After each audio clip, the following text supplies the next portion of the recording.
the matchup. So do we know who's right here in front of us? Okay, perfect. Okay, we are live.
So that's Emerson Garley. Okay. That might be Emerson. I just unmuted you. Do you want to introduce yourselves? This is Northfield Live's stream. I'll unmute myself. This is Northfield Live's stream of the Willinger's Invite here in Northfield, Minnesota. And we believe that was Emerson Garley that might have just teed off there for Northfield. We have with us Emma Butzler. Hello, everyone. And Nick Gerhardt. Hello. That they'll be doing the majority of the announcing here today. Yep, so we've got our first pairing teeing off. This is the first group of number ones. We'll have three groups going off of number one. I think we've got Northfield, Wayzata, and now I'm forgetting the third group, and I had it earlier. So. And it might be Owatonna. No, I don't think they're here, but let me pull it up. I want to say it was like Woodbury. I'm pretty sure. Woodbury. Woodbury's in our first of the three. So it'll be Wayzata, Northfield, and Woodbury teeing off here in the first three groups from number one here at Willinger's.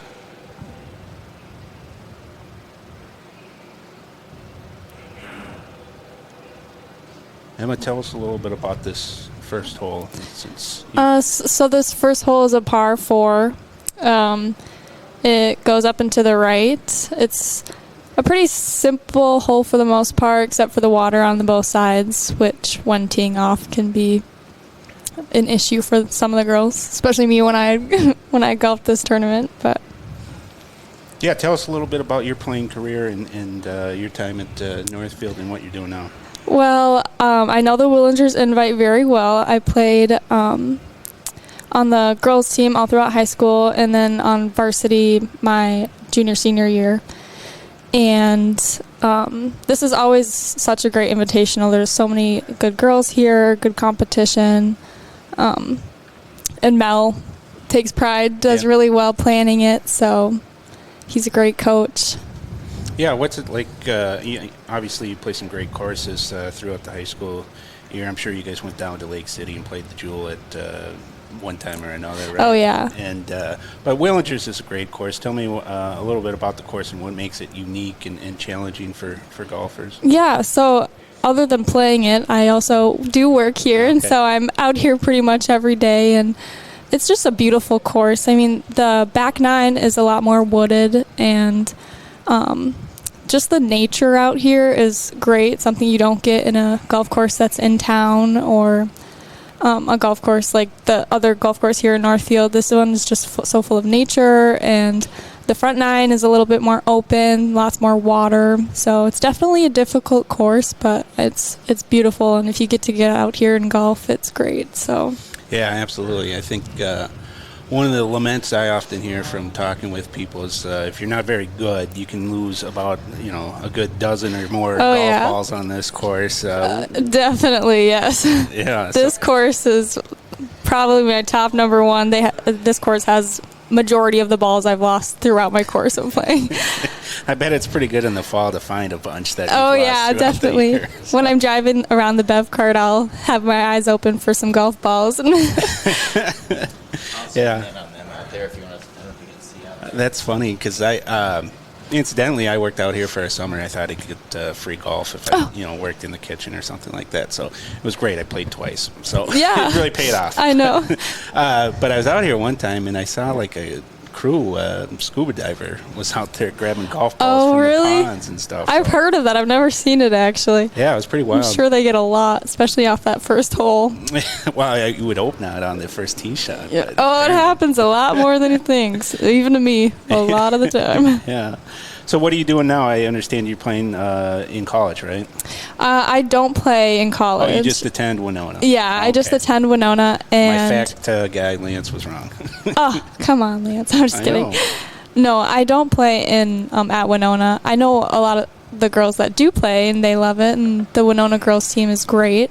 Mm-hmm. Yeah, now- they've got a great course down there too, right? Definitely, yeah. There's a few good courses in and around Winona because the scenery is just gorgeous. Yeah. But So, have you been following the team closely, or I'm sure you're still friends with a bunch of people on the team, right? yeah, I do know most of the girls. It's been 2 years since I've Okay. graduated and played with them, but I've played with Emerson since Yeah. my day one of golfing. She's always been amazing and such a star player. She's very passionate about the game. And I played with Olivia Mm-hmm. and Danica and probably a few, and the twins. Okay. Obviously, yeah, they're also very talented.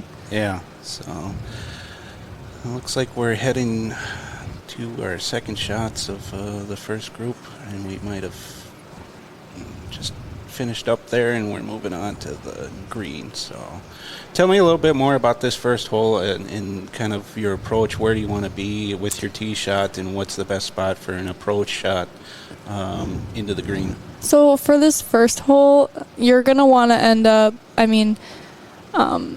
depending on how you think you can drive in your distance, you can try and cut across on the right side, but if you're playing it safe, you'd probably be better off hitting it straight down into the fairway there, and then doing a fairway shot down towards the green.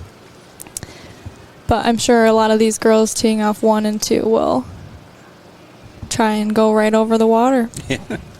Be nice to be able to do that. Yeah. We've got our second group heading to the tee. In this group, we've got Lauren James from Wayzata, Annika Johnson from Northfield, and Maddie Fee from Woodbury. They'll be teeing off here shortly.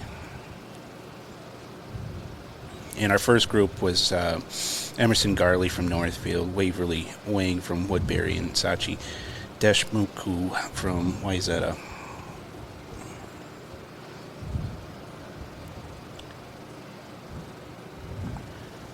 What can you tell us about Annika from Northfield? She is a very talented golfer. I believe, when I was playing my senior year, I believe she was just in 7th grade, and she was playing varsity, and I just was talking to Mel before this, actually, and both the twins have, over the years, developed so much, and Mel's coached them and stuck with them, and they've improved greatly, and I'm sure Mel's very glad that they're not also seniors, and he'll have them another year. So,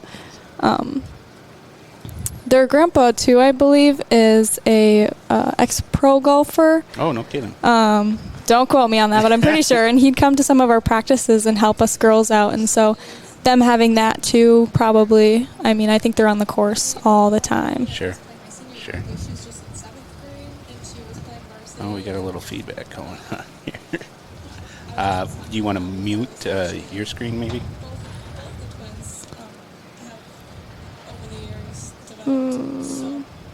There we go. There we go.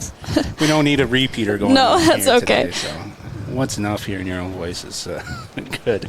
So, Yeah, tell me a little bit about just coming up in the Northfield girls golf program and even the junior golf program. I know Northfield Golf Club's got quite a robust program for junior golfers, and they've done a nice job of promoting that and building that program through the years. Definitely, yeah. I started in middle school. They have girls golf starting in middle school and boys too, which is amazing. And a lot of schools, I grew up in Wisconsin, and I hadn't even heard of golf in like school as a sport or an extracurricular. So I started with Mrs. Dawkins. She doesn't work at the middle school anymore, but she was my middle school golf coach, and she really helped me fall in love with it. And then going to with Mel and Danielle and Barry, the assistant coaches. Sure.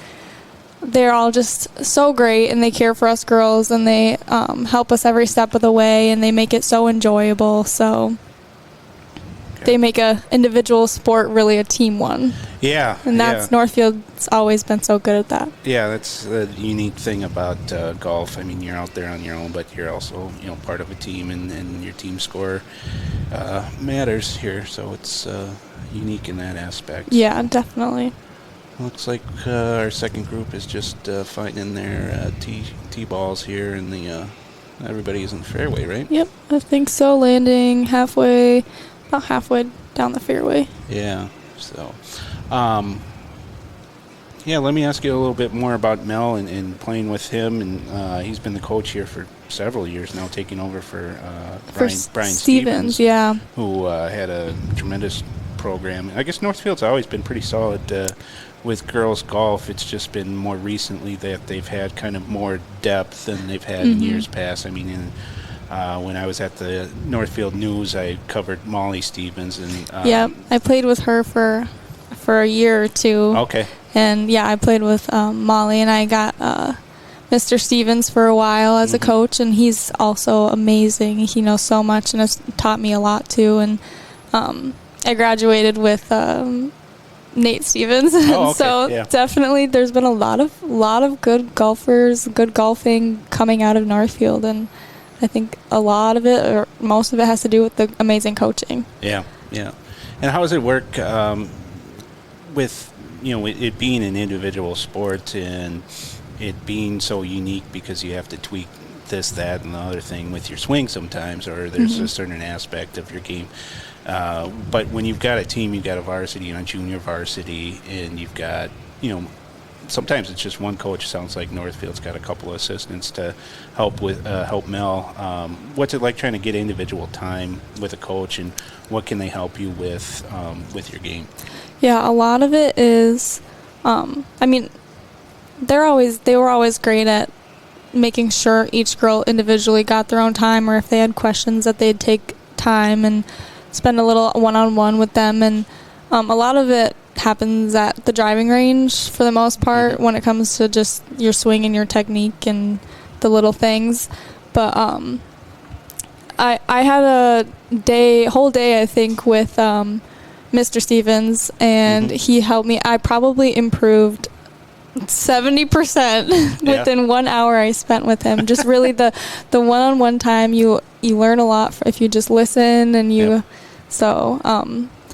there's definitely a lot of improvement that can be had when you get just a little bit of time, and then you take what they say and you work with it, and then you keep practicing even when you're on your own. And it's just a lot of practice, a lot of Yeah, and I imagine it kind of helps when you've got players who play at a high level that can kind of spur you to definitely motivate you in some respects to improve your game. So. Whenever I would practice with Emerson, even she was 2 years younger than me, and she's just always been an amazing golfer. I commend her so much, and she's such a good sport. And I would love playing with her because I just felt more competitive, and I felt a little better playing with her. So it's definitely matters, especially in invitationals like this, who you're playing with, because it does have a difference on your game for sure. Yeah, what was it like playing in this? This tournament has obviously always had a, you know, star-studded field, so to speak. You get a lot of the big metro teams. We got Wayzata down here, East Ridge, and Woodbury, like we mentioned before. So what's it like when you see that level of competition? Because you don't see that typically during the course of a conference. Just the normal season, yeah. Yeah, it's great. This Invitational and having all those, really good, respected girls golf teams that we don't usually get the chance to play with these girls, it's amazing because even just watching other girls like that and playing with them and seeing how they play and just their experience level, it's great. Because these teams are they're very respectable, good teams, and that's always been my favorite part about this Invitational is playing with these girls. Yeah, just looking at the list prior to the tournament, we've got 6 teams ranked in the state right now, with number 2 Wayzata headlining that list, and East Ridge comes in ranked number 7th in state, followed by number 9 Eastview. Northfield's ranked number 12 right now in the state, and we've got Eden Prairie at 23 and Lakeville South at number 34. And Lakeville South is a big rival of Northfield's in the section. I think South captured the section title last year, and Northfield was in second, and I think the Raiders had a tremendous second day, if I recall correctly, but Lakeville South was just too strong on the first day and had such a big lead that it was too difficult to overcome. So, but we've got our third group here at the number 1 tee, and we should mention who is in this pairing. We've got Kirsten Lawrence from Wayzata, Karina Johnson from Northfield, and Samara Simdars from Woodbury teeing off. And what can you tell us about Karina? You mentioned the twins earlier, and Annika. Yeah. Just like her sister, even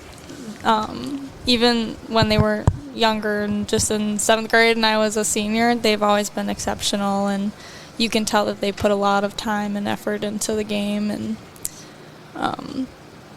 I think, and from what I can tell, there's not too much difference between the girls' game. You can tell that they play a lot together and that they compete a lot of the time, which is great. And I bet they'd be a terror in a 2-ball tournament or something right? like that, exactly. Right?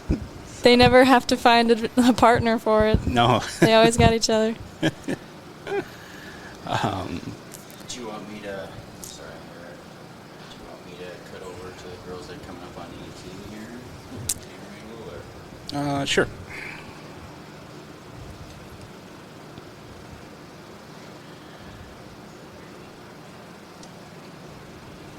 So now I just cut to a different camera angle. These are the girls that are coming up on 18 green. Yeah, they would have teed off on number 17. Is that right? And we do have one group that teed off of 18, so it could be. It would be them then, yeah. Yeah, it might be them. And this group includes Reese Berry from Wayzata, Danica Sorum from Northfield, and Phoebe Noha from Woodbury. So Reese is just an 8th grader. I don't know if you guys have seen her story, but she has quite the story. From what I could gather, she was part of the drive, putt, and chip competition that landed her at the spot at Augusta at the Masters. She got to go down there last year. Oh, wow. Yeah. That's amazing. Yeah, so that's pretty cool. But she is just an 8th grader, as I mentioned, and she was part of that state tournament team for Wayzata.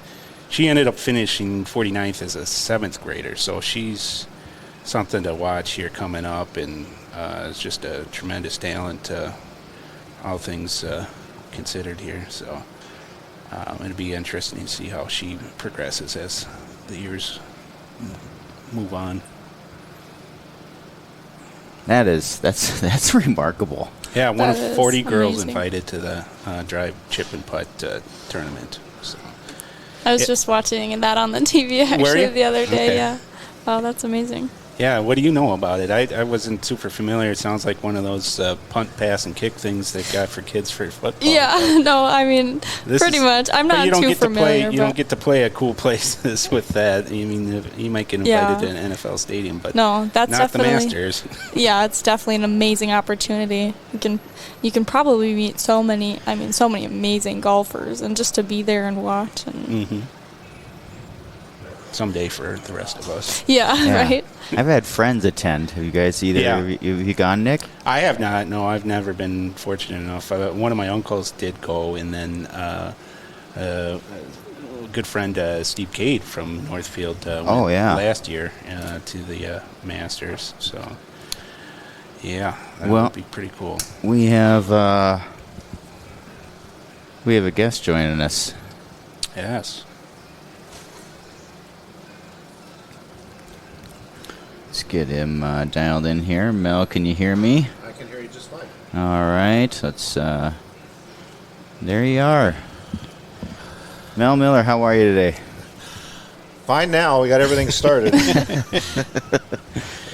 Yeah. What time did the day start? I was here at 7:30 this morning. Okay. I got to say the staff at Willinger's was really helpful because I got here and they already had the range set up for us and the carts were outside ready to go, so it made my job easy. Yeah, what's the planning like for a tournament like this? I mean, I forget how many teams you got here. Is it 10? Well, we have 15 teams here today. It actually starts like in December because then I check with the golf course. We pick a date that we want to go for. We try to do it the first or second Monday or Wednesday in May.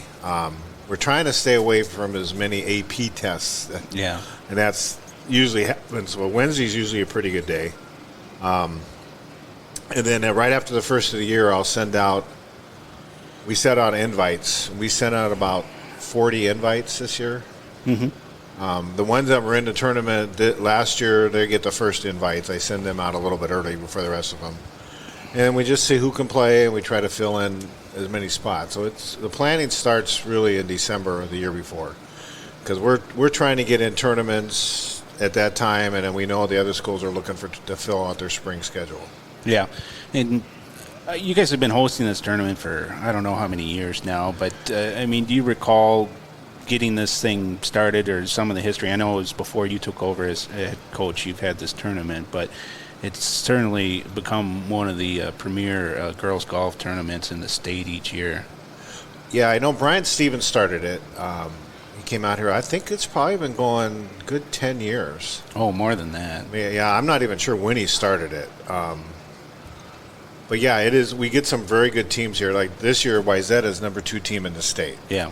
Eastview and Eastridge, Woodbury, they're in the top 10. I think we're 12th. Yep. So there's some really good schools. I was kind of happy to see a couple of our conference schools wanted to come play because they want to try to test themselves, play a little tougher golf course. Yeah. Yeah, speaking of the conference schools, you got Albert Lee here and you've got Austin, and you guys have just been racing through the conference meet schedule. Tell us a little bit about some of the competition within the Big Nine and what you've seen there this year. Well, we thought coming into the year, Owatonna would give us the most trouble, along with we thought maybe Red Wing a little bit because they're getting better, and Austin's getting a lot better. Like today, they have 5 girls here; they're all freshmen. Oh wow! So I mean, they're going to be better. But we thought, we won the conference 3 years in a row. Yeah. We thought we would be the best team in the conference, and so far we've proven it. We're undefeated in conference play. 2 weeks ago, we had the April full conference meet down at Eastwood Golf Course in Rochester, and we won that event by 11 shots. And as a team, we didn't play our best, but it was our best round of the year. But that golf course is fairly simple. Yeah. It's probably 500 yards shorter than what we're playing today. Yeah. But we played really. The first top two kids played well. Emerson shot 78. Karina Johnson shot 76, and she hadn't played that well all year. Annika, I think, was Johnson. She was 90, and Danica was in the 90s. So we had a 341. So we won fairly easily. over Red Wing finished second, and Owatonna finished third. Yeah. So when you look at the conference standings right now, we're 2 points ahead of Owatonna, and I think we're 3 ahead of Red Wing because we beat them earlier that week at Northern Hills in Rochester. So we're sitting in good shape, and we get to play Owatonna again tomorrow. Okay. We have Owatonna and Mayo tomorrow in Rochester. So. Okay. Good deal. Yeah, tell us a little bit about the lineup this year. I mean, we're familiar with Emerson and her performance at state last year, and she's obviously a great leader for you. But you've got a good group of younger players coming up here that have become integral to the team. Yeah, we have 6 girls playing varsity this year.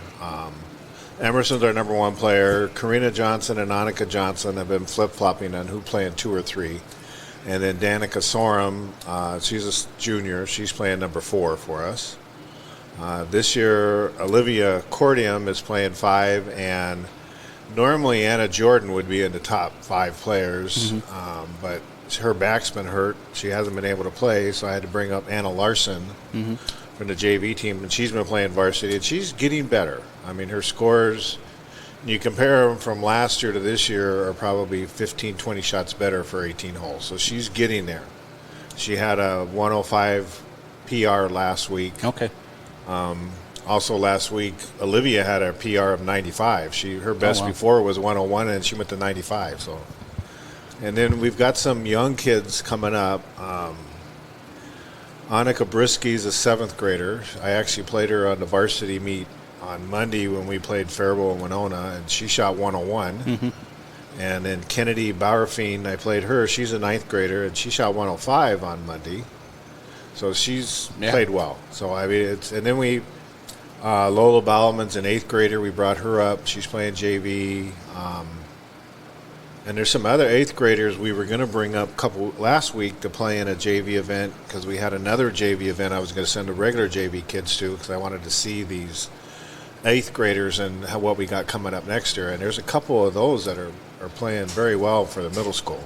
So you got an embarrassment of riches here, it sounds like. Yeah, I kind of, when I was talking to the coaches from Winona and Faribault on Monday, and Annika Brisky got up there on the first hole at Faribault, and she hit one about 230 right down the middle, and they looked at me and she says, "What grade she in?" I said, 7th. So it's like, you just reload every year. Yeah, pretty much. Yeah. We've got, it's kind of nice to have the golf club in town where the kids can play. Yeah.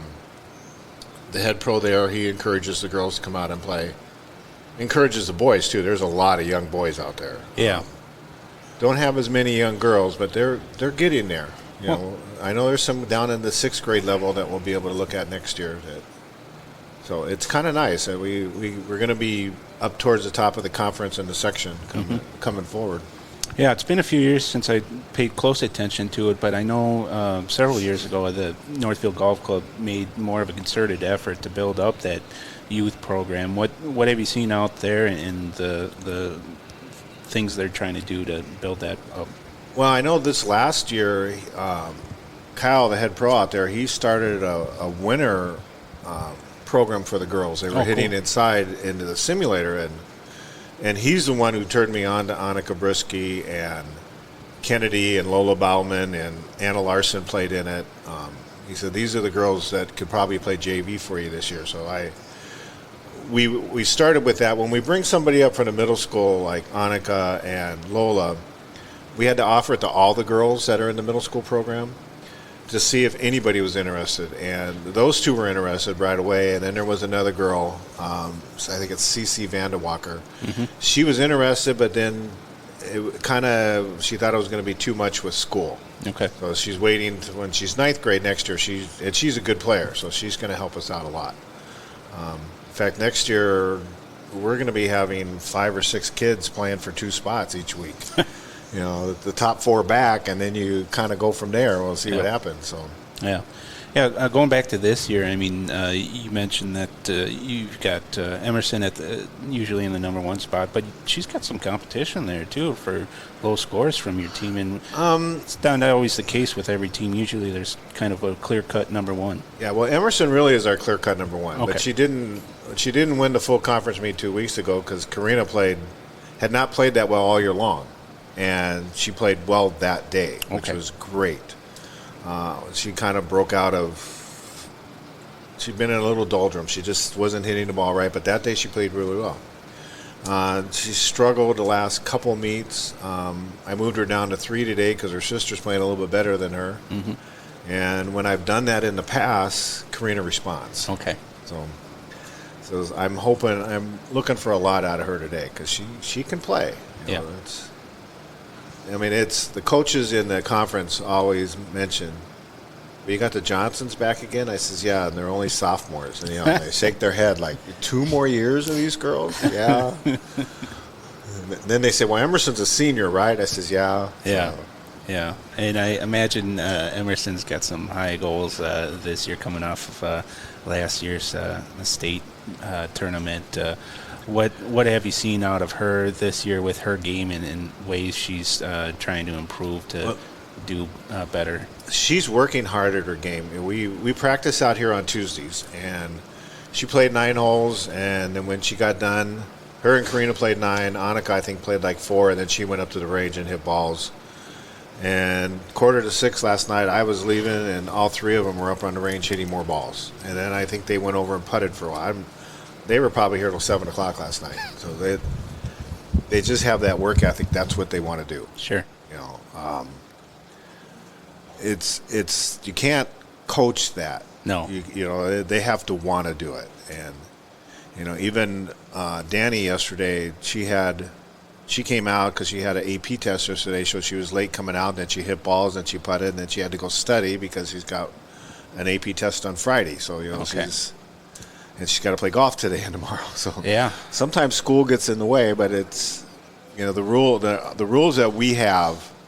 Our number one rule is school comes first. Sure. You got to keep your schooling up. And Danny's a perfect case in point. She's a 4.0 student. Mm-hmm.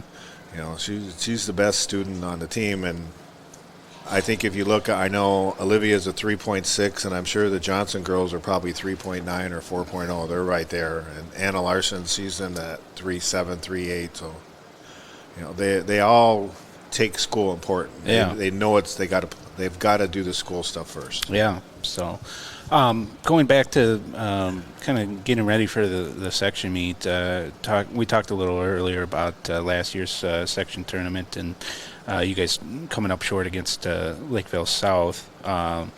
What's Lakeville South like this year, and how's the section tournament going to look as you prepare for that? Well, they have Jovi back, Yeah. which she finished second last year behind Emerson. They're just not deep. They don't have. Their second girl probably will shoot 90, and then their other 2 scores will probably be in the 100. So, going into the section tournament, we're probably the favorite. Okay. I think Owatonna, if they can get a 4 score, could keep it close. But if we play our golf, if we played normal golf, we should win the section this year. Yeah. Our top 4 girls are as good as any top 4 in the section. There's some up-and-coming schools, but we get a chance to see. Well, today Farmington's here, Lakeville North, Lakeville South. Yep. Besides all of our conference teams, so we'll see how we stack up against them today. Sure. And where's the section meet this year? It's at Cannon Falls. It is at Cannon. Yeah, Okay. I thought I saw it somewhere different for some reason, but yeah, it's been at Cannon for forever. So. Yeah, it's on the Tuesday after Memorial Day and then the Thursday. We can't play there on Wednesdays because that's Men's Day, so they don't give up their course on Men's Days. Yeah. You know who we got teeing up Yeah, here? now Danny's down there on number 1. She's getting ready to tee off. She started on 18 today. And her swing has gotten so much better over the last year. She works a lot. Now she hit that one right down the middle. And That's going to be out there right around probably about 145 out from the hole. That's Danica Sorm just hit that ball. She hit the ball really well. That's about where you want to be on this hole. Oh yeah, right? yeah. She's put a lot of work in. I got to mention my coaching staff. Danielle Crace has been an assistant she was an assistant under Brian Stevens. She's been here 10, 11 years. Sarah Walter is a 1/3 a paid assistant. And this is her second year, so she helps out. She also helps out with Gustavus College. She helps a couple days a week with them and then the 3 days a week with us. And then we have Barry Hayes, who's a volunteer assistant coach. And then we have Brian Stevens, who the old head coach is a volunteer assistant coach, but he's not here today. No. He's in Oklahoma following his daughter Molly in the NC2A playoffs. Oh, okay. But Brian was here last week, and he spent a couple hours on the range with Olivia Cordium and Anna Larson. Okay. Working on their swings. Sure. And then he'll come to some meets and help coach us, but he's one of our volunteer assistants. In fact, I can guarantee you today, he's got iWinemaker up on his phone, so he knows what we're doing today. I bet, yeah. And we've got a view of coming up on 18 here. I think it'll be our first group. That'll be Olivia. Yeah, and Anna Nowinski from Wayzata and Kaylee Showmaker from Woodbury. So they're just going to make the turn here shortly. So 18 is known as a good finishing hole, right, Mel? And what makes it such a iconic hole out here? Well, it's a par 5. You've got a lot of woods coming up on your tee shot, and there's a couple of fairway bunkers. There's 2 on the right and a couple on the left, and right in the landing area. But the girls nowadays hit the ball so far that they're flying the ball over those bunkers on the right-hand side, and they can get down in the fairway. Case in point, a couple weeks ago, Emerson went out in the back 9, and she played 10, 11, 17, 18 just to get a few holes in. And she hit driver 7-iron to a par 5 about 20 feet away. She missed the eagle putt, but she made the birdie. But I should hope so. Yeah. Yeah, because she's 250, 260 off the tee box. Some of these girls in that first group today that went out, they can hit the ball a long way. Yeah. And my kids have played here long enough. Most of them, Emerson and the Johnson girls, they don't hit driver on the first hole. No. Because they want to try to keep it in play, keep it out of the woods on the right, keep it out of the woods on the left. Yeah. They keep it in play. Yeah, exactly. But yeah, and then with the water on that, if you hit it far enough on 18, you got the water on the left. You got 3 bunkers on the right that come into play on the second shot if you can't make the green. Usually, I know for me, I lay short and try to lay about 100 yards out and then hit the ball into the green. Yeah. What is the number 1 handicap hole out here? I can't recall off the top of my head. You don't have a scorecard either. I don't have a scorecard. I'm asking all the tough questions today. Yeah. Or what's the toughest one in your mind? In my mind, the toughest hole for me is 12. Okay. You have an elevated tee box, and you hit down into the fairway, and the fairway slopes to the right. Yeah. So your ball's going to end up in the right, and then you're hitting to an elevated green. Yeah. And if the pin's a blue flag or a top in the back, if you go right at it, if you don't hit it perfect, there's 2 traps over on that right-hand side that you can't see. Yep. And so you have to play the left, but it's a very difficult hole. 6 becomes very difficult on the front side because it's water hole all the way on the left-hand side. Yeah. And it's long. Yeah, it's long. Today we're playing it as a lateral water hazard if you hit the ball to the right, but that's actually the only out of bounds we have on the course. But we're playing it as a lateral just to speed up play. Sure. But that one, you hit the ball short of the water, then you got to hit the ball over the water, and then on your approach shot, you got water left and right. So Willingers has a lot of water. Yes, it does, and a lot of woods. We were talking about the woods earlier, and how many golf balls you can lose if you're a lousy player out here. So, I was going to ask you about the pin placements. Did we get Sunday pins, or were they a little more generous? I didn't ask them to do anything special today. Okay. I know they put them, the first pin's in the back, right? You know, that's kind of where they put it when it's in the back. You know, I didn't ask him to make it easy, because there's some really good golfers here today. So I wanted to have a test. You know, like you said before, we get some very good teams here. You know, we've had some of the best golfers in the state. We've had some state champions that have played here. Yeah. And kind of going back a little bit, that one year, it was like 3 years ago, we had Isabel McCauley and Reese McCauley. Isabel had won the state tournament, and we've had Catherine Van Aragon, and she beat Molly Stevens the 1 year for a state title. Yeah. And Reese McCauley won the state title last year, and all three of them were here playing in that tournament. And I think Catherine shot 5 under 67, and Isabel shot 4 under 68, and Reese shot 3 under 69. I think Emerson finished like 5th, and she shot like 76 that year. They carved it up, huh? Yeah. And I think Emerson was either a freshman or a sophomore, and she got to play with the top kids, which was nice. Yeah. 5 under out here, that's tough to do. They can play. Those girls can play. The girls that are, the Wyzetta's got some, her number one is really good. Yeah. Yeah, we've got some good kids. They like to come play here because it's a challenge for them. Yeah. Yeah, I bet. And, they get to see a lot of tough courses in the Metro, too, I imagine. But they I don't do. know where they're playing exactly, if it's all public or, if they get the opportunity to play some clubs out there.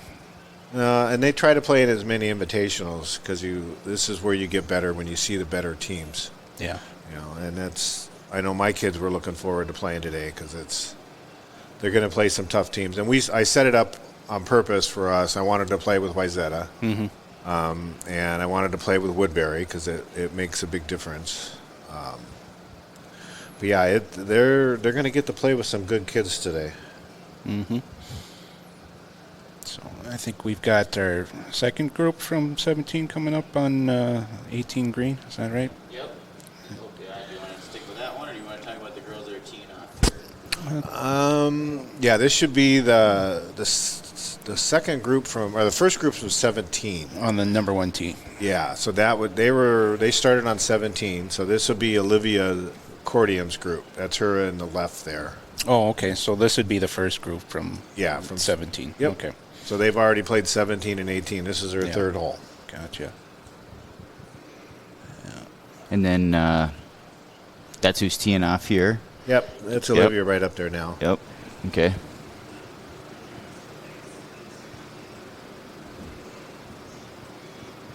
Yeah, looks like she's not using driver either. Probably not, because this hole is not that long from the red tees. Looks like she has her 3-wood out. Yeah. She probably hits her 3-wood as far as she hits her driver. The difference is she hits it straighter.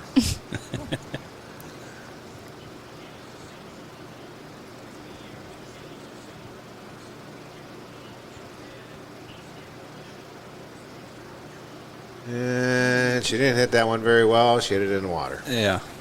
Not the right time for the camera to be on. Nope, Yeah. it wasn't. No.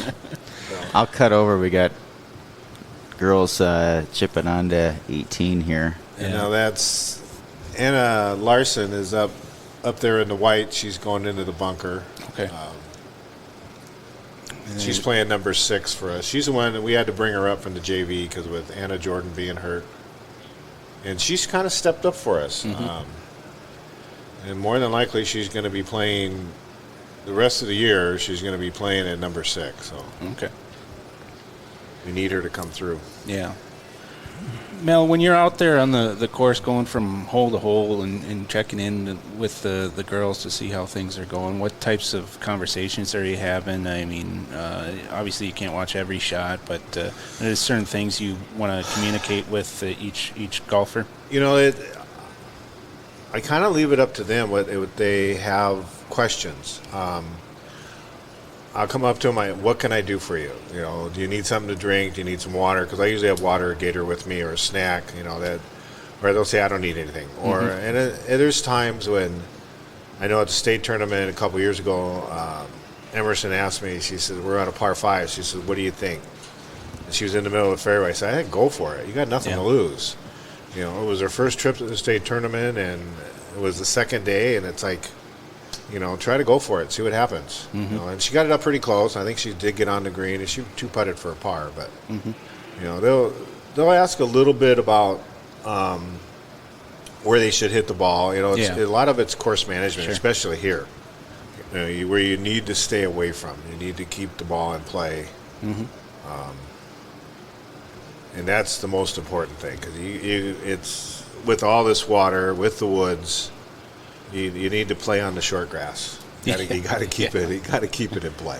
Yeah, you don't need to try to crush the ball or show off. Well, it could get you in trouble here. We do have some scores coming in here. If you want to go through those with me, Mel. Emerson's at 3 over through 3 holes, and then we've got Annika. She's 2 over after 2. Karina's even par after 2, and Danica's 2 over after 1. Olivia 2 over after 2 holes, and Anna is 2 over through 1 hole. The Raiders sit at 6 over through 1 hole, but that is all 6 golfers. Yeah, I'm just pulling it up now. I'm sorry, that wouldn't be all 6. I hadn't had it opened yet. Got ahead of you. I got anxious. Yeah, a little bit. I figured there'd be some scores by now. Yeah, it's a little hard to tell exactly where you're at. It's this keeps it updated, but like you look at Wyzetta, they got them 6 over, but they're number 4 seed, which doesn't have a score listed yet. Yeah. And sometimes they'll keep them as even, but their number 1 player, she's even through 3. Yeah. You can you switch down to the individual scores, and you kind of can see where they're at. So, like the girl from Woodbury is 2 under through 3 holes. It's a heck of a start. Waverly Yang. Yeah, she was with the first group that teed off from number 1. Yeah. We did have a shotgun start here today. Yep. So. And then the girl from Eastridge is 1 under, and Jovi Ordahl from Lakeville South, she's 1 under. Yeah. So, yeah, there's some good score. Yeah, I wouldn't be surprised today if somebody's under par. Yeah. Yeah. You mentioned Jovi earlier from Lakeville South, and she finished second to Emerson at the section tournament. Is that right? Yeah, at the section, and then she finished, I think, 4th at the state tournament. Yeah. So tell me, is there a rivalry there, or what? Are they good friends? I mean, are they just good competition for each other? Or, what's that dynamic like? Yeah, I don't think they're friends at all. The only time they've ever really played together was at the section tournament. Okay. And this year they probably won't play together at the section, because how they do it at the section, the top 3 teams will play together. Okay. And the next 3 teams will play together. I see. And Lakeville South may not make the second day, so she might be playing earlier as an individual. So Gotcha. They played last year together at the state tournament twice. And I think Emerson was 1 shot ahead coming to the last hole.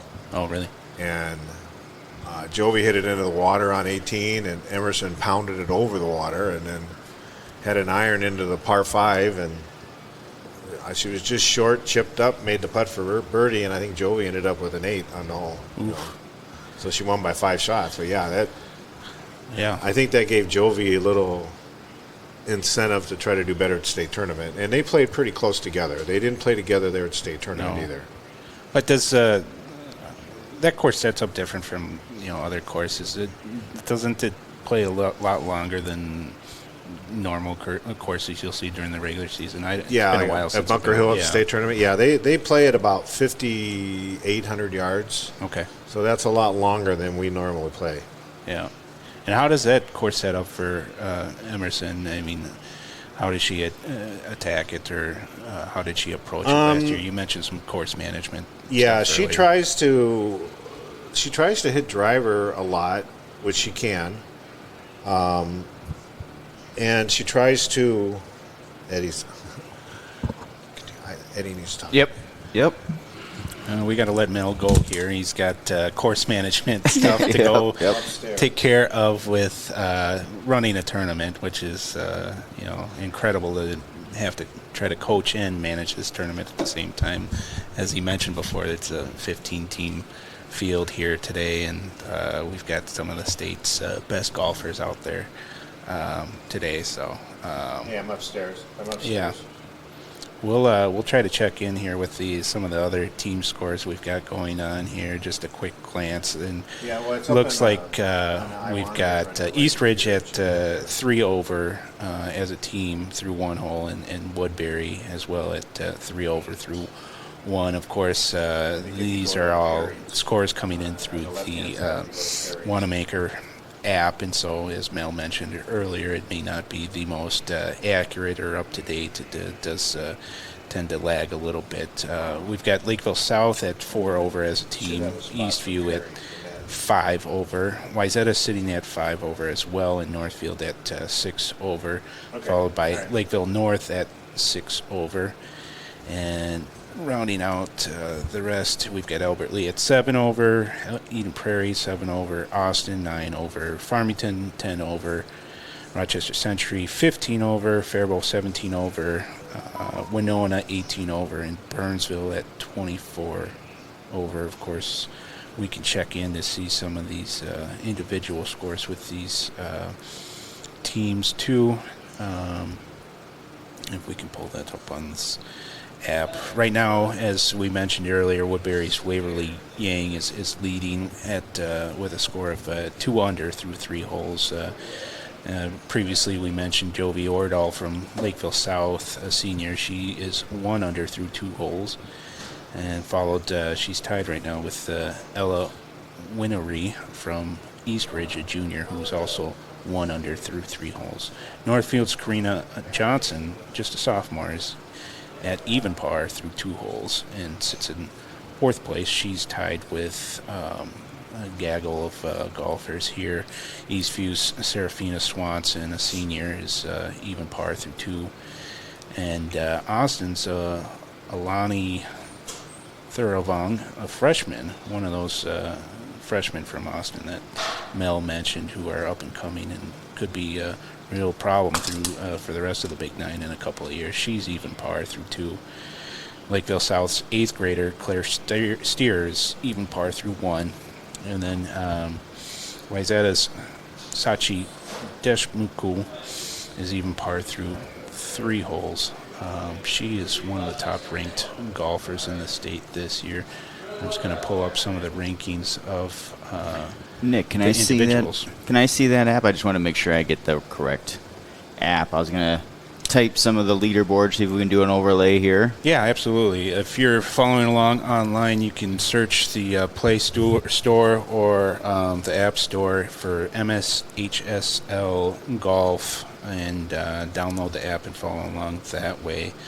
As we go through that and try to pull that up on the screen, we'll go through some of the rankings. Wayzata Sachi is ranked number 2 in the state right now. Jovi Ordal, who we mentioned, is ranked number 6. And then Northfield's Emerson Garley has the number 15 ranking right now in the latest Minnesota PGA, or Minnesota MGA, I should say, Minnesota Golf Association rankings. We also have Laura James here from Wayzata. She's ranked number 28 in the state right now. And, her teammate Jenna Britz is also in the rankings at number 36. And we mentioned Reese Berry earlier, the 8th grader from Wayzata who got to play at the Masters last year. She's ranked number 41 in the state. And we mentioned Ella Winery from Eastridge. She's number 47. And then we've got Winona's Maren Keller. She came in at number 52. She's going to go play golf next year at South Dakota School of Mines and Technology in Rapid City. So we've got Mel. Mel, are you ready to join us again before you get distracted with I got Jim Welbrock out on the course that he wants to give us an update here. You got a second? Sure. Jim, you're on the air here. Can you hear us? All right. All right, ladies and gentlemen, this is Jim Welbrock reporting from the 4th hole here at Willinger's. We are in the Garley Yang Deshmukh group. The story so far is Waverly Yang's putter, as she has 2 birdies. She is 2 under par here after 3 holes. And she is just on fire with that putter. Rolled in a couple of long ones. Emerson Garley in a little bit of trouble, has lost a ball on the 2nd hole, a couple of 3 putts. But she has a fantastic approach here on the 4th. She's about I'd say 10 feet away and a good chance to earn one of those strokes back here. Deshmukh at even par. So that's kind of the story here from the fourth hole, and Garley just ready to make her putt here. So we're going to give you a little run in on that. Just a sweet approach shot from out the middle of the fairway. Has put herself in a great position here. So she's just ready to line this up here. Beautiful conditions out here at Willinger's today, of course. All right, ball's on the way. Just short right there. Garley is going to have an easy par here on the fourth. Again, she is 3 over. Deshmukh even. Yang is 2 under, and that's the story of the first group. 3 seniors here: Wayzata, Woodbury, and of course Garley from Northfield. Thanks, Jim. All right, with you here a little bit. Deshmukh putting. Wayzata senior. He is just over the ball. And that also just doesn't quite find the cup.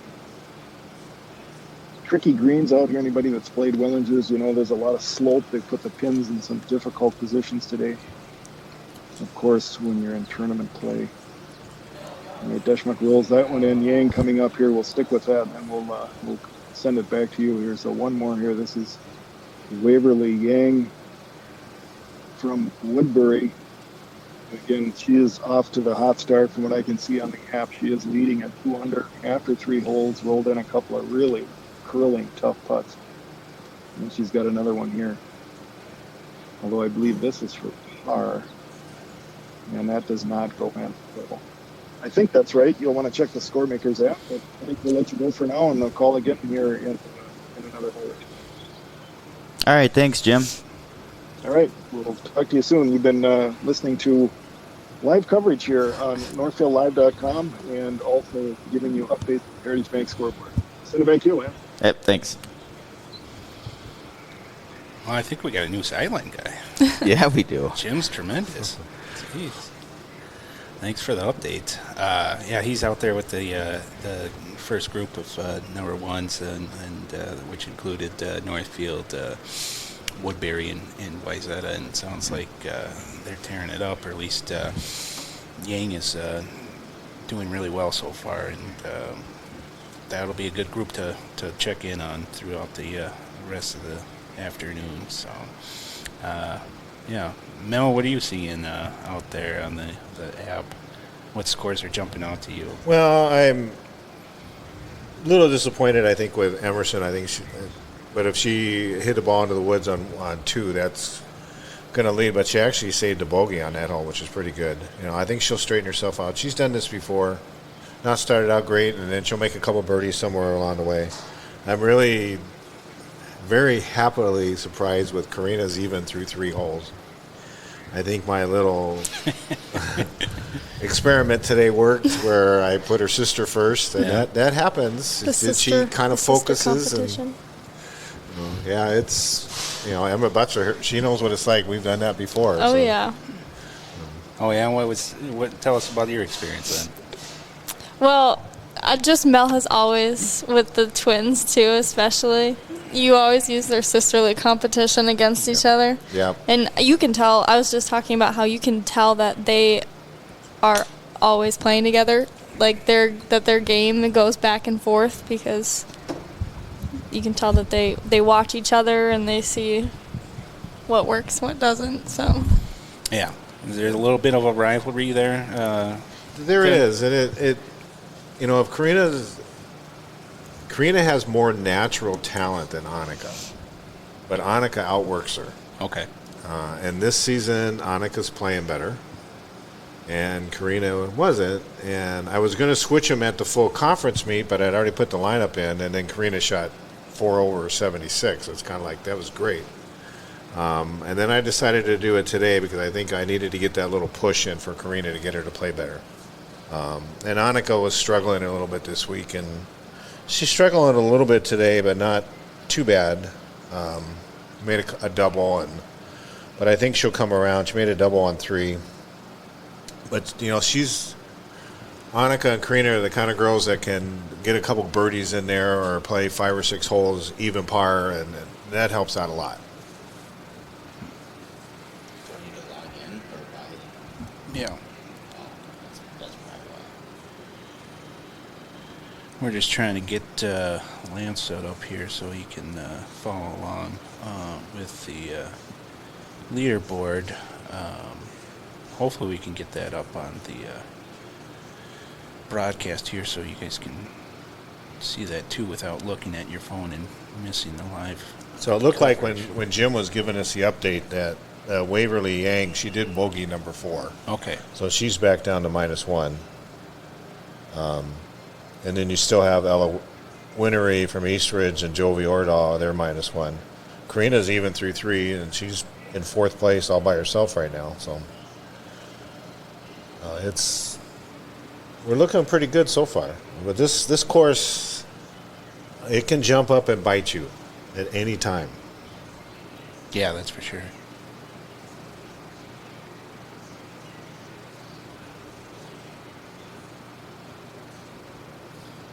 Did you have any questions from him for him?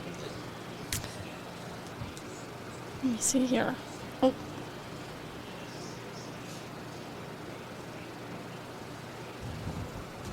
I don't know.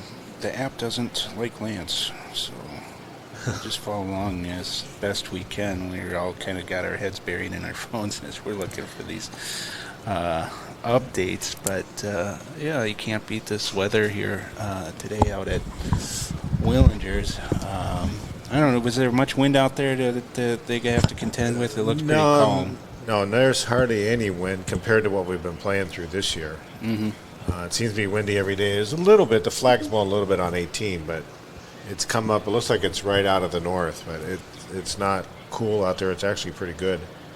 and even since they were practicing yesterday was very windy, so, and I saw the girls come out yesterday and play some holes, so Yeah.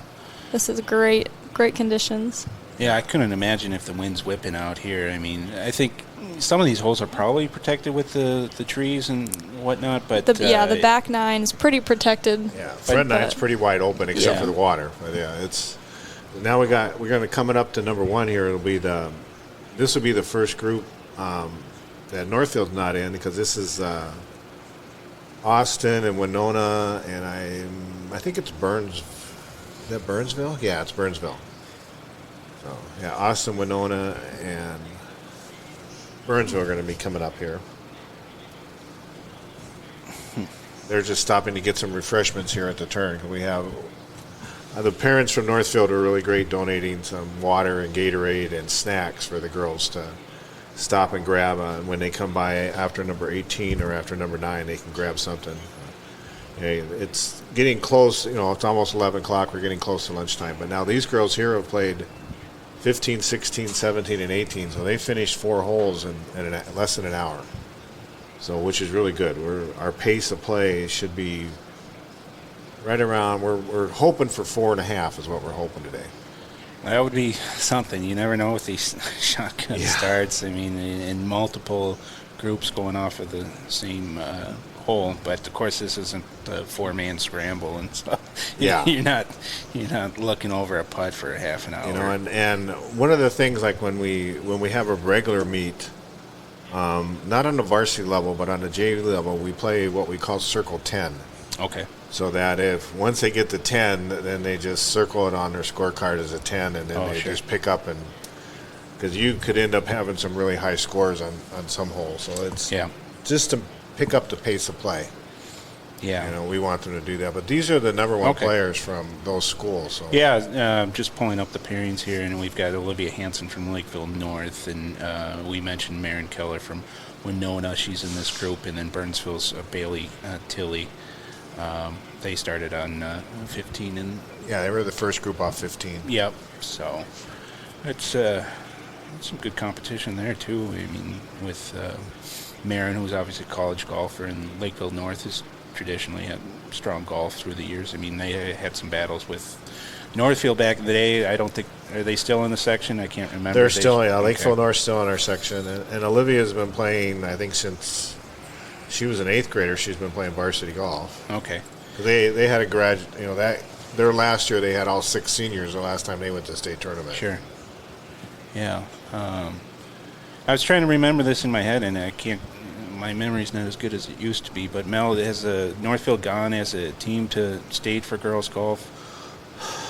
I know Brian took them once. I don't know what year that was. Yeah, I think it was before I got here then. And I know a couple years ago, a couple of the members out at Northfield stopped and talked to me at one of the meets we had, and I think they said back in one of the first girls golf tournaments at Northfield made it, and I think they finished pretty well there. Okay. They were talking about how well they played. Well, there's this fancy thing they call the internet. I suppose I could look there. I know the boys have gone. I can't remember their most recent trip, but I know they had some strong teams through the 70s. And That might have been when Nate Stevens was a think 8th grader. Oh, they went as a team then? Yeah, they went to the team there because I know Jimmy Fisher was on the team. Oh, yeah. And Casey Parker. Yeah. They had some pretty good, both. Jimmy didn't play college golf, but Casey did at St. Olaf. Yeah, and I don't know if anybody, I'm sure everybody in Northfield knows the story, but Mel, for those people who don't know about Casey Parker, well, he's got quite a unique swing. You want to tell us a little bit about that? Casey plays cross-handed. Explain what that is. He's a right-handed player, and so normally when you're a right-handed player, your left hand, your right hand is low and your left hand is higher. Well, he plays the opposite. Mm-hmm. His left hand low, and if you ever try to swing a club that way, it's hard to do.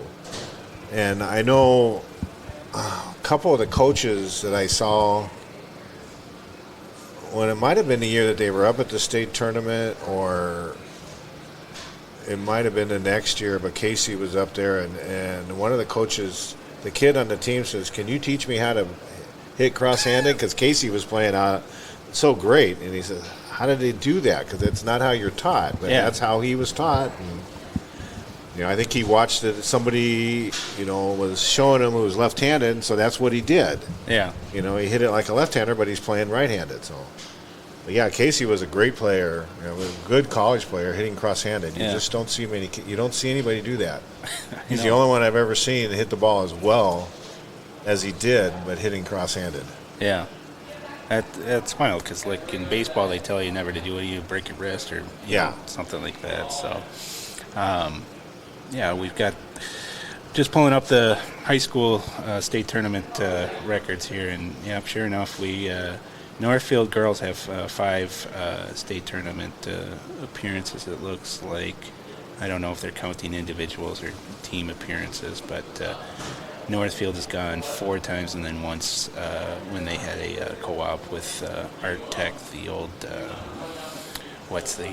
charter school over there.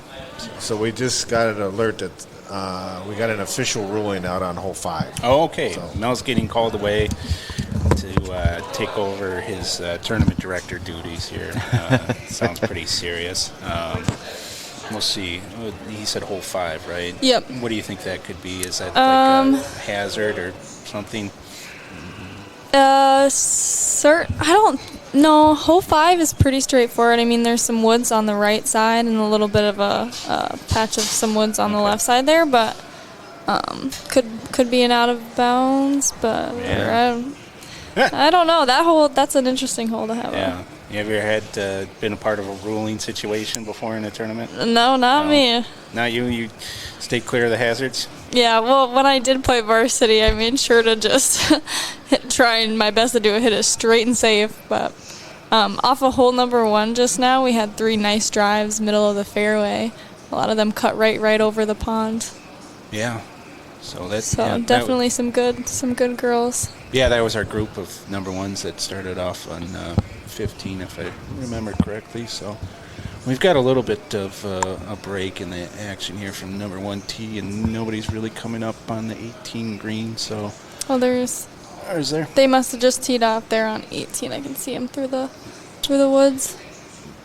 Got better eyes than me, even though I've got 4 of them. So they're not doing me any favors right now. So. We'll just kind of continue to wait and the Yeah, next I'm groups trying to get a approach. leaderboard punched in here. Yeah, you got my phone over there. Yeah.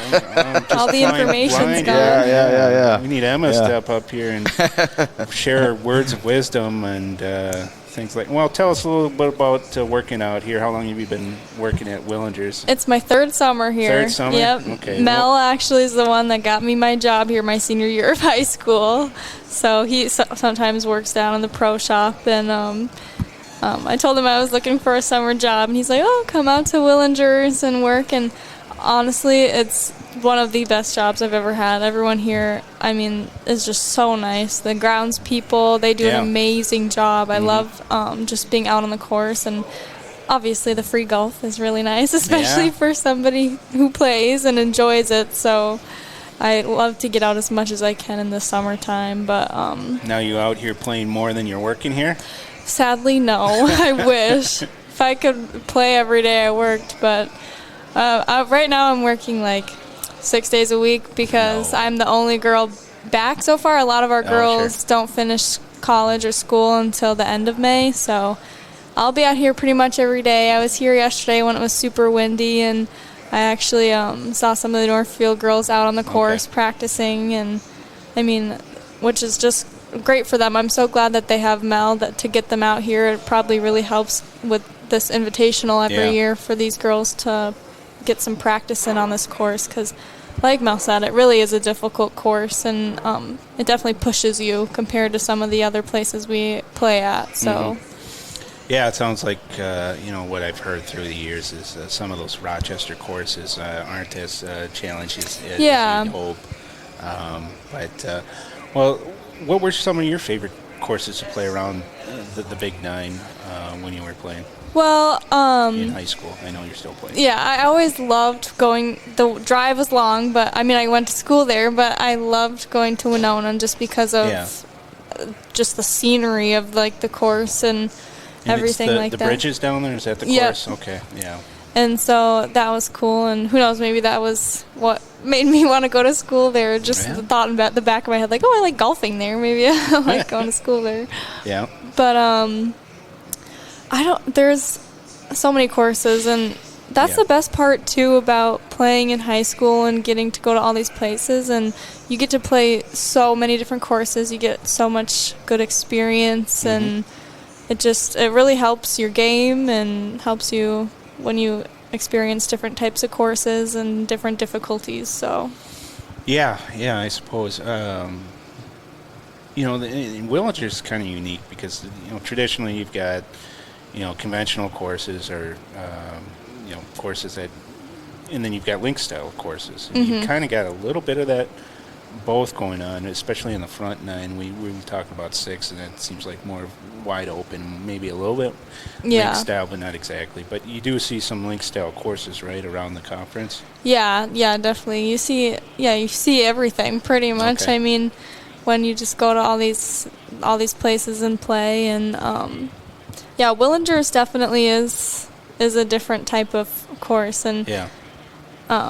even like compared to the one in Northfield there right Yeah. in town where The golf club. the club where the conference, like where our meets are held. Yeah. It's Yeah, that one's pretty tight. It's been a long time since I've been out there, but that front nine and back nine vary quite a bit just because of the way the course ended up getting built. set up. Yeah. It's a lot of those older courses were built that way, 9 holes originally, and then they added on an additional 9. And so, yes, once you cross that road to get to the other, I don't know, what's it started? Is it 4, 5, or 6 or something back there? I don't remember.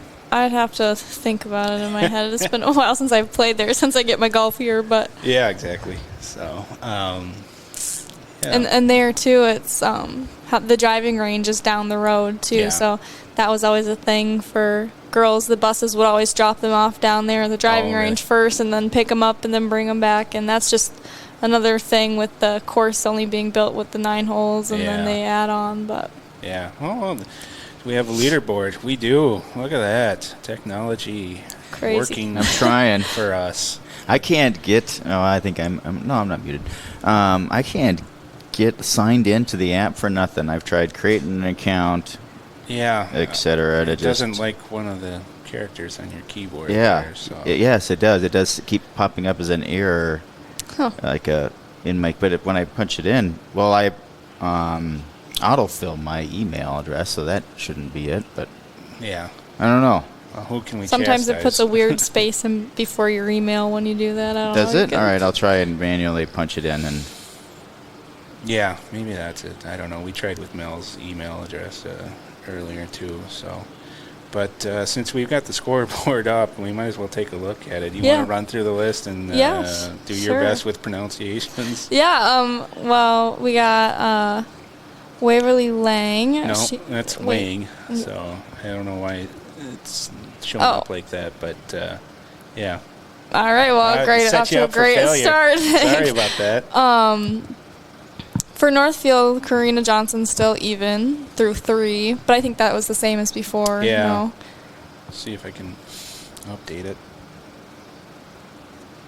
Yeah, okay, we do have some fresh scores coming Okay. in, so if you want to take a look, it's Jovi Ordahl from Lakeville South Oh, okay, leading here we right go. now at 2 under.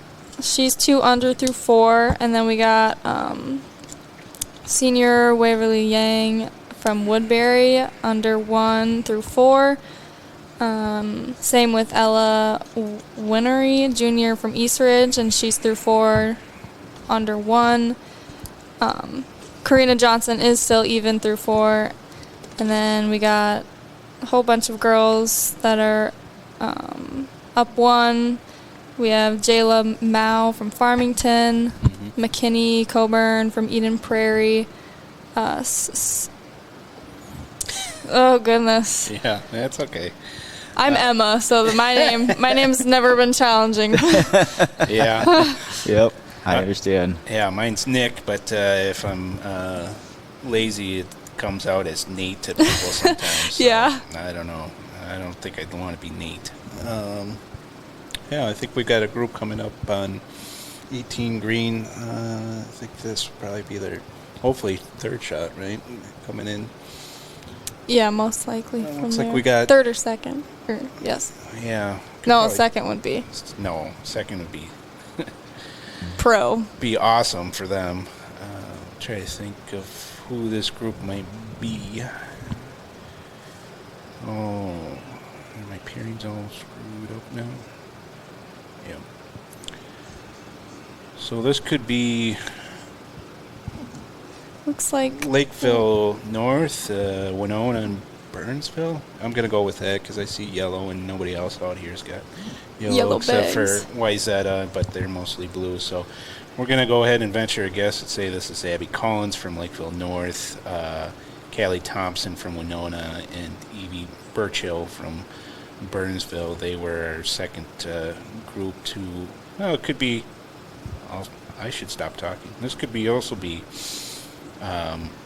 one of them will be right. yeah, well, it's the same 3 schools that teed off from 14 to start. So this could be our A or B group. We can't determine, but might be the A group as well. So that would be Cindy Krause from Lakeville North, Avery Foss from Winona, and Leah, I'll go with Leah Kaufman from Burnsville. Send your emails to Lance with the mispronunciations. Yeah. I'm only here for one day. Yeah, we did not. A lot of times we would do little pre-interviews with coaches and stuff. This is our first golf tournament we've ever done, and yeah, we'll certainly get better at it if we continue to do this. I feel like this is not bad for our first foray into it, but I think this is amazing coverage. Oh, thank Golf is one of the hardest things to, especially for girls' high school. yeah. But when we would do interviews like that, a lot of times, and Nick knows this. Nick spends a lot of times in press boxes. We go over pronunciations with either fans or coaches or somebody, but because Yeah. it's what we like to do. We like to pronounce their names correctly. Yeah. Yeah, we're substitute teachering it today. Yes. So. Yes, we are. Yeah, when you got 15 teams and, multiple pairings, it's a lot of players out there today. I don't know how many total. All but 3 of those girls got pretty close. I'm going to go zoom that camera in a little bit tighter for everybody at home. Sure. That sounds good. We can go through the leaderboard here a little bit to see if there's Any updates? Looks like we've got Waverly Yang from Woodbury at 2 under through 5 now, and she's joined there with Jovi Ordell from Lakeville South, who's 2 under through 4. Ella Winnery, the junior from Eastridge, 1 under through 4. Karina Johnson from Northfield, the sophomore, is even par through 4. Jayla Mao, freshman from Farmington, is 1 over after 3. And then Sachi Deshku is 1 over through 5. She's the second-ranked golfer in class. Well, I guess all of the state right now. They don't. The MGA does not distinguish by class like some ranking sites. We've got Eastview's Megan Young, a senior at 1 over through 4, and she's joined there with Serafina Swanson, another Eastview senior at 1 over through 3. Alani Theravong from Austin, a freshman, is 1 over through 4, and Eden Prairie's McKinney Coburn, a senior, is 1 over through 4. Olivia Hansen, a sophomore from Lakeville North, is 2 over through 4. And then we've got East Ridge's Aaliyah Clevin, a sophomore, who's 2 over through 3. And that's our top 12 for now. We can scroll through and see where some of the other Northfield golfers are. Emerson Garley, senior for Northfield, is 3 over after 5. Going down a little farther, we've got Danica Sorum, who's 5 over for the Raiders through 4 holes. She's sitting at about a tie for, I don't know, 27th or so. We'll find out as the tournament progresses. And then we've got Olivia from Northfield at 6 over through 3. And then Annika Johnson from Northfield's at 7 over through 4. And Anna Larson's there too at 7 over through 3 for your Northfield Raiders. And then we've got live shots at 18 green here. As we mentioned before, this should be the group of Lakeville North, Burnsville, and Winona. Looks like a tricky spot for the hole today. Yeah, that's what I was thinking too. Right in the middle of the ridge, huh? Yeah, I like. Sometimes they'll have the pin nice back towards the back of the green. Mm-hmm. I love when they have it set up there. Boy, that would be pretty speedy toward the back of the green, right? Yeah. That's just mean when you're coming up on your third shot that you can kind of just you can just kind of go for it. Yeah. Well, if it's at the back, you want to be at the back edge anyway and putt uphill instead of trying to have a downhill knee knocker putt to finish your day if you're playing from one. So, now the wind has picked up a little bit, it looks like, so we'll see how that'll affect things out on the course for the girls. That I Wanna Maker app is really great. I think that was just introduced like my sophomore year of high school or junior year, and before that we were just doing the good old scorecards paper, which I'm sure some girls still will do and carry around just to keep for themselves, but it really is nice having live feedback, and while you're walking you can kind of check and see how the team's doing. And might not be great for the girls if their parents are watching and they see a triple bogey or something. Especially if their parents are competitive. But. I remember back in the day when I was covering this stuff for the Northfield News and whatever. I think the Faribault coach finally put together a Google spreadsheet or something like that to simulate live scoring in a way. So that was before all these apps were possible. But shout out to Wanamaker and its great app and its affiliation with the high school league. So pretty easy to follow along, and you can even get hole by hole updates to see what's going on. want to check in with Jim again? Yeah, absolutely. Let's see what Jim has to say. All right. See where he's Jim, at. can you hear us? Yes, I do. All right. Am I on? You are on the air.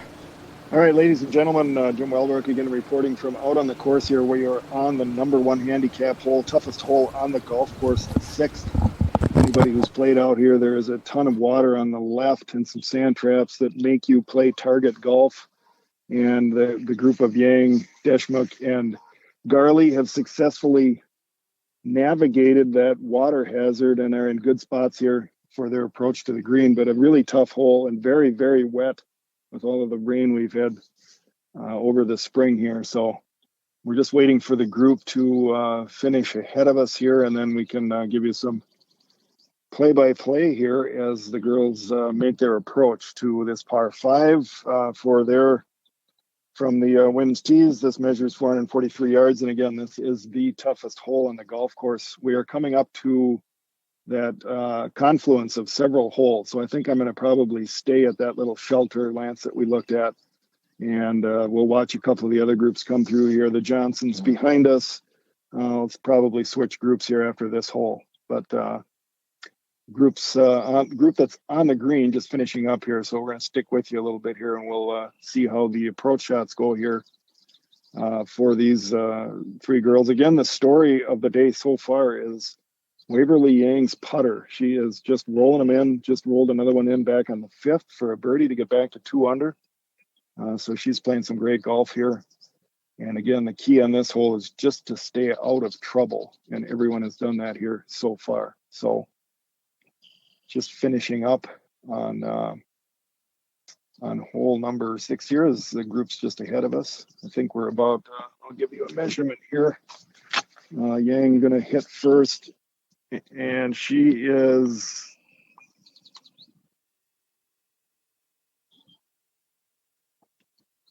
all right. Yang ready to hit here, 124 yards. That's what I measure. Pin cut left front. And I will be quiet when she swings here.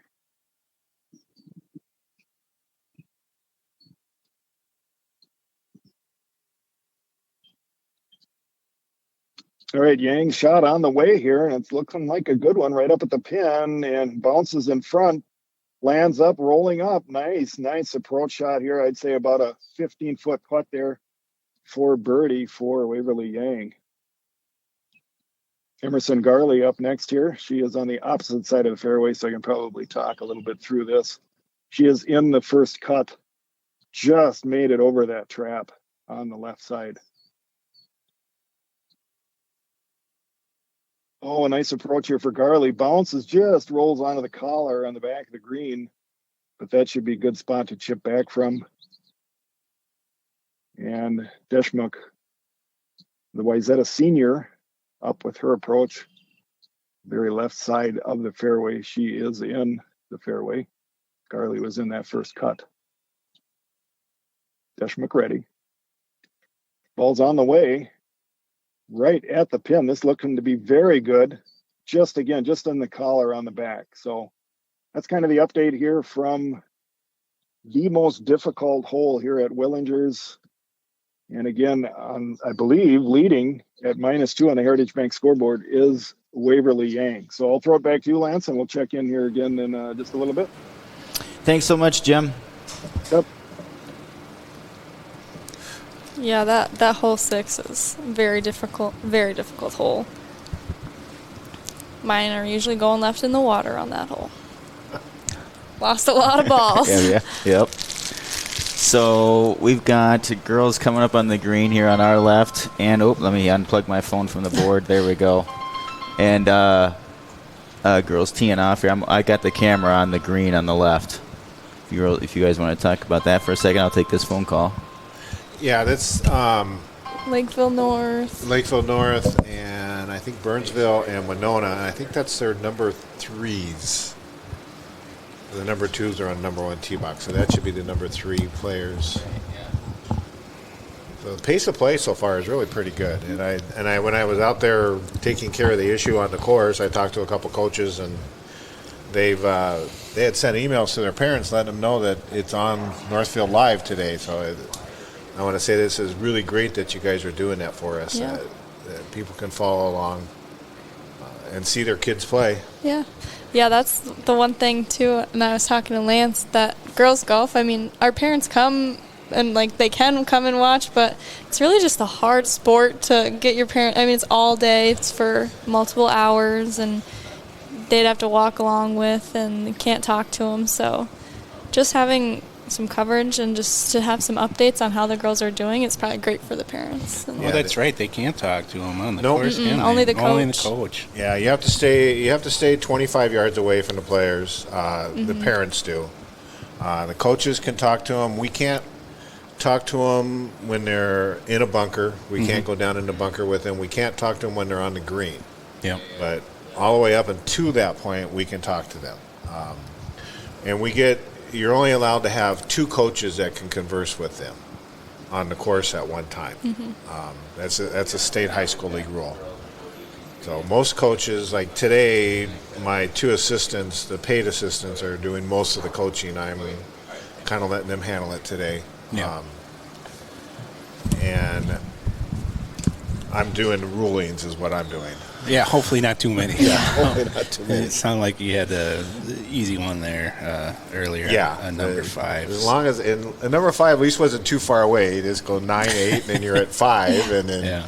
it seems kind of funny. Usually 7 and 6, but the way the course is laid out, it's 5 is right on the east side of number 8 tee box is the 5th hole, and then 6 goes along the water, and then 7's a little short par 3 comes back, and just kind of routes out that way. But yeah, the girls are having fun. I'm very happy with how we're playing so far. Yeah, just checking out some of the scores. We went through the scoreboard a little bit earlier, but looking in at Karina, and she's even par here, just super steady so far. Yeah, she's playing well. I talked to her just briefly she was waiting. There was a group on number 5 tee box because they were waiting for the ruling. They were waiting for Emerson to finish the hole, and then Karina had just finished 4th. She told me she parred that one, so she's doing well. And I had talked to Danny too, and Danny said she had just parred number 3, and it looks like she's finished number 4, but I don't know if that score got posted yet. And Emerson's post back-to-back pars after kind of a slower start with a bogey and a double on 2. So. Yeah, Or, I'm sorry, a bogey. Bogey, on all, yeah. She had all 3 three. bogeys in a row, but she's made a couple pars, and she's the type of player that she'll keep grinding. That's what she does. And then she'll get hot and she'll make a couple birdies. I know when she was a freshman and sophomore, I kind of had I called her the bulldog because she just kept going at it.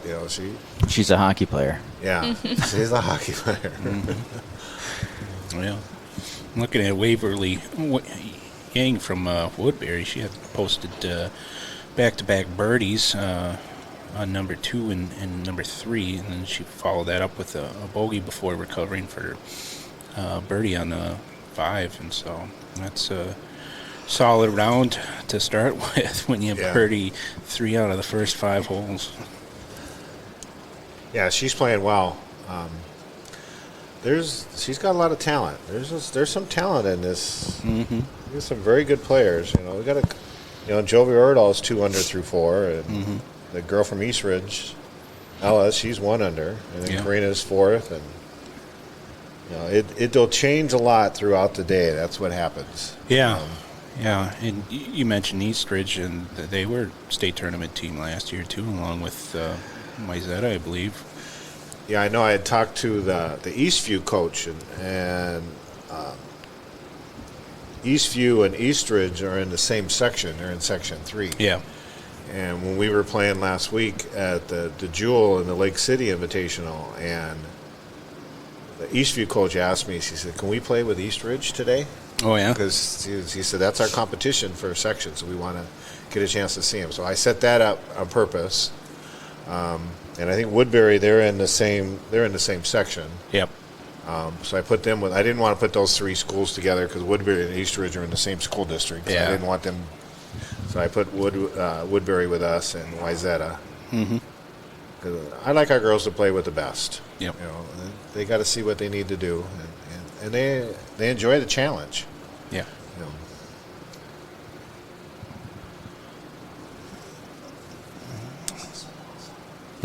Were we able to talk about the girls that teed off here on one of it? As they're getting ready to take their second shot, but I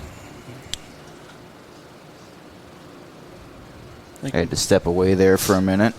No, I think Mel covered that group, and so I had the camera on the green over here the whole time. That these girls that are in between 18 and number 1, so I'm not sure I had the camera at all on the girls that did just tee off, that just hit their seconds, but. Yeah, so this should be the ones that are coming up the tee box here in 1. These are the number 4 players for Winona and Lakeville North and Burnsville. And then Winona only brought 4, so the last group actually will have 2 Lakeville North girls and a Burnsville girl. Okay.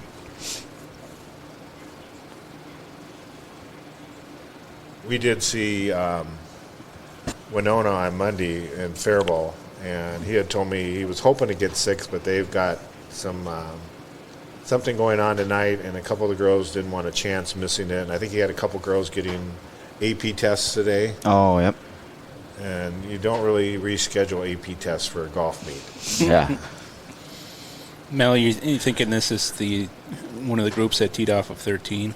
Yeah, this should be. Looks like Winona. Yeah, this should be probably the first group that was on 13. We've got one Winona girl from the second group on 13. I just see orange on a bag that signals Winona to me, but I could be wrong. That could just be orange for the sake of being orange. Let's see. Well, it looks like. Yeah, this may be the.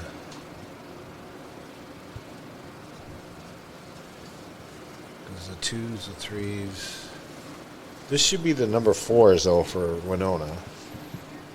And then right behind them, they have the 2 Lakeville North girls. So that would be the 5 and 6 from Lakeville North, and then the 5 from Burnsville, because they only brought 5 today. So this is a Lakeville North girl that's stepping up right now? Yeah, this should be their number 4 player. So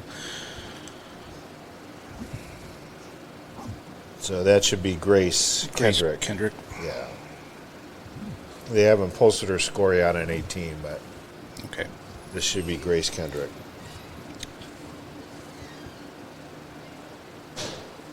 And then behind them on 18. Doesn't make any sense. Well, that was a nice shot by Grace. That's nice drive. That's exactly where you want to be on this first hole.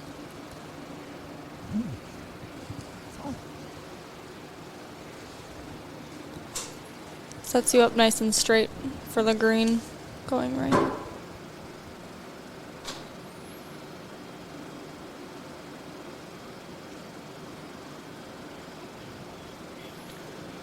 Yeah, next time that one's going to be in the water. Yeah. Every time we talk about this. Yeah. What are the jinx? It happens. Yeah. I think sometimes this first hole can be very intimidating. Definitely, yeah. You know, water left, water right, and you know, depending, just like for the public, for the girls, they're always playing the red. College girls will play from the white. Okay. They'll back up to the white, but it's a different perspective when you're playing, like for the blue tees, or if you're playing the black tees in the back. The hole looks totally different in each spot, just because it's when you're playing the black and you've got to hit the ball over the water. That's all you see is water. You know, in blue, it's still there's a lot of water, and from the blue tees, you've got to hit it about 230 in the air just to cover the water to make sure you're over. Yeah. Stay left. Yeah, I think Emma could tell you that. That's what I kept telling the girls when we started playing here. Aim left. Yep. Aim at the trees. Yeah. Yeah, I aim way left because I usually shank my ball right anyway. So sometimes it would work out for me, though. Probably not alone with having a slice. Well, we got the two Lakeville girls putting in over there. Along with who's the third? Like we got two Lakeville North and is that also a Winona? Yeah, that's Burnsville. Burnsville, Yeah. okay. So shortly we should have Jayla Mao from Farmington coming through. She's 2 over and near the top of the leaderboard. I think they should be the next group or the group after. Yeah, where did they? Yeah, they started on 12, so they're. It's hard for me to work backwards. Yeah, it They is. should it's be a coming little, up right after this group on 18 here then. Yeah. Yeah, and actually, I think they might be on 17 now because it Okay. looks like Farmington, their number one player, is on 17, so it might be a few minutes before we have anybody else come up. Okay. I kind of set this up on purpose today of not putting anybody on 16. Because that's the farthest point away Yeah. on the backside. And I did the same thing on the front side. I didn't put anybody on 6 because I wanted to get to the closest holes to the clubhouse. Now they're going to finish on 16, which is it's kind of a straight shot coming down 17 and 18. And, Yeah. and they might finish on 6, but they're just straight across on 7, and then you're on 8, 9. So it's not too bad. But Yeah. yeah, that girl for the number 2 player, she's playing well so far for Farmington. Yeah. That'll be another wrinkle to the section tournament for you. You never know, and that's the thing. It's hard to tell sometimes. Yeah. Well, and you probably don't see Farmington all that often. No, we only see Farmington in the section tournament. Yeah.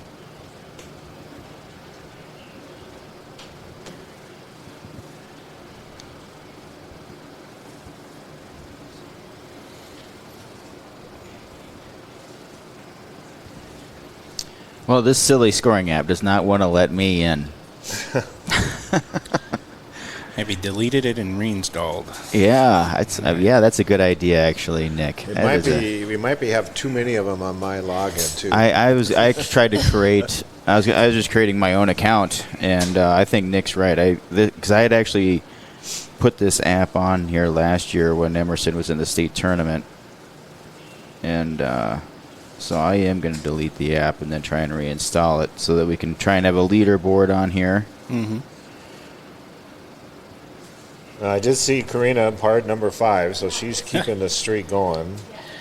She must be It's- putting well, or what leads her to score well when she's playing well? If she can hit the ball, she does. Surprisingly, how such a little girl. Mm-hmm. She's not big. Neither one of the Johnson girls, and Emerson's not big. Yeah. But it's surprising how much power they generate. Okay.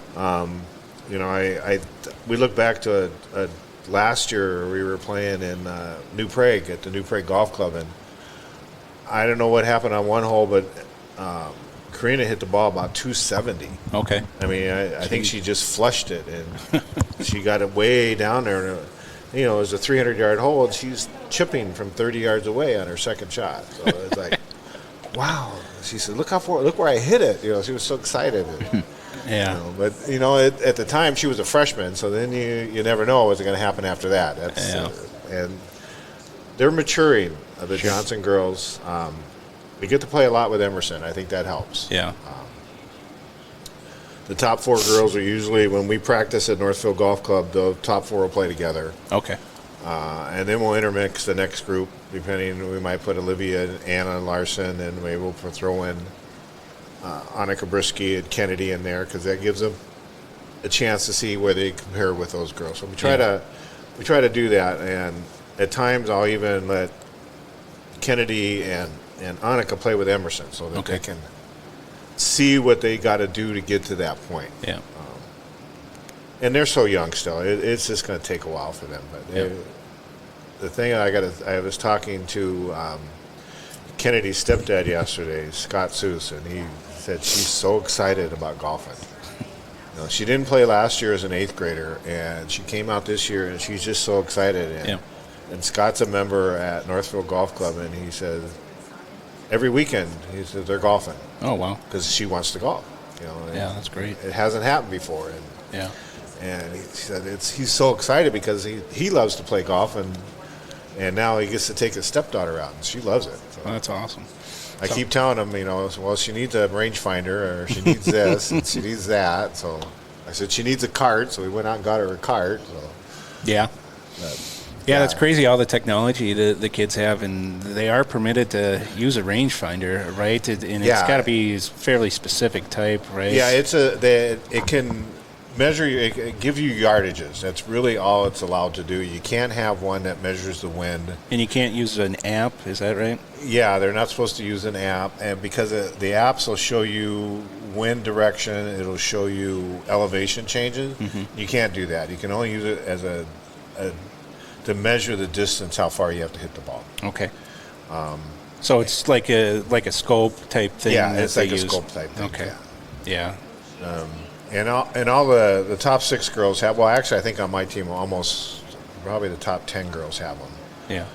And I know Danica Sorum, hers wasn't working real well, so she's using mine. Last year, I gave it to Marie Lebensky in the first meet of the year, and I didn't see it until the end of the year. So, Well, at which least is you okay. saw it. Yeah. Yeah. Most of the time that stuff Yeah, disappears. Danny will give it back. I'm not worried Yeah. about it. Well, it's not like back in the day when you had to step off yardage. Yeah. You use a rangefinder now too, Mel? You don't step everything off? No, I don't step everything off. I play probably 95% of my golf here at Yeah. Williams. So You know all the distances. There. yeah, I think there's. If I have my rangefinder with me, I might use it like 3 times in an 18-hole meet because Yeah. I know the distances. I probably played through 400 rounds of golf here. Yeah. So I know. the 400. greens. I think that's a little late, Mel. You're out here all the time. Right, Mo. In the summer, not. I haven't played yet this year. When I'm coaching, I don't have time to play. Yeah. Yeah. But in the summer, I try to get out here. And when I'm not, I work out here a couple days a week. And now I get to. My grandson's old enough now. He works with me. Yeah, that's right. He's 16, and he comes out here and he does carts and picks the range. He loves that kind of stuff, so he thinks that's a blast. So. Well, working at a golf course is one of the best summer jobs around, I right? know. It's Have pretty good. sun and nice days out in the course, and Money's not bad either. yeah, exactly. For me, at least. I don't know about the guys in the pro shop. Yeah. Yeah, Emma works out here. She does a bev cart, and Yeah, she works in the grill. It's great, yeah. And the members here too. It's they're so nice, and just everybody comes out here for a good time. They want a nice course, and Yeah. I mean, driving around the course all day. Again, I can just see how well the grounds crew do Yeah. keeping it absolutely gorgeous. They do such a good job. yeah, they sure do. It's not easy work getting up at the crack of dawn to get out here and go roll greens and.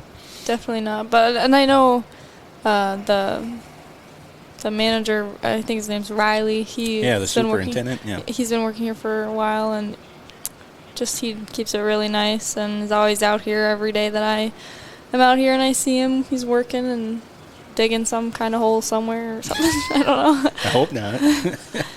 Yeah, we have a really good grounds crew here. Yep. Yeah. Riley's been here for a while. Yeah. He left for a couple years, and he was still working for a Tradition Golf, which owns Wellingers Golf Club. He was doing some irrigation stuff for their Tradition owns Robert Thomas Homes, so Okay. he was doing some irrigation stuff. And then Zach was here, and Zach went up to Legends, which is our sister course in Lakeville, or Prior Lake, technically, yeah. Or is it And Credit then- River now that it's Yeah, a town? and then and Riley wanted to come back because he lives in New Prague, and he wanted to come back and be here. So it's great to have Riley back. He was actually general manager here for a while Yep. until he left and did that, and then Cody Mager was here as our GM, and now he's up at Madden's Oh, is he at really? the Classic Oh, golf wow. course in Madden. So Good for him. He's kind of got the perfect job being Yeah. because they don't open until I think they open the last weekend of April, and then they close for a week, and then they're open for the summer, and they Okay. close the middle of October. It's like being the head professional there is dream come true. And then he told me, he says, one on his job description, he's supposed to play with members of the Classic 3 times a week. So, so he gets to play a lot of golf. Yeah, that's perfect. And the pro here, I saw the name, and it's been a while since I've been out here. Who's the head pro here now? Now, this is Eddie Dennis. He's been here when Cody left. Cody left here 2 years ago. Eddie came back. Eddie was here for a while, and then he went down to Iowa and worked. He's originally from Burnsville. Okay. Does he know Lucky? Oh, he's known Lucky for a long time. I think everybody knows Lucky. Well, in the golf world, sure. Yeah. And in hockey, that's a big chunk of Minnesota right there. I'm not sure if he was playing golf with Lucky when they were in high school together. Could have been. Okay. I don't. I'm not sure exactly how close they were in years, but Yeah. And then Eddie actually went to South Carolina for a long time. Oh, and okay. was working in the golf business down there, and then came back. And then he was here for a year, went back up to Legends, and then he went to Iowa for a year. Then he came back here. Now he's here. Yeah. Yeah, he does a really good job. Yeah. There's a lot of events out here during the summer too. We have a lot of it. You know, this year it's our turn to host the chamber event. Yeah, it's a huge The Northfield event. Chamber will be that'll be our biggest event of the year this year. Will be the Northfield Chamber. Yeah. Emma, you want to make sure you get to work the bev cart that day. Yeah, right? Yeah. They better schedule me. Yeah. He'll be busy. Yeah, that's one of those I'll talk to Eddie. big scramble events, right? Yeah, it's a big event that we have out here. We get it every other year. We switch. Yep. They switch between us and Northfield Golf Club. And when is that this year? It should be the last Thursday of June. Okay. Somewhere in there, I got an email about it yesterday. Yeah. And is Tuesday the big special golf deal here? Yeah, they used to call it. It used to be called 2 for Tuesday. Yeah. And what it is, it's golf and lunch. Yep. So you get a golf cart, you get range balls, and you get either a hamburger, hot dog, or a brat off the grill, pop and water. Yeah. You know, a pop or water, a bag of chips, something like that. But the green fees are Yeah, it's You like get a deal. $55, I think. That's ridiculous. Yeah, it is. I mean, it's with a meal in range. Yeah, time. I mean, just Can't beat yesterday. Yeah, just yesterday I was working and we had the 2 for Tuesday deal going on, and it was it wasn't chilly, but it was really, really windy and just kind of I thought it would be a slower day, but that deal really brings people out. So yeah. there's not really a not busy Tuesday here No. at Willinger's. Well, and then for those in the metro, I mean, it's a straight shot, straight down 35, and you get to play a little different course than you're used to. So, Definitely. yeah, it's a real draw. Emma, what's it like playing in these tournaments when you're with a group of with a group of 3 or 4 girls, and you don't even know them at Yeah. all? How do you get to know them, and what's it like playing with strangers like that, even when you're young like that? Yeah, at first, it can be a little nerve-wracking for going up to varsity. And I remember when I had first made the transition to varsity, because JV, there's a good chance that you'll be in the same group as another girl on your team, which makes it a lot more comfortable. But moving up to varsity, it is definitely, it's more common to be you and 3 other girls from different schools. And I've had nothing but good experiences. I mean, all these girls are just here we all share one thing, and that's the love for golf, and we like playing, and I've never had any issues with any girls. Everyone's so nice, and it's nice. You learn a lot of stuff, too. I mean, it's nice constantly meeting other girls and watching them and their game, and definitely it's a great way to improve, so... Yeah, I would always think it'd be kind of nerve-wracking if you're It kind is of a a little shy at kid. first, and, yeah. especially when you're young, you don't really know how to socialize all that well or what to ask and things like that. So, in golf too, it's an individual sport. You play the game with yourself, but doing meets and stuff like this with other girls, it really does help you get out of your shell, and it becomes a not so individual sport. So. Well, then you have to swap scorecards too, right? You have to. Well, we used to do that before I Wanamaker and stuff, but now with these apps, I mean, you can. You do still score for one other girl? We'll still have, so like when a threesome, you're keeping score for one of the other girls, and somebody's keeping your score. But one of the threesome usually is also keeping a paper scorecard. Yeah. Because you never know. Just in case. There's a couple places, like when we go to Red Wing and you play Mississippi National, the apps doesn't work. Oh, yeah. There's just no cell towers. It doesn't work. So you're doing scorecards. And so it's hard as a coach because you don't know what's going on. Yeah. And how you're doing. And then our first home meet this year, we were playing Albert Lee, and Annika and Karina were playing with the number 3 player from Albert Lee, and there was the phones were the only ones that were working with the app. Everybody else didn't have the app. It didn't work that day, except those 3, and it was a nationwide thing. It was out nationwide. Okay. So it was the cell phone and it wasn't really the cell phone tower. It was the program was having a problem, and it came on back about halfway through. Okay. I think, and then it came back on, but yeah. That's but as coaches, we can actually go in, and if we need to enter scores, we can do that. Yeah. We can enter the scores. I'd like to see them change the app a little bit, that the only thing the girls can do is input their score. They can't see how the team's doing. Yeah. I wish they would change the app to that, because then it would make it better. Than the girls wouldn't have any idea. Well, we're not doing very well as a team, and so I don't care anymore. Yeah. I hope we can get away from that, and they're probably going to update it.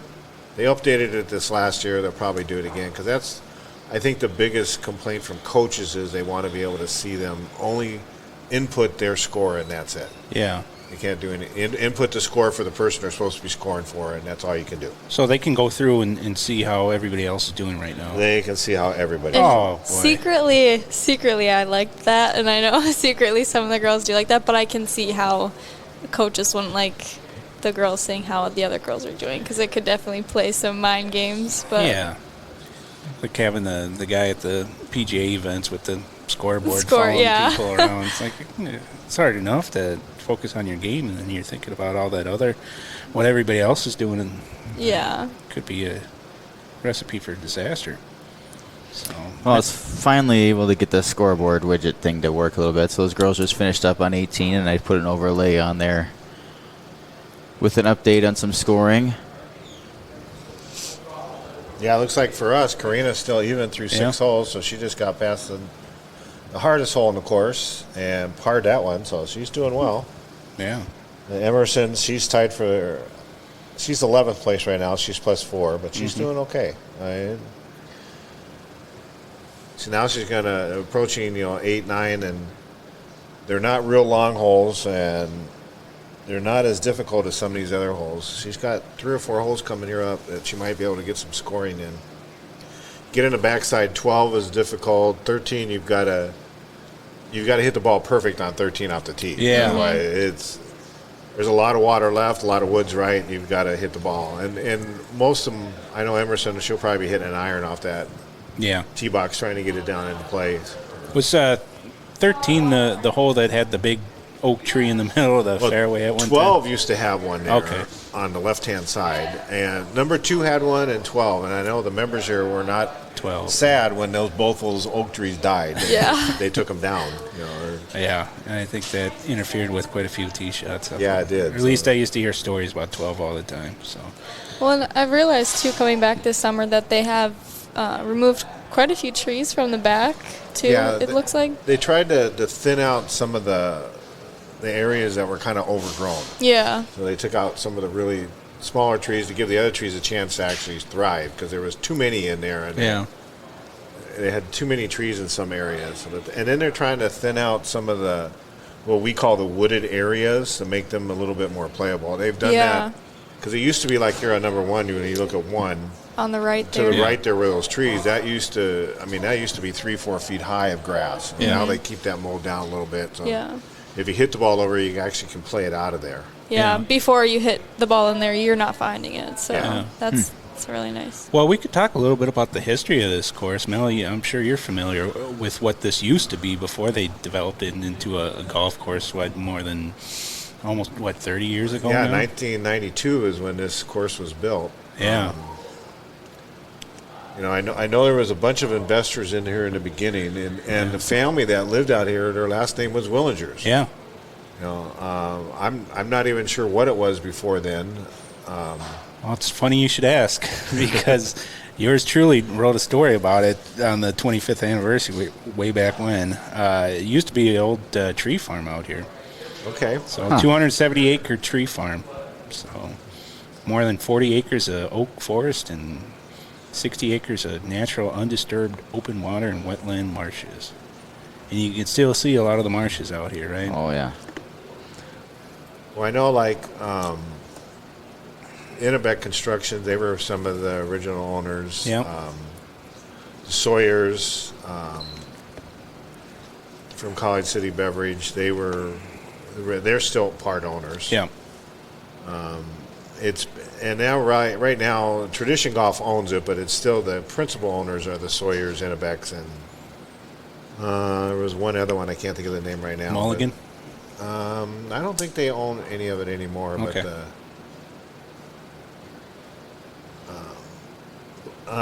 is it Blaisdell? Yeah. Yeah, Tom Yep. Blaisdell. Yep. He was in partnership with Sawyer. Yep. But this was the first course Ennebeck Construction did, right? Yeah, this is the first one that they owned, and then where the Legends was it was a 9-hole golf course. Yeah, I grew up out there. Yeah, then they built that and made it into an 18, and then they owned the territory up in St. Cloud. Okay. But they sold that one, and then they owned the Tournament Players Club down in Iowa, down by Des Moines. Oh, sure, yeah. They own that one too. Okay, yeah. Yeah, just going through my notes. Ennebeck have something to do with Bear Path, too? Is that right? I don't know that. It wouldn't surprise me, though. And Spring Hill Golf Club, which is out west of the metro, which is a top-notch golf course where all the glitterati tend to play. I think Michael Jordan's a member there. Wouldn't surprise me, yeah. I knew a bunch of guys back in the college days that caddied out there, and they'd tell me the stories of who they caddied for and how much money they'd make. And Yeah. meanwhile, I'm grinding it out, making $20 a loop on a good day. So, but yeah, they certainly tried to honor the original lay of the land here with some of the features they got on this course with the marshes and the oak trees and things like that. And it's kind of unique. We really don't have any homes that come into play on this golf course. Yeah. It's you up on number 6. There's one up on the side of the hill, and I know prior to that house being built up there used to be a coyote that sits up on that hill. Oh, no and kidding. you used to watch. Because you'd have, there's so much wildlife out here between the cranes and you'd see the geese are out here. And, I know there's some times when I've come out here and played early in the morning and you look at a sand trap and they look like they were like cougar tracks in there. They weren't, it was a cat track, but they were big. So. Okay. But yeah, you'd see all kinds of wildlife out here. A lot of deer. Yep. I've taken a lot of pictures of deer out here, especially when I'm out here playing early in the morning. Yeah. Just last summer, there was a farm down the road with the cows with the big horns, longhorns, Yeah. and one of them escaped and walked down the Willingers' driveway and walked right onto hole 10. Yeah. So that was some wildlife I've never seen out here before. Hey, we got Jim Welbrock. Okay. I think he's out there with Karina here. Hang on, let me plug him in here. Jim, can you hear us? Yes, I do. All right, you're on again. Where are you at? I am at the 8th hole, and I'm going to be quiet here as we have another tee shot coming up. Karina Johnson just hit. She went down the left side, bounced off the cart path, and might have hit a tree. But there's room to go over there, so I think it's going to be okay. But I'll be quiet here for a moment.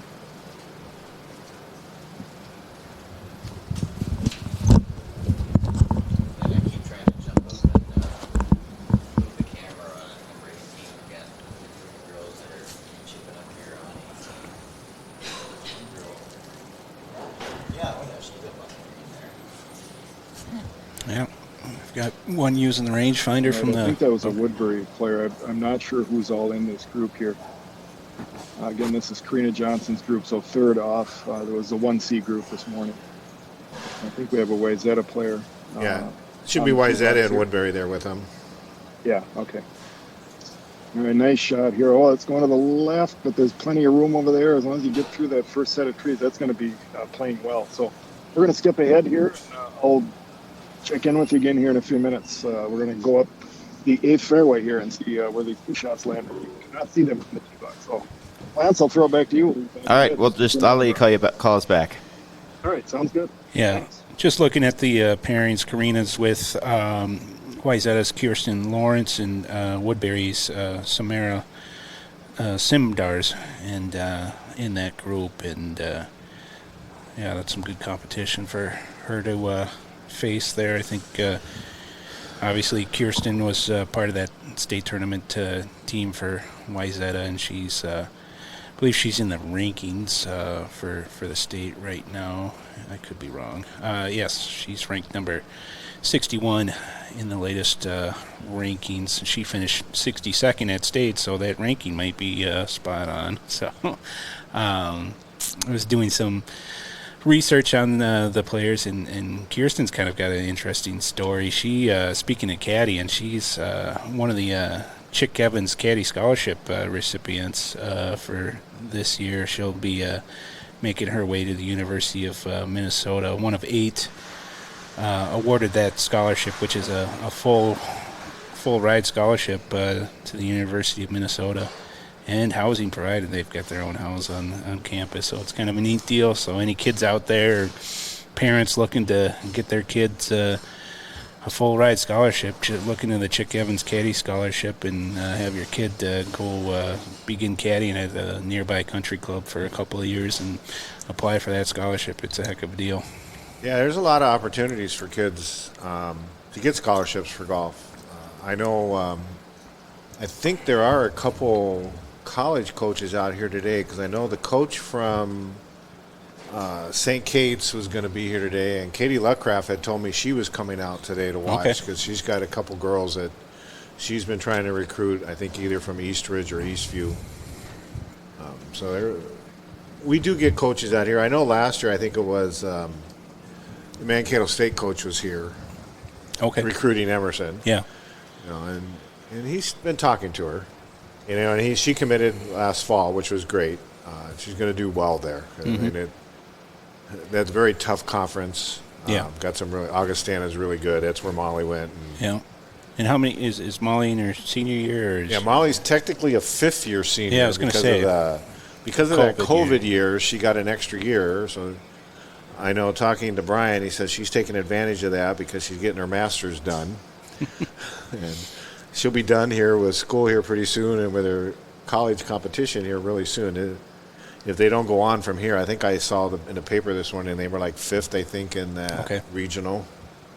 So, yeah. And I know her brother Nate, they're playing they're in the Texas regional, but I don't think that's for another couple weeks. And then I know Nate actually has qualified for the second round of qualifying for the U.S. Open. Okay. Wow. So he's going to get a chance to play another round of golf to try to qualify for the U.S. Open, which would be really kind of fun to see. Yeah, and Nate's playing at Notre Dame, right? Yeah, he's at Notre Dame. He's one of their top 3 or 4 golfers they have on the team. He's a great player. And it looks like we've got a group at the first tee. They just came off of 18, and I forget who's in this pairing. This could be. I'm not sure if this is Albert Lee. That's not helping. This could be Albert Lee. This could be the Albert Lee, and might be Eden Prairie. They would have started on, 11?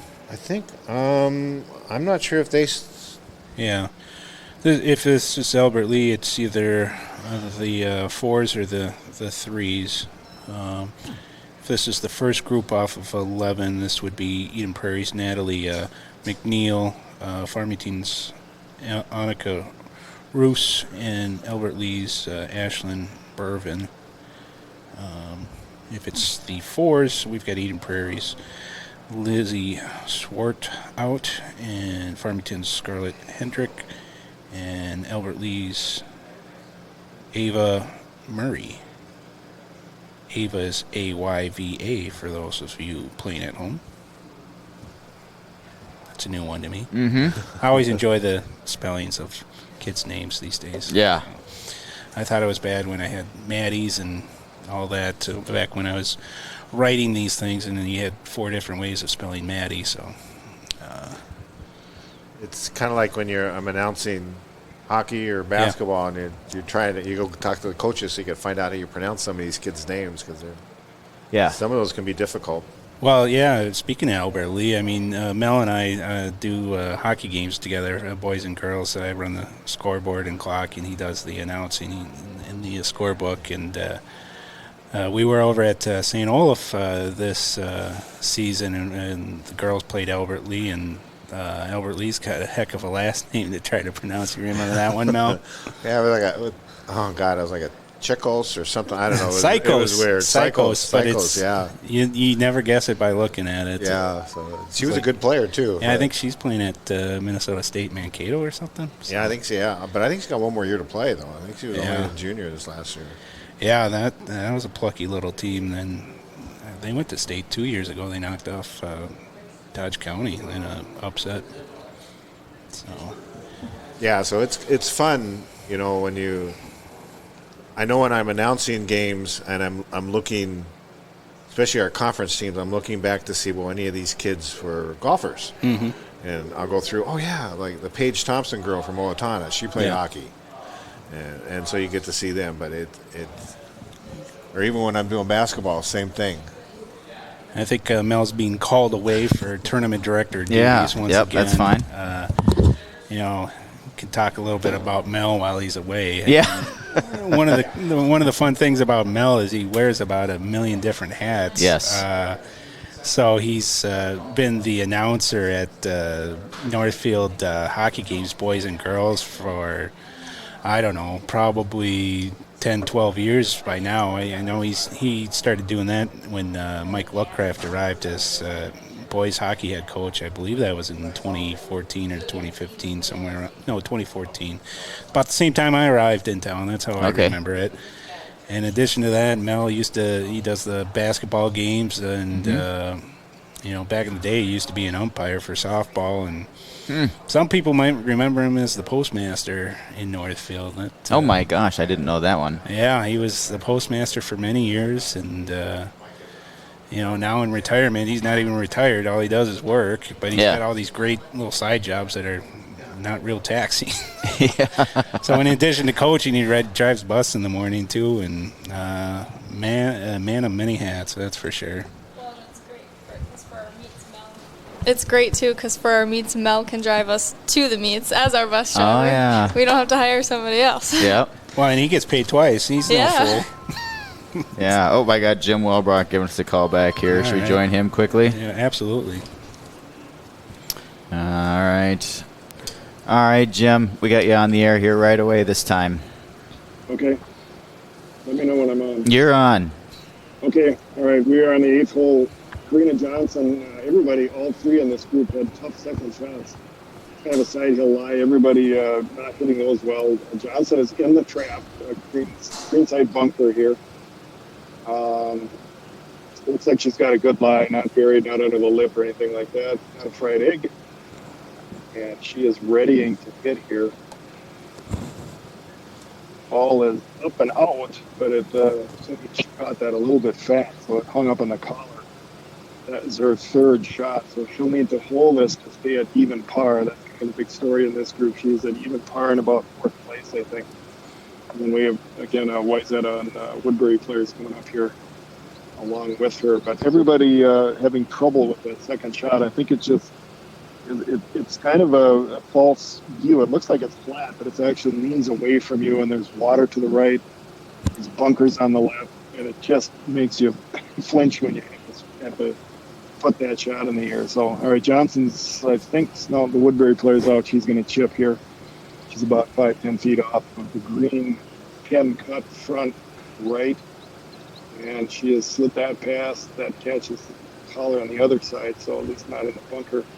Johnson ready here for a short chip, but this runs, of course, as all shots do, towards the water with some pretty good speed. She's lining this up here.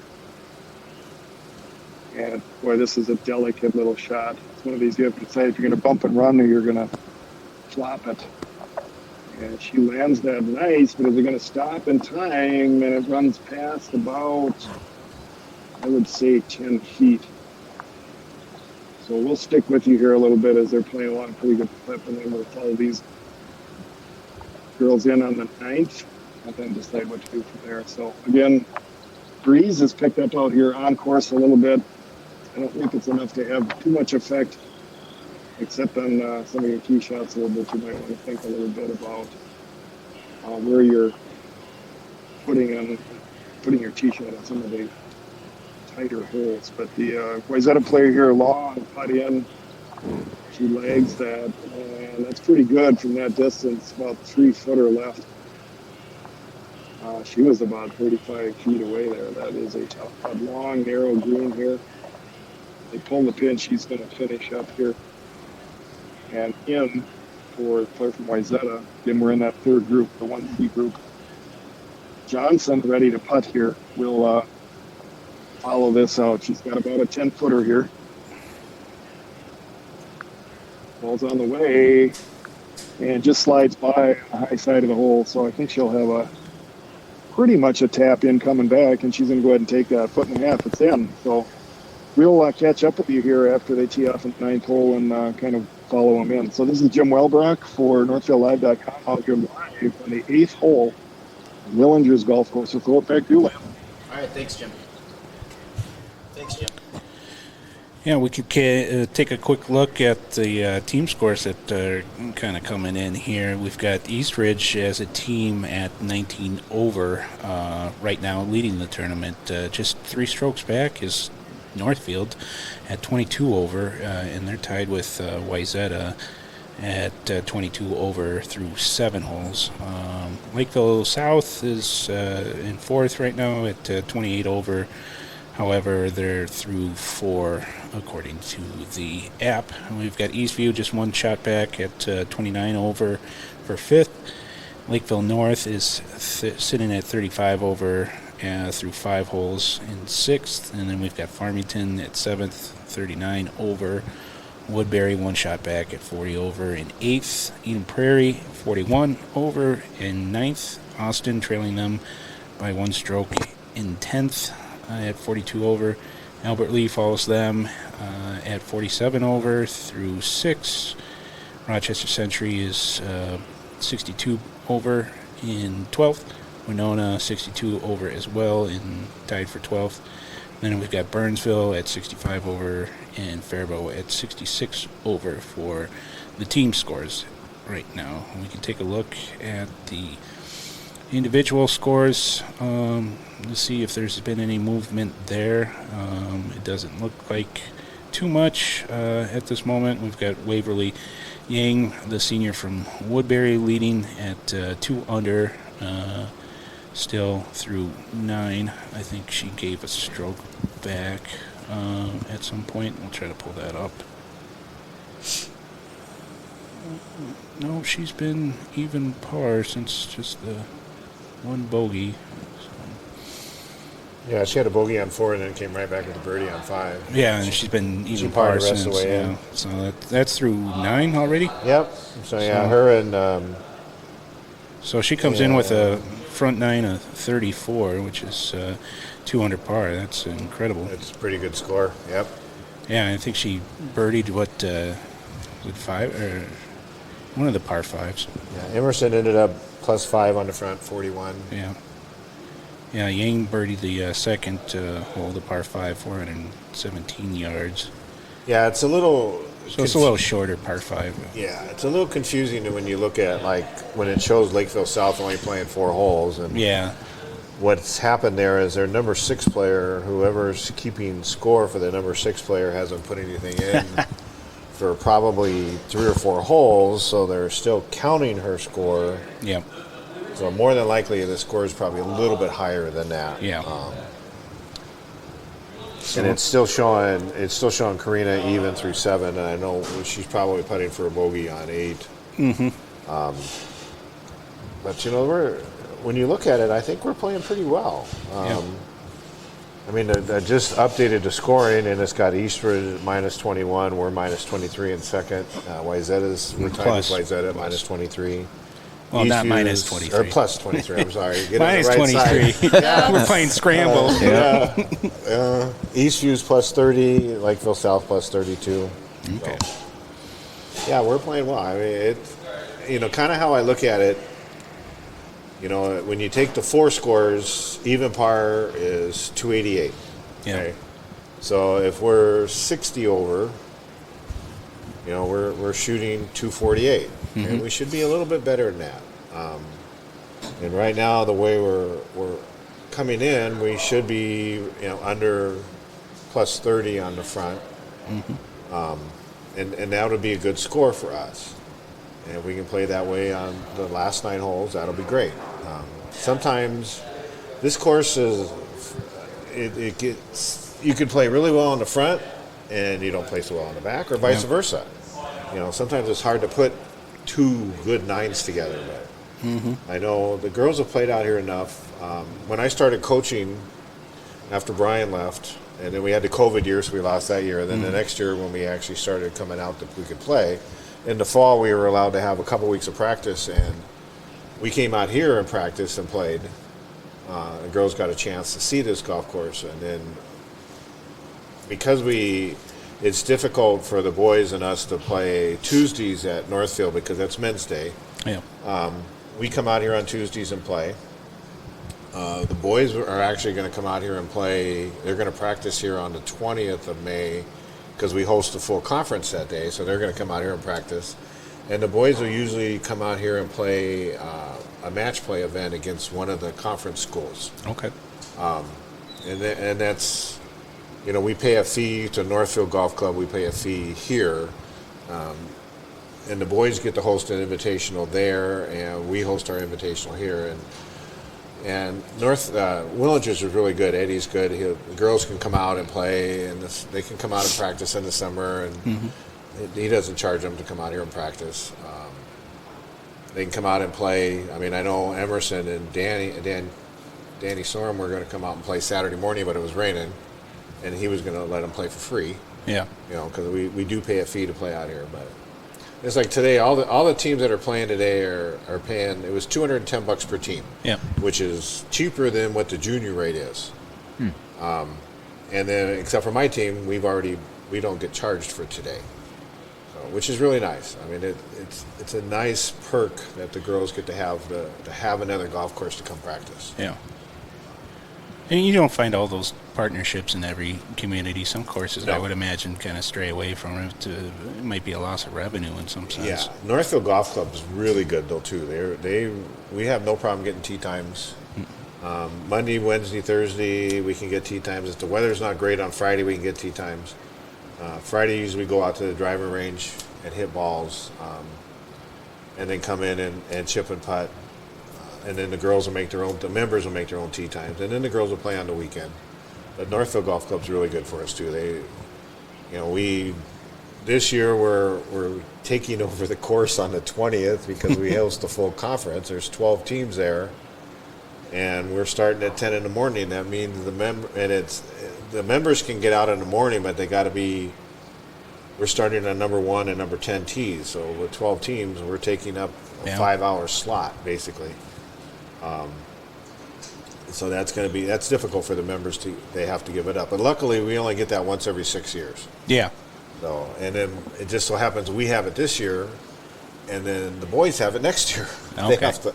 Yeah. I'm not sure if they host the April or the May, but they have one of the events next year. Yeah. It's got to be good for the course to get exposure to. I mean, not only do you get the kids out there playing, I mean, you get the parents out there, and they get familiar with a different course, and maybe in the back of their mind they come out and play sometime. Yeah, I know that some of the parents are going to be there that day we host a full conference, and I was telling Emma earlier, I'm going to send out a text because I still have all their phone numbers. Yeah. And invite the girls who used to play. Hey, come out and watch the girls play if you're home from school. Yeah. You know, and most of them should be home by then. Yeah. Come out and watch the girls, and they can support them. Yeah.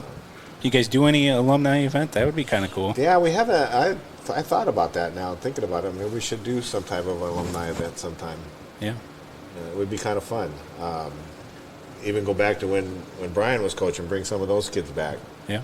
You know, it's Molly hasn't been back. Molly used to work here too at Willingers. Sure. She was out here for a few years, and I played golf with Molly a few times. But yeah, Molly and some of the other girls that used to play. Like we talked about Jimmy Fisher, his sister used to be. Yeah, Lane. Yeah, she played out here a few times. She qualified for state, I Yeah, believe. she qualified for state. We had when you throw the COVID year out, we've actually had 14 years in a row we've had qualified somebody for state. Yeah. Wow. So, Yeah. and we hope to continue that this year. Yeah, I think things are looking pretty good for that. You might have more than one entrant this year. Let's hope. Hey, I was just noticing on the 18, as the girls were putting in, one of the rules that came out a few years ago is you can leave the pin in. Yep. Whoop. Emma, what do you think about leaving the pin in? Do you leave it in when you putt now, or are you used to pulling it? 'Cause back in my day, we always pulled it. And Well, I yeah. can't get used to leaving the thing in, even though it helps me more often than not. Now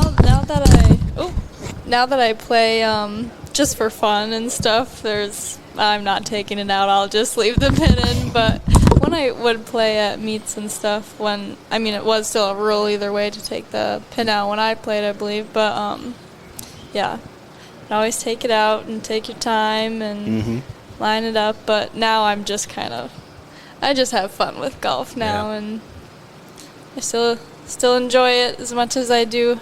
I miss the competition though, definitely. Yeah. So I miss playing with the girls, but I see them out here now. I work out here every day, and I get to see them, and hopefully I'll be able to play with them. I graduated with Avery Hossey and Okay. Payne Sullivan, and we all played together, and I'm sure that they'll come with me on the 20th and if we come out and see. So I'll hopefully get together with them this summer, and that's just the best part too about golfing. Like, you get so close with these girls on the long bus rides, just like any sports team, and you make some really good lifelong friends. So Yeah, we had some really good bus trips. yeah, we did. Okay. And one year we had 2 trips to Winona. Yeah, those were long ones. Oh, definitely. really? Did they have the section meet down there Well, too? no, they had that. We had the April conference was in Winona. Oh, yeah. And so this was actually the first year coaching, and I think you might have been playing varsity. I can't remember that far Yeah, back. I think I was like 7 on varsity, 6 or 7. Okay. So, but we were playing. We went down there. We had played a dual meet with them, and we went down there. And it was so cold. And So it was the first meet of the year, and I had hand warmers for the girls. Like, Yeah. little rainy, windy. Yeah, it was like crazy. And then, we shot like 405, and I got on the bus after we were done, and they were all disappointed because we didn't play well. Nobody played well. And I said, well, the bad news is we shot 405. I said, the good news is we won by 30 shots. So Yeah. Yeah, I don't. the Winona didn't play very well either. You're not going to win too many tournaments shooting 405, I don't No, think. and then we had to come back there with just the varsity players a couple weeks later, and I think we shot like 365, and we won that conference meet by 5 because the first year I coached, we were undefeated in conference. We won every meet. In fact, we won the last meet. We won that one by 20 shots. Okay. Over Red Wing was second. And Albert Lee was right in there too. Yeah. So that was kind of nice to see. And then that's the year we ended up having Anna Nessett and Emerson was a 9th grader at the time, and then Evelyn Jordan. We had 3 all-conference players. So that was nice to see. Yeah. And then the next year, we ended up having 5 all-conference players. Jeez. So because you had Anna again, and you had Yeah. Emerson, and Evelyn Jordan, and then the twins. Okay. Both Annika and Karina made it. So we had 5 and we were undefeated in conference again that year. And then last year, we had lost to Albert Lee in the April full conference meet, and we lost to Owatonna in the May full conference meet. Mm-hmm. But in the time that we played them during the year, we beat them both. Sure. And that gave us the win. I think we ended up 31-2 in conference play. So that was, and we had 3 all conference again last year. Yeah. The Johnson twins and then Emerson. Emerson had the lowest. She averaged and I got to explain how they do the averages for the conference. So like the course rating for this course is 70.6. Yep. So it's par 72. So in our conference, they would take a 70.6 and add 1.4 to your score. So Emerson's average last year was 79.7 is what and that's with adding the extra stroke. So she probably averaged like 77 from where we were having to play. So it's because every course is a little bit different rating. So I mean, she played really well last year. Yeah.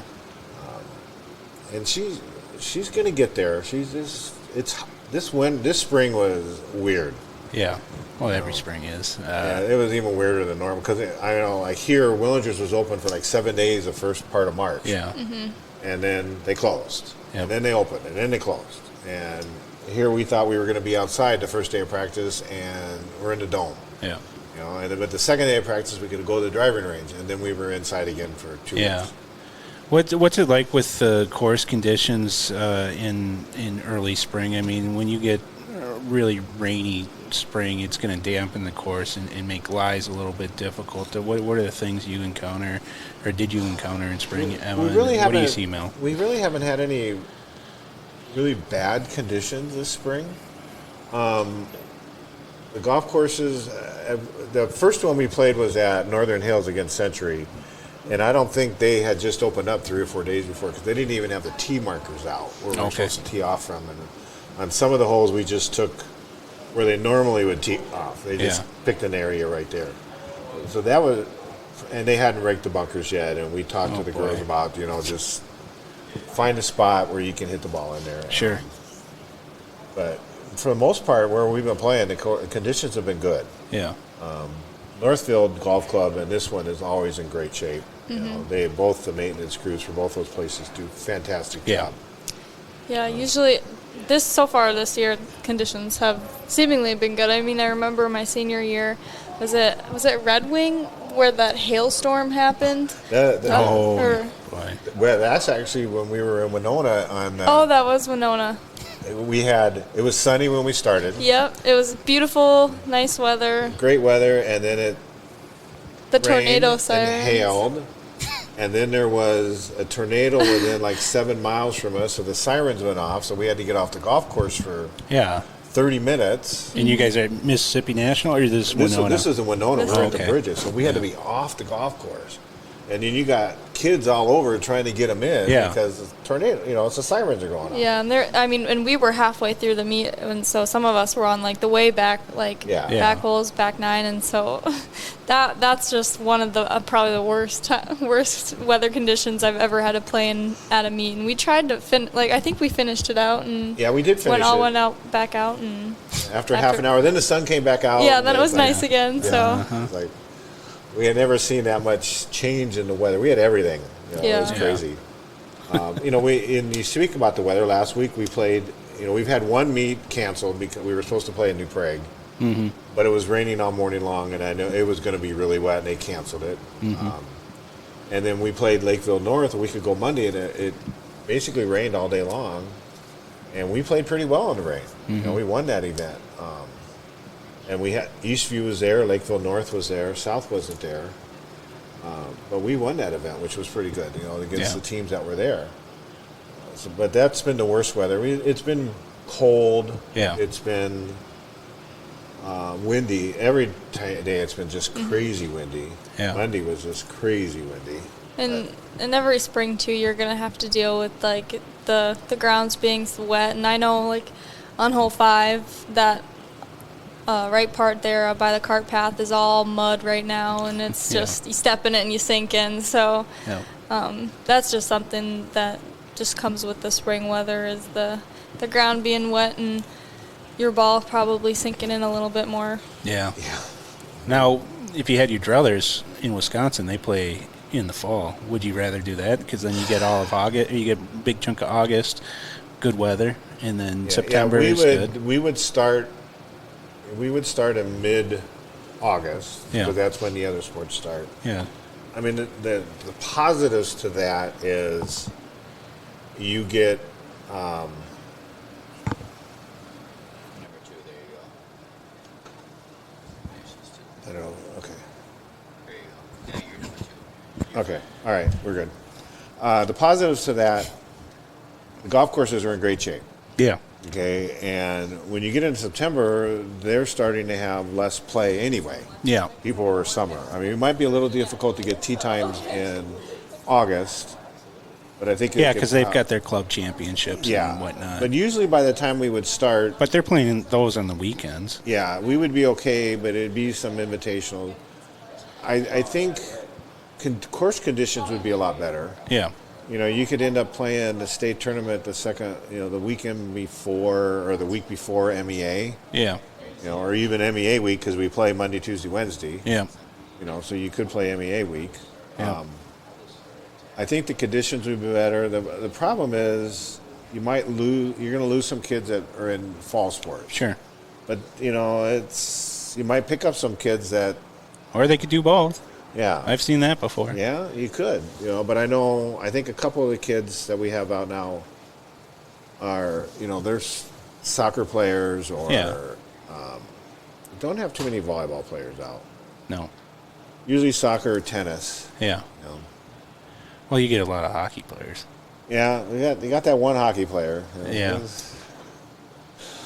I know I was at a coaches meeting a couple weeks ago, and we were discussing athletes of the year. Mm-hmm. Senior athlete, senior individual sport athlete, senior team athlete.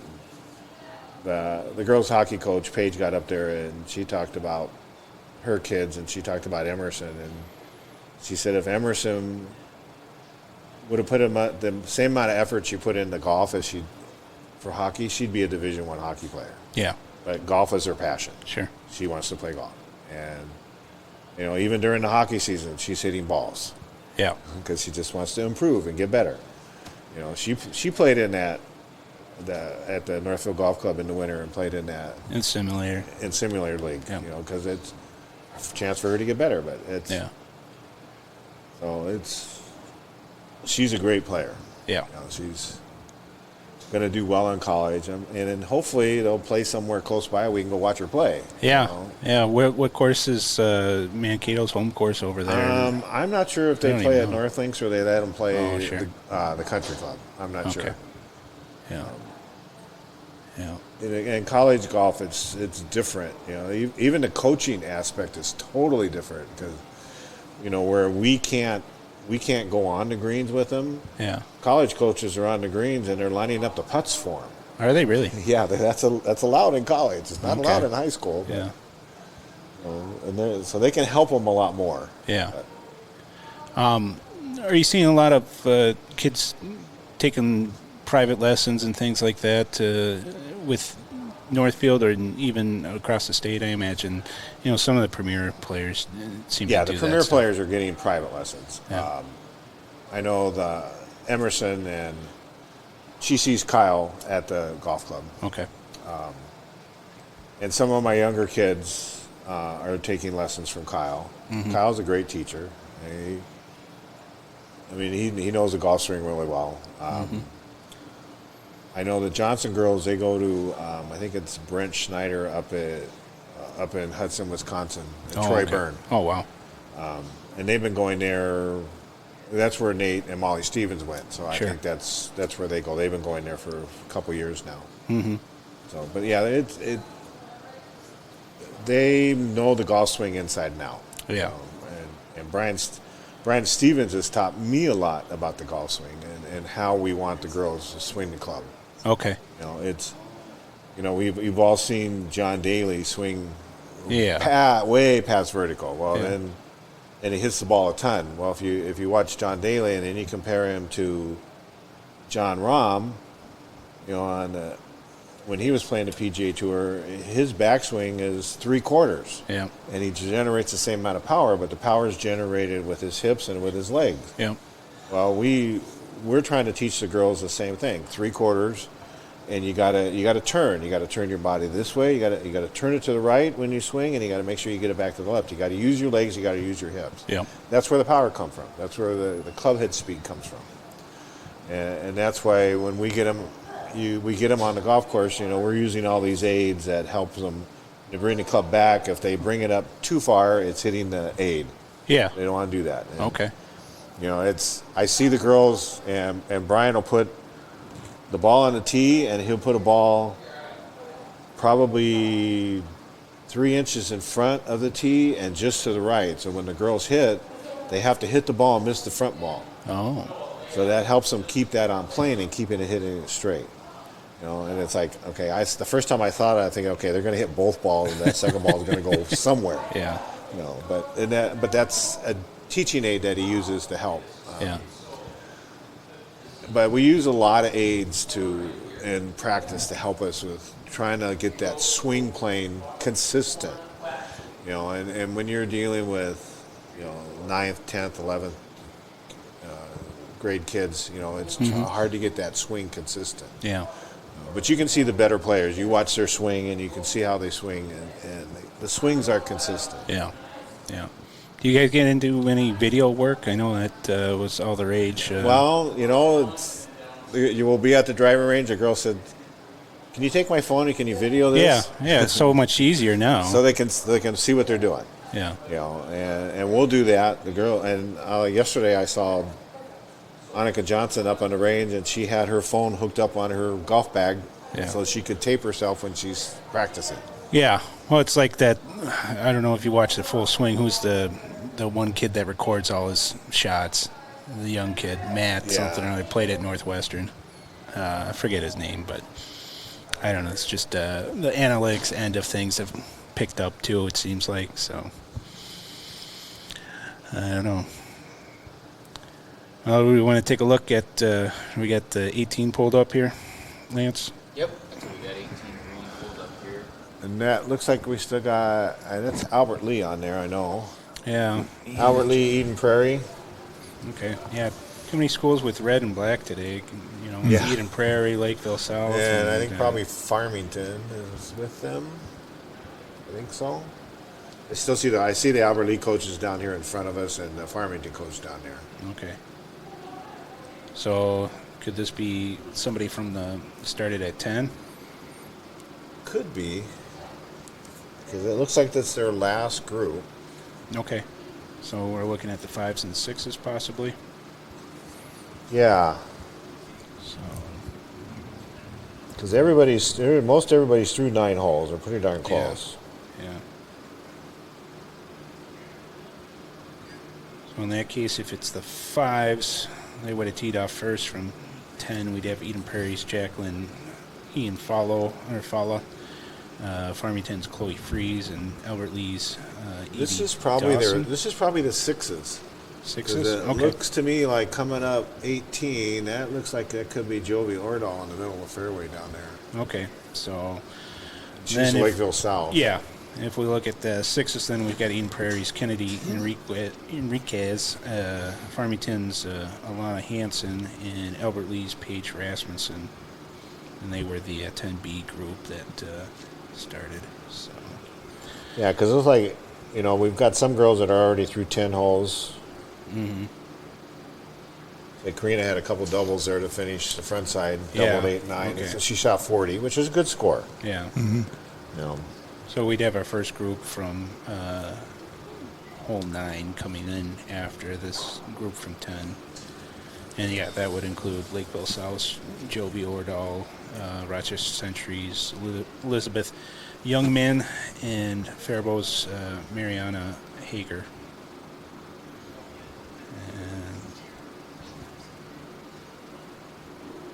And We'll take a quick look at the scoreboard for the individuals, and we've had a little bit of movement. Waverly Yang, the senior from Woodbury, still leads with a 2 under score through 10 holes.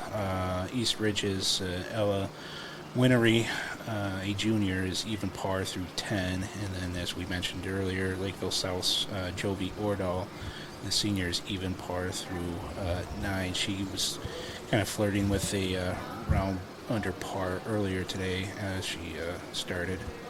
After that, we've got Eden Prairie's McKinney Coburn, senior, at 2 over through 9. Wayzata's Sachi Deshmaku, 4 over through 10. She's one of the second-ranked individual in the state right now. Austin's freshman, Alani Yep. Theravong, she's 4 over through 10. That's quite the story for a freshman. She's the youngest, the highest, or the lowest scoring youngest player out there today, followed by Northfield's Karina Johnson, who's still 4 over through 9. Megan Young from Eastview, a senior, 6 over through 10. And Emerson Garley, 6 over through 10 now. And we've got a couple of Wayzata players. Lauren James, sophomore, she's 6 over through 10. And then the 8th grader we talked about a little earlier, who's got a budding career, Reese Berry, she's 7 over through 10. And that's kind of our leaderboard. We've got a couple more at 7 over. Wayzata's got, 1, 2, 3, 4 in the top 15 or so far. So that's shaping up pretty good for team-wise. And team scores right now, we got East Ridge and Wayzata are tied at plus 24, and Northfield, we're in third at plus 34. And we're 4 ahead of Eastview and 6 ahead of Lakeville South. Now, with this app, is it taking all 6 scores, or is it taking the top 4? It's taking the top 4. So it'll fluctuate back and forth because, we were talking before about the Lakeville South girl, only had shown her played 4 holes. Yeah. Well, now she's got her down through 8 holes, and her score went from plus 10 to plus 19 because somebody caught her up a little bit. So when somebody doesn't put the score down for a couple holes, it gets things a little messed up. Like I know Annika Johnson, somebody didn't put her score in for 9, but they put her score in for 10 already. Oh, so gotcha. They could have put the wrong score down. So it does fluctuate a little bit. Yeah. Sometimes it's hard to exactly tell where you're at. And hopefully somebody's going to keep it up so you kind of have an idea. Yeah. This is a big day for Waverly Yang from Woodbury. She came into the day ranked number 80 in the state. I don't know if, rankings are rankings, but it seems kind of low considering she finished 44th at state last year, and she even competed at the women's amateur state tournament and finished 27th there, so maybe a little underrated there. Well, sometimes you're playing well, or your spring wasn't very good because they're taking. I think the rankings are taking off the averages in I Wanamaker. Yeah, that's where we're getting everything from. Yeah. So I think a lot of it depends on conditions. A lot of it depends on who you're playing with. Sure. You may be getting paired with somebody who's not very good, and then your game kind of suffers a little bit. So it can change a lot. Yeah. There's a lot of things that could change it. Yeah. I thought she seemed to be playing really well, loose, and putting really, really good there in I think the second hole she rolled one in. And closer. No brain. Okay. Yeah, we've got Jim in from the course. He decided to take a break from driving around and watching the action. And, you mentioned some of the things you saw out there, Jim. Yeah, it's good. The breeze has picked up a little bit, and, of course, it's warmed up. The course is, in spots, very wet. Yeah, I would imagine. We even had a case where Emerson had an embedded ball, which you don't run onto too often, but we had to get ruling on that. And just in general, that 6th hole is super wet, even coming out of the water on the left side. They've got that all blocked off. You basically have to walk all the way around on the cart path. So I would say that the greens are pretty soft. You're not seeing stuff roll super far past just because of that. And I think with the sun now, the afternoon's going to change things a little bit. And there's a little breeze. Of course, the back 9 here is a completely different looking course in the front. The front is wet and mostly flat. The back is up and down, hilly, and not as much water. So I'm interested to get back out there. I thought Yang was playing really well. Yeah. But they seem loose. They're kidding and joking around, and Mel's mentioning who you're playing with and what the general mood is. And I'm sure that if someone in your group is not having a good day and they kind of get down on themselves or down on the day, that would potentially bleed over to the other players. But these three, they seem to know each other well, and it just seemed to be getting along well and just rolling along out there. So yeah. Well, speaking of Waverly, she just posted a double, so she's back to even par on the day. All right. She posted a double on the par 4 11th. So that'll make things interesting here the rest of the way. I mean, now that we've got three players at even par with Jovi Ordal from Lakeville South and East Ridge's Ella Winery. So, yeah. And Johnson, I thought, was playing really well. She was even through 7, and then, like Mel mentioned, a couple of doubles. She had a really nice approach up here on 9, but you get past the pin there, and then it's all back downhill. It's really hard to. It's a touch shot to get that to stop near the pin, and pretty soon you're 2-3 putting, and it just catches up with you. But yeah, all of the people in that group, all the girls in that particular group, had trouble on the 8th hole with the second shot. There's trees on the left there, and as long as you get through them, you can kind of run back down to the flat and have a shot in at the green, which is way down. But they all had trouble with that second shot in one variety or another, and I think everybody was over par there. So yeah. But in general, really good play, and I'm excited to get back out there. I think I'm going to head back out and. Which holes do you want to check out? Well, I'm going to go. Do you like out here? I'm going to just head back out and catch that lead group, and I know there's another spot. I think it's around 13, 14, where there's a par 3, and you can see several people come through. So I think I'm going to head back out that direction.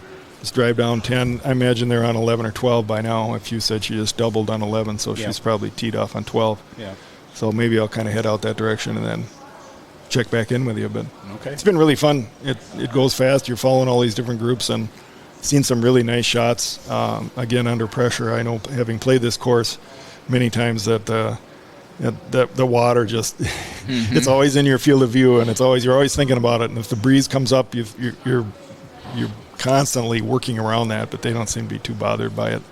It's a lot of target golf on these first few holes, and they're hitting those targets, so it's impressive. Yeah, it looks like we've got a new group coming to number 1 tee. I can't tell which schools we've got here. Jim's going to head it back out. So, he'll be our man on the scene, so to speak. We'll try to figure out who we've got here in this group. Yeah, this one sport here where they don't have jerseys or numbers or anything for us to go by. Yeah. I think we were talking earlier, this could be the number 1s from the first group of number 1s off of number 9 at the start of today's shotgun tournament. So if we venture a guess, we can take a look back. I'm going to say this is a Lakeville South girl, and it's probably Jovi Ordal, just based on the kind of light crimson color, which I associate with Lakeville South. I could be wrong. So sure. We'll find out later on in the comments, right? Yep. Yes, we will. Yeah. It's normally how you find out. Yep. It's been pretty good. Definitely we got a pretty decent viewership here today. We didn't promote it as much as we would for a lot of other events, and we didn't know what we were going to be running up against. But yeah, we've got a solid. I think about solid 500-600 people watching us, at least listening, I suppose, in the background. We only got 2 different camera angles here today. Yeah. So it'd be awesome to be able to give Jim a camera to run around with, but just strap a GoPro on it. Right. Yeah. That's all he needs. Yep. So, I don't know. We've got our sponsors rolling through. We should probably mention some of those as we continue to talk about today's tournament. We've got the Quarterback Club and Benjamin Franklin helping us out with this broadcast, and we'll continue to mention some of the sponsors helping with Northfield Live, bring you live coverage of girls golf for the first time ever. Northfield Live has done some inventive broadcasting, and this is one of them. So you guys are bearing witness to first of its kind. Yeah, it's a lot of fun. Yeah, venture to guess not too many other streaming sites have broadcast golf tournaments. I cannot. For high school anyway. There might Yeah. be some junior PGA stuff that's happened, but Yeah, not that I'm aware of. My cohorts that do this, we got about 10 schools or so that I'm familiar with, and none of us have done golf that I'm aware of. yeah. So it's very nice. Of course, Willanders provides. Oh, nice shot there. Is that going to clear the water? It does. Yeah, that's right. Where you want to be, I think, the left edge of the fairway on the first tee. I would venture to say that's Jovi Ordahl from Lakeville South. Obviously, one of the top players in the state. I think we talked about her earlier in the broadcast. Her finish at state last year, she went third. Shot 73, 72 up there at Bunker Hills. That's a crazy good score at that course, which is notoriously difficult.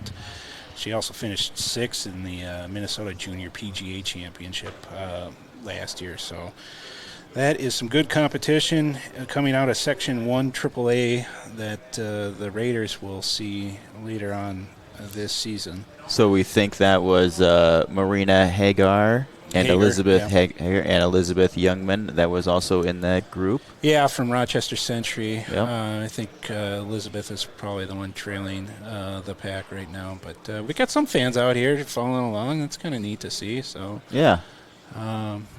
We'll probably see some more fans come through as we get these number one groups making the turn from 18 and heading out on number one. So I think we've got a group of 4 seats coming from the 18 green. Coming onto the 18 green here.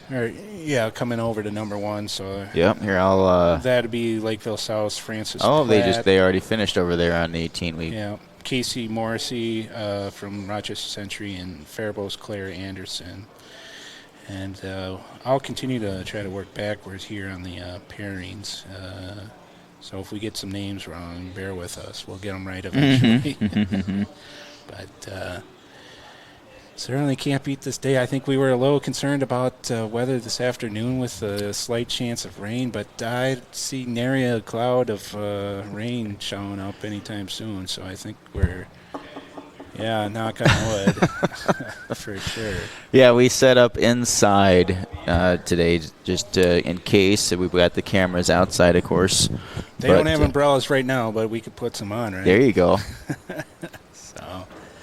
So with this group that's now coming up on this tee box, we think this is Charlotte Benoken from Lakeville South, Josie Weber from Rochester Century, and Addison Thibodeau from Faribault. No, I don't think so. I think this would have been the 8B group in the 4 seeds.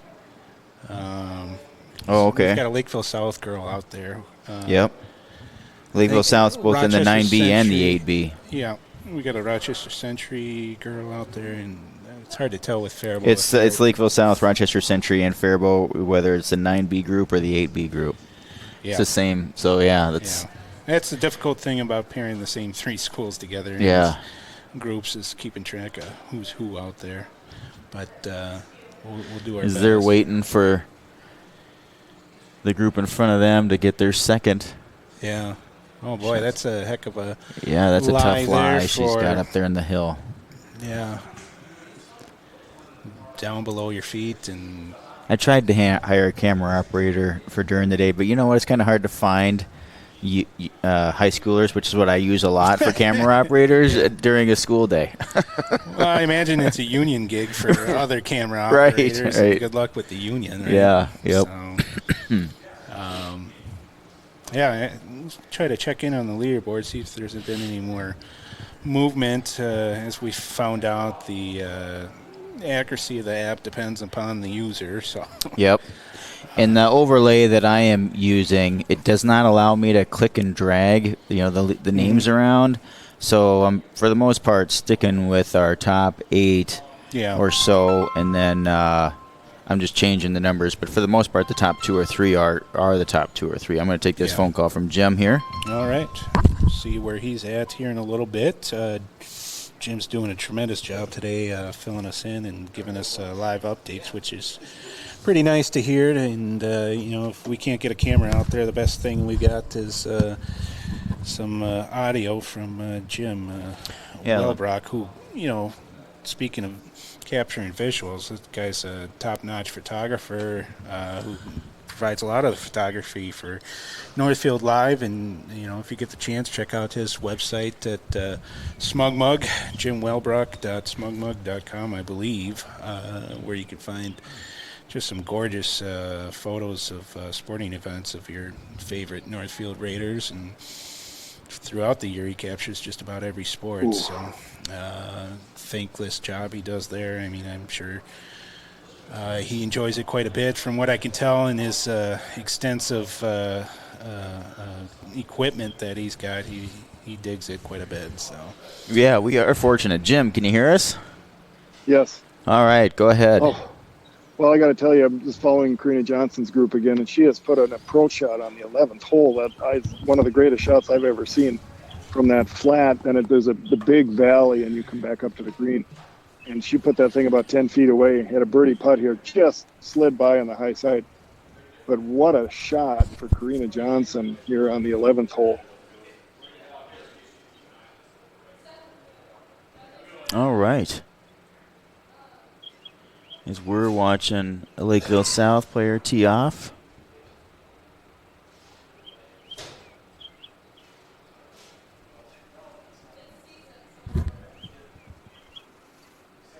All right, that's kind of the update for now. I'm going to call you again here in a little bit when they get teed off, and then we're going to catch up to Garley's group. So, all right, thanks so much, Jim. That's the highlight out here. That shot on the 11th is amazing. So we'll talk to you soon. All right, thanks, Jim. There you have that.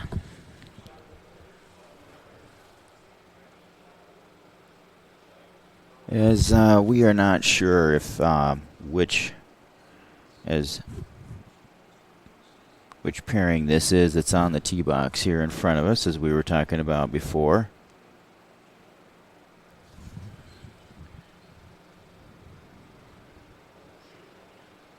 Either a Rochester Century or a Faribault player.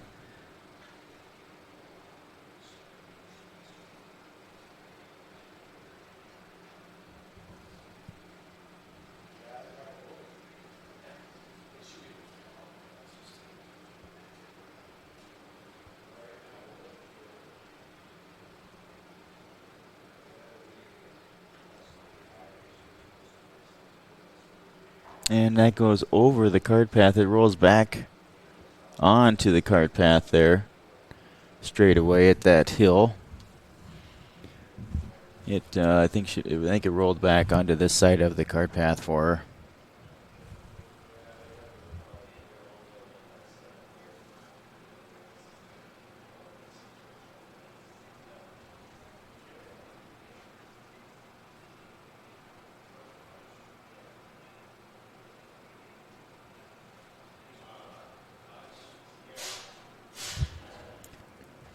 As the girls that are approaching number 18 are still just outside of my camera angle.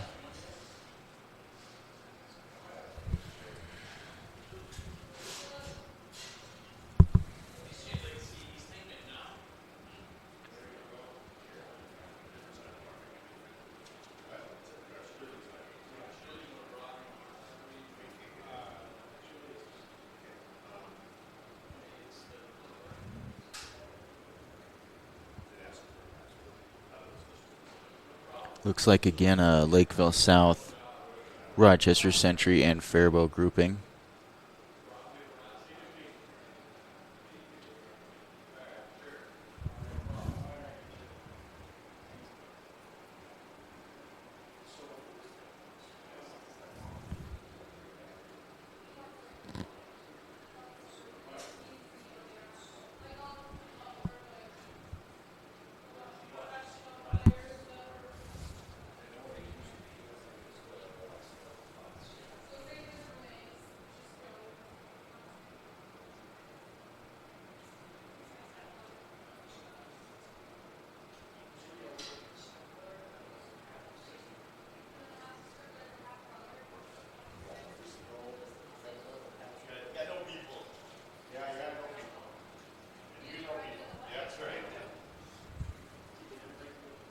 we'll cut over to the 18 green here.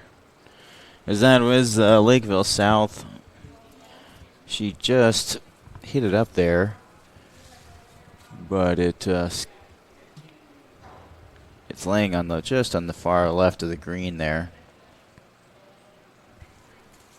And then I think it's a Rochester Century that might be just off the frame on the front of the green. And the third is almost right behind the flag.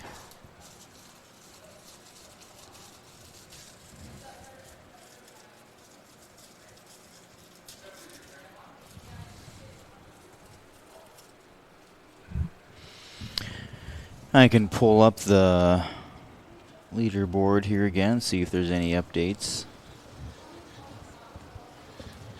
Well, Lance does that. I will give a shout out to Emma Butzler, who helped us out earlier today. Former Northfield girls golf player who now works out here at Willingers and has for a couple of years now. So thank you for stopping by and helping out with the broadcast. Oh, yeah, that was huge.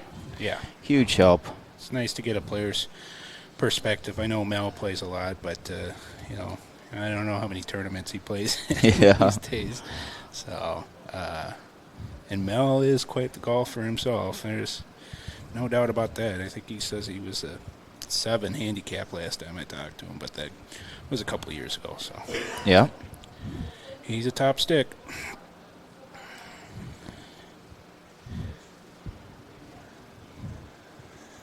I'm updating this a little bit here as we're. Right. I'm not going to overlay it until the girls are off that green here. Yeah. But We got a group coming to 18 green. Looks like another Lakeville South. Yeah. And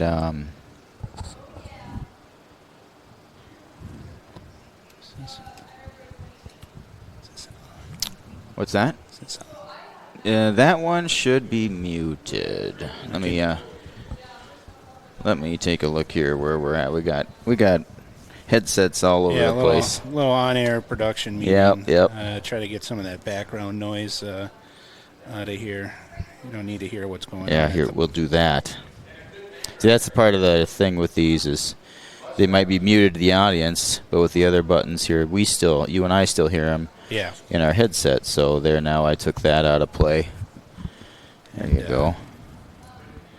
I'm not Jim Dance by any stretch of the imagination, so I. Let's go. You can get both sides. So how do you have 2 cameras, or you just have one and it's turning? No, I have 2 cameras, and I just cut in between the 2. Okay. Continue to thank Willingers for the hospitality and Mel for this delicious chili here we're having at a little after lunchtime, but late lunch is just fine. Yeah, I was going to open a tab for you guys, and things got chaotic with that camera over there. Did not want to play nice in the sandbox this morning, and but we finally got it. We ended up running a wire to it. But it just comes out of Mel's check, so. So are we not sure which grouping that's on this 18th green? We know it's a Lakeville South, and we're assuming it's a Century and a Faribault player. Yeah, that's a good question because we did have a 7B group that was just 2, but I don't know. We've got 3 here, so this could be 5 seeds with Faribault, Rochester Century, and Lakeville South. If that's the case, then we've got Faribault's Meredith Umbright, Rochester Century's Tia McCarran, and Lakeville South's Caitlin Clemens. First time this year I've seen somebody using it for shade. So, and they're all on the putting green here, lining things up. Everybody's in striking distance. You get a really good view though.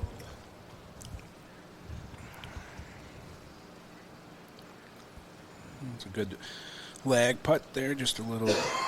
Yeah, she left. sinked that one? No, left. No? Of the, Oh. Left and past the stick. I keep wanting to like pinch and zoom in. Yeah, right. Someday. I can't control my camera like that from here. No? Yeah. No AI available to give your camera instructions to zoom No, in? not quite yet. I am looking at some different PTZ cameras, but I'm not sure how to scale this business yet. All right, so they just finished up over there. Yeah. So I'll overlay. Again, I'm not the top. What do we got? The top through 2 or 3 are pretty close to in order on my overlay, but I can't click and drag all the names, and I kind of got tired of cutting and pasting names all over.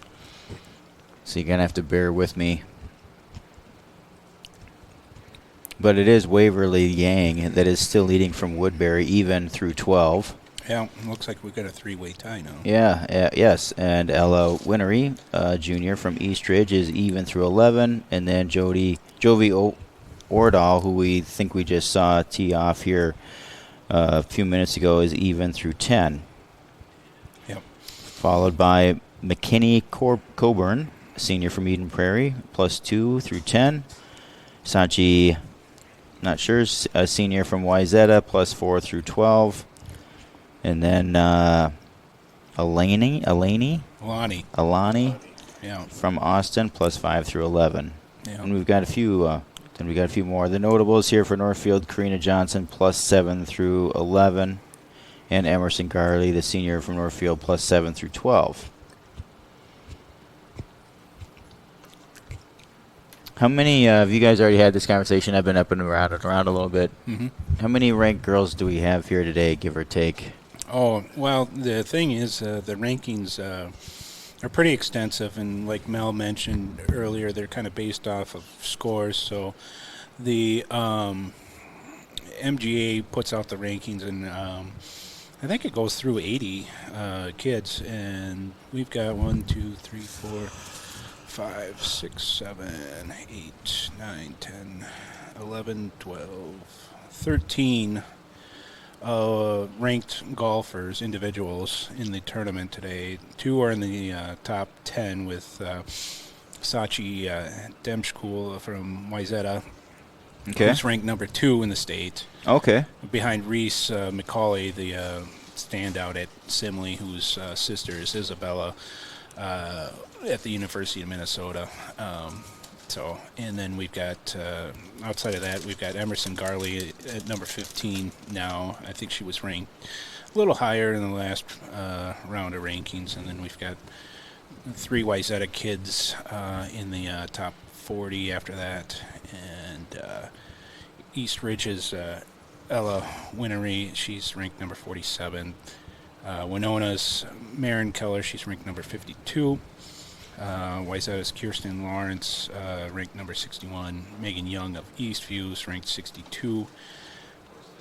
McKinney Coburn from Eden Prairie, ranked number 67. Number 75 is Katherine Van Heist from East Ridge. She's a junior. And then Alani Theravong from Austin, just a freshman, is ranked number 76. She's kind of got a unique story I found out through looking her up in my research. She not only a junior golfer and one of the best in the state, she's also a power lifter.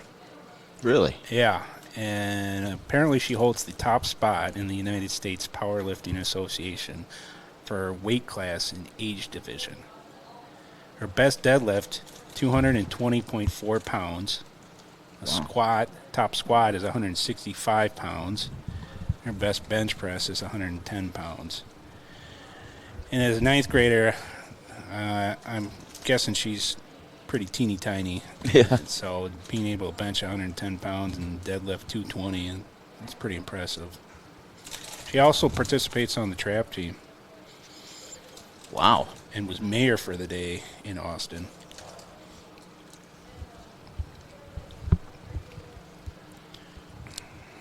I was lucky to get out of bed before 11 as a kid.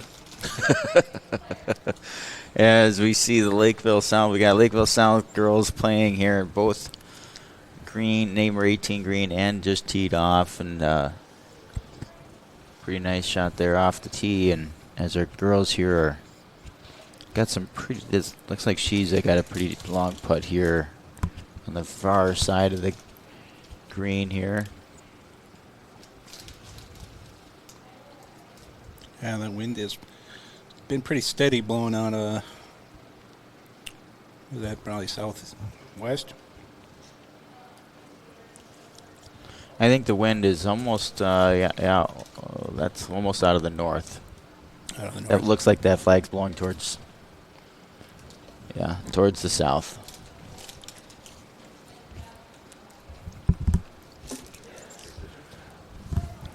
But, you can use, Mel, you can use this one here. It's fine. And then,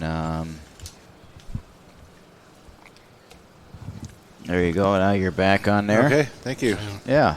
Well, we can thank some of our sponsors, Heritage Bank and Franzen Bank and Trust.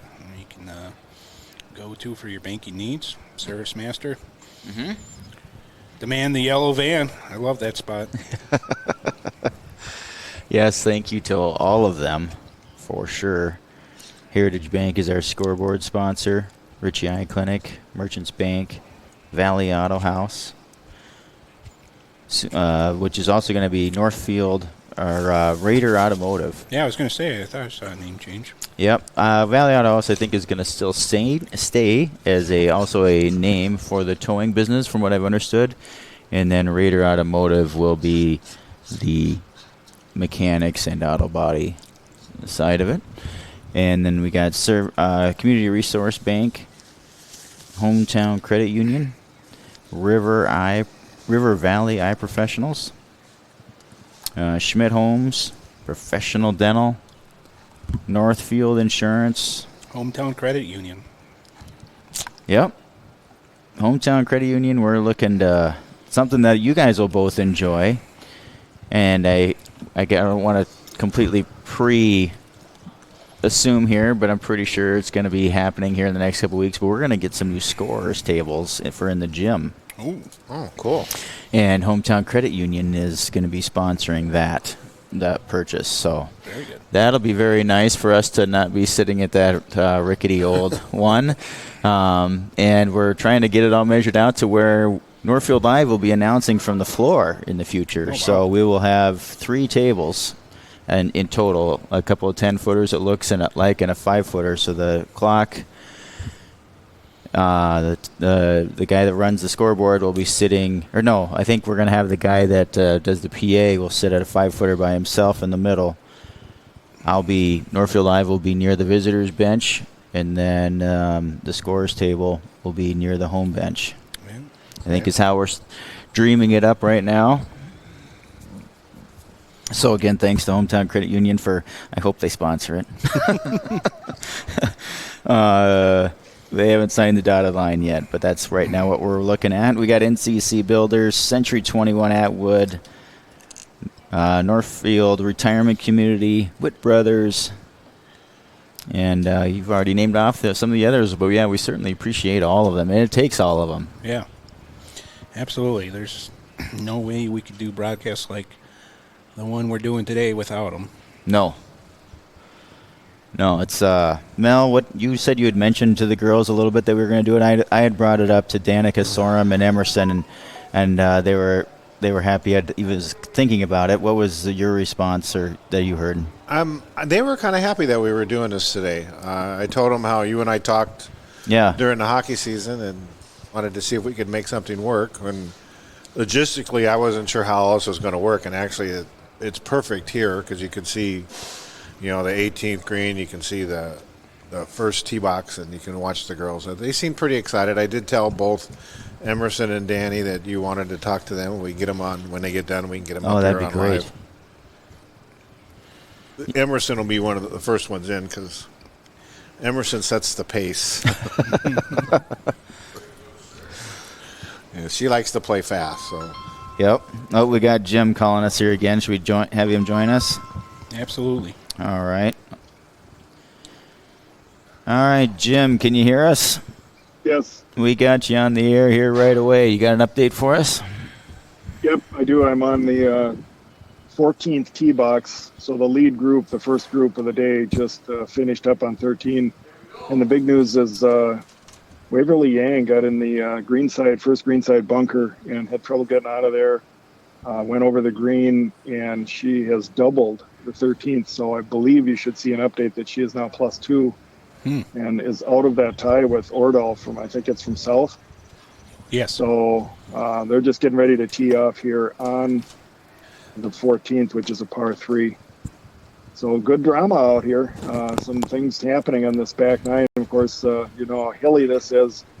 11 and 12 and 13 are all really up and down. You can really get in trouble in the trees. So I think we're going to see some shuffling of the leaderboard here on the back nine. Wow. Yeah, as would have Ordal already played? Yeah, there it's updated on our leaderboard app. Okay. The MSHSL Wanamaker app. If you haven't downloaded it, take a look. You can follow along the action as the kids enter their scores after each hole. So yes, Jovi Ordal has vaulted to the lead with even par round through 11 holes. Ordal from Lakeville South, and a potential contender for that Section 1 AAA individual crown later this year. So she'll be competing against Emerson Garley for that. Emerson won the title last year as an individual over Ordal, and seemed like there was some high drama on the final hole with Emerson. Did she birdie the final hole or parred the final hole? And Ordal had some difficulty last year, so that'll be fun to watch over at the Cannon Golf Club later this year. So always a fun chance to get out there and watch the section tournament. So yeah. I've only, it's at the Cannon Falls or at the Cannon Golf Club. The Cannon Golf Club, yeah. Over by Lake Billsby. Yep. I've been in that clubhouse. I've never golfed that course. I was just out there last Friday, finally played golf for the first time. All right, Lance, if you can still hear me, I'm going to go up to the 14th green. Okay. And I also sent you a Zoom meeting. See if you can at least join the meeting, and I'm just going to try using my phone to show the 14th green here. Just tell me if you can see it. Just a kind of an experiment. So, okay. I mean, it's probably on right now, and I'm driving the car. I don't know what you're seeing now. But see if you can get into it, and I'll call you back in a couple of minutes here and see if it works or not. Okay. So this is Jim Welbrecht from the 14th hole here at Willingers, and we'll be back shortly. Yeah, we're experimenting with all kinds of stuff here, that's for sure. Oh, and hang on a second. I'll let you guys. Yeah, as Lance gets distracted and take care of some other things, we'll kind of scan the 18th green in the first tee here. Looks like we've got Lakeville South at the 18th green and the number 1 tee box. Just making the transition here. We'll take a look at the pairings to kind of determine who's up at the tee box here. So venture to guess. Looks like Lakeville South. Yeah. And we kind of got Faribault and Century. Yeah, maybe you thinking this would be the 5 seeds? Yeah, looks like it could be. Okay. So we'll go with Faribault's Meredith Umbright, Rochester Century's Tia McCarran, and Lakeville South's Caitlin Clemens. They're all the number 5 golfers for their respective teams. And then we've got another group behind them. It's hard to say here. Because it's the same 3 teams.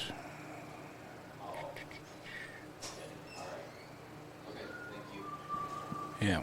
So we kind of got a little bit of a log jam here on the number 1 tee. It is Lakeville South, Faribault, and Rochester Century. So either this could be Meredith Umbright, Tia McCarran, Caitlin Clemens.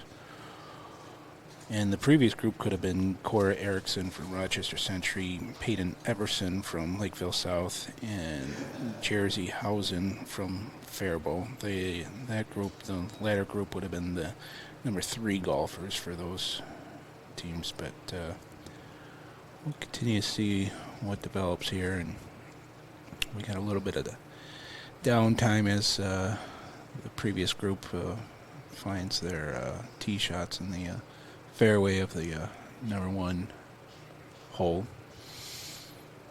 Meanwhile, we're on the lookout for groups coming down 18, but nobody as of yet.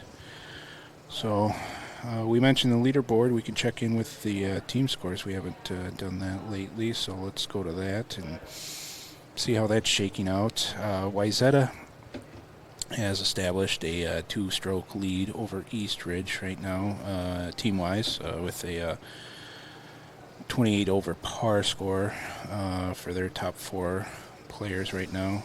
Eastridge is 30 over par. The Northfield Raiders sit in 3rd place with a 45 over par score through 11. Those first 3 teams are through 11 holes. Next, we've got Eastview. They're 5 strokes back in Northfield. They're in 4th with a 50 over par team score. Lakeville South follows them, trailing by just 1 stroke with 51 over par for 5th. Lakeville North sits at 54 over par through 9 holes and for 6th place, but probably just waiting on someone to update their scorecard, and that number will shift after that. Farmington in 7th with 63 over par through 11. Eden Prairie trails them by 1 stroke in 8th place with 64 over par through 11. Woodbury's through 12 holes, and they're in 9th at 65 over par. And then we've got Austin in 10th with 67 over par. Albert Lee 11th, 75 over par. Winona, 88 over par at 12. Faribault, 95 over par in 13th. Burnsville, plus 101 for 14th. And Rochester Century, plus 102 for 15th. And Yeah, it looks to me like it's going to come. The title today is going to come down between Wayzata and Eastridge. yeah, and that's kind of what we expected with Wayzata being the 2nd-ranked team Yeah. in the state. I forget who they trailed. They lost the state title to Maple Grove last year, but from the looks of things, Maple Grove was stacked last year. So I'll try to pull up the rankings. Yeah, I don't know if it's Minnetonka is the best team this year. They're young. Oh my God, they're young. Are they? Yeah. Yeah, I want to say it was Minnetonka, but I can't remember off the top of my head. And pouring through all the rankings, things start to get jumbled. So we'll take a peek here at the latest rankings, and they come out weekly, right, Mel? And Yeah, they do. they come out on Monday or Tuesday or something. And they usually come out because of what's input in the iWanamaker, since everybody's using that. Yeah.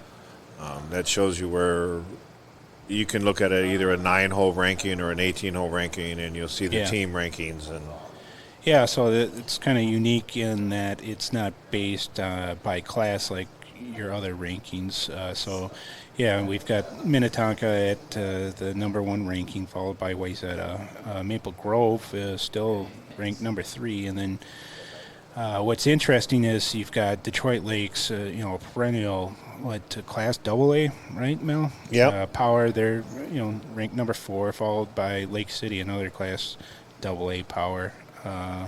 They're at 5, and Pequot Lakes, AA, or could they be single A? I don't even remember up there. They're number 6. Eastridge is a 7th-ranked team, followed by Elk River at number 8. Eastview, number 9, and Alexandria, number 10. So you've got a lot of, traditional powers in those rankings, obviously. And it's kind of neat to see, school like Lake City fall into those rankings. They've been so good for so long, and back in the early 2010s, it was fun to watch them take on Red Wing, which was really strong at that time, and some gamesmanship took place over there with Red Wing being able to switch into a higher class because they wanted to avoid Lake City in the section tournament, and Red Wing goes on to win state that year or something like that, and Yeah, I know. I'm looking. I just pulled up the Iwanamaker rankings, and actually, it has Wayzata listed number 1 in the state right now. Okay, on the MGA site, it says Minnetonka's ranked number 1. And then if you take the, if you throw out Detroit Lakes, because they're Class AA, Yeah, Minnetonka's second, and Maple Grove, Two Rivers, Two Rivers, the former Yeah, Henry East Ridge. Sibley. Yeah. and then Matamidi,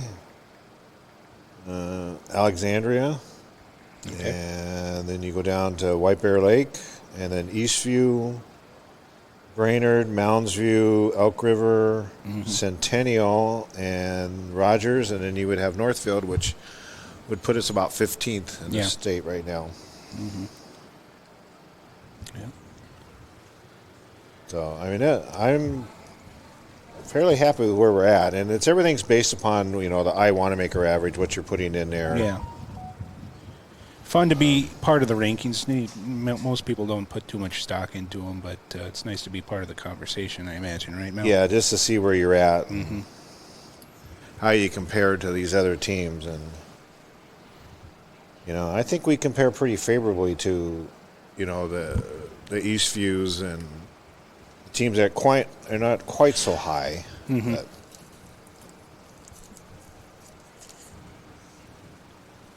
you look at, Emerson, she's through 14, and she's sitting at +8, so she's not in bad shape. She's ninth place right now. Yep.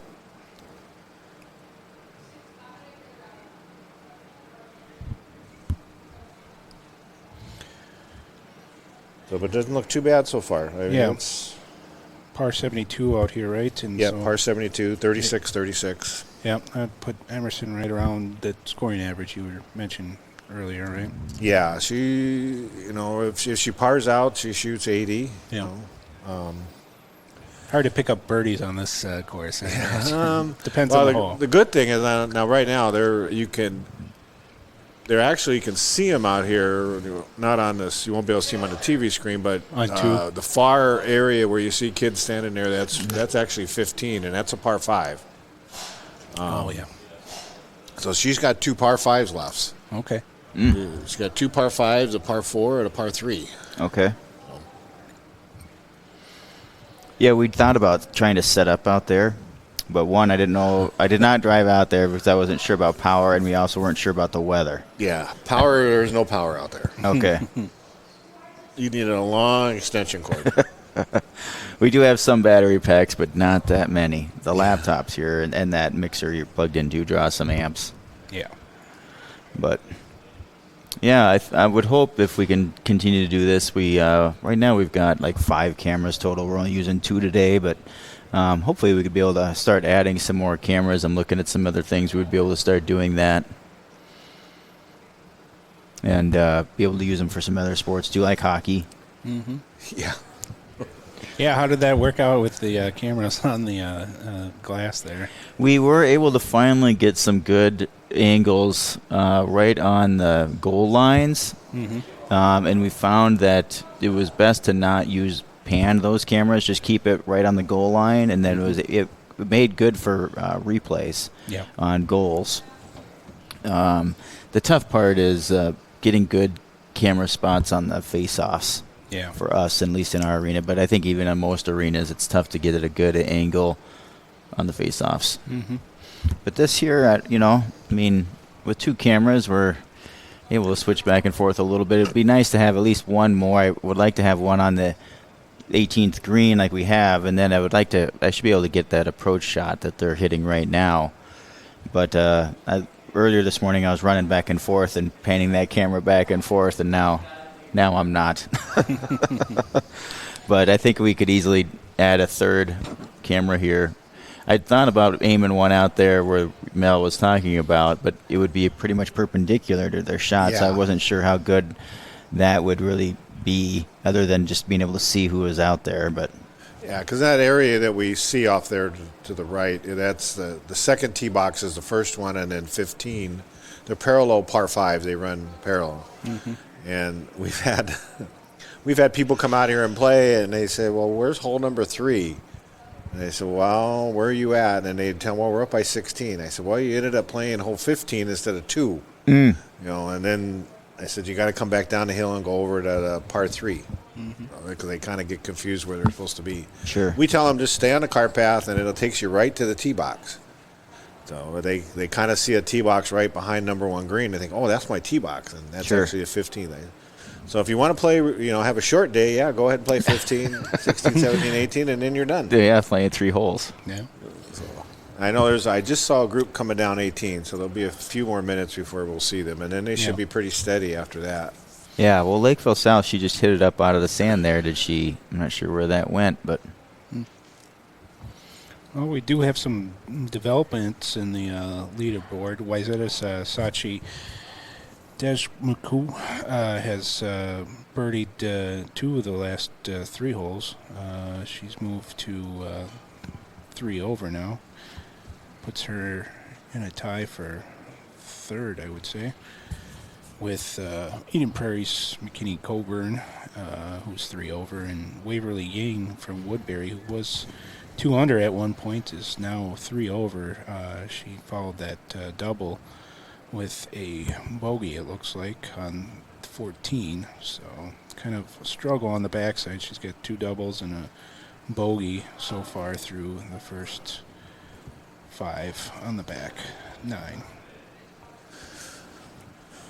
And team-wise, it looks like Eastridge overtook Wayzata. Eastridge is plus 31, Wayzata plus 32. They're showing us tied with Eastview, but a couple of their scores are not updating as well as they should be. So.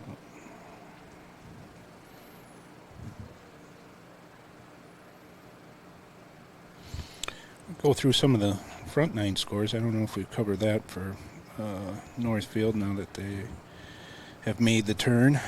I think we mentioned Emerson was shot 41 on the front, and Karina pretty steady front 9 of a 40. And we haven't checked in with Annika. Yeah, somebody forgot to put her score down for the 9th hole. Okay. I mean, she was through 8. She had a 42, so I'm guessing she probably shot 47 on the front. Sure. Yeah. Kind of bogey golf today. And And then she's basically playing bogey golf. Looks like she had a little trouble on 13, but she should be on 15 now. Yeah. Or coming to it.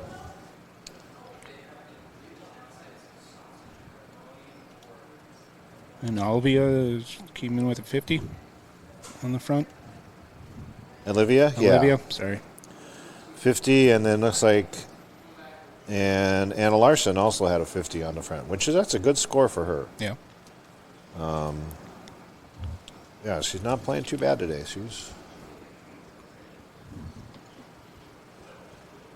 And they get to play again tomorrow. Oh, yeah? Where's tomorrow? Tomorrow we're going to Eastwood Golf Course in Rochester. It's our 4th trip to Rochester this year.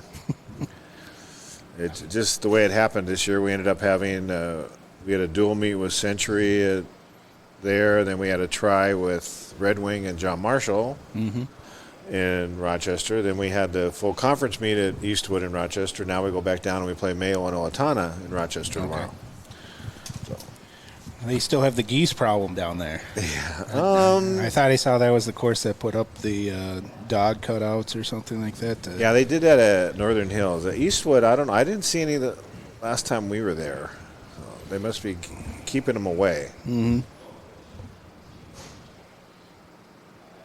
know Brooktree and Owatonna, they put up they got a fake swan that I guess the geese really? don't like the swan. Yeah. So they got a big swan in their one pond, so it kind of scares all the geese away. Mm-hmm. And usually, we have a bunch of geese here now, but usually once the babies are big enough to fly, then they'll fly away. They won't be around here anymore either. I can see some down there on just to the left of the first tee landing area. You can see some geese, some babies down there. Yeah. This pairing on 18 here, this is just a 2 in it. The Lakeville South and Yeah. Lakeville South and Faribault. I don't. They're both red. I don't know if that could. Or it could be. No, this could be the Eastview, East Ridge, and Austin, I think. But I think this is. I don't know. It's hard to tell. one girl's got. Yeah, well, this is Faribault and Lakeville South coming off. Yeah. 18 green. So that'd be Malia, LaCane, and Claire Steer. And then behind them, who we've mentioned. East, would be the threesome that we've mentioned about 4 times. Of Meredith Umbright and Tia McCarran and Caitlin Clemens.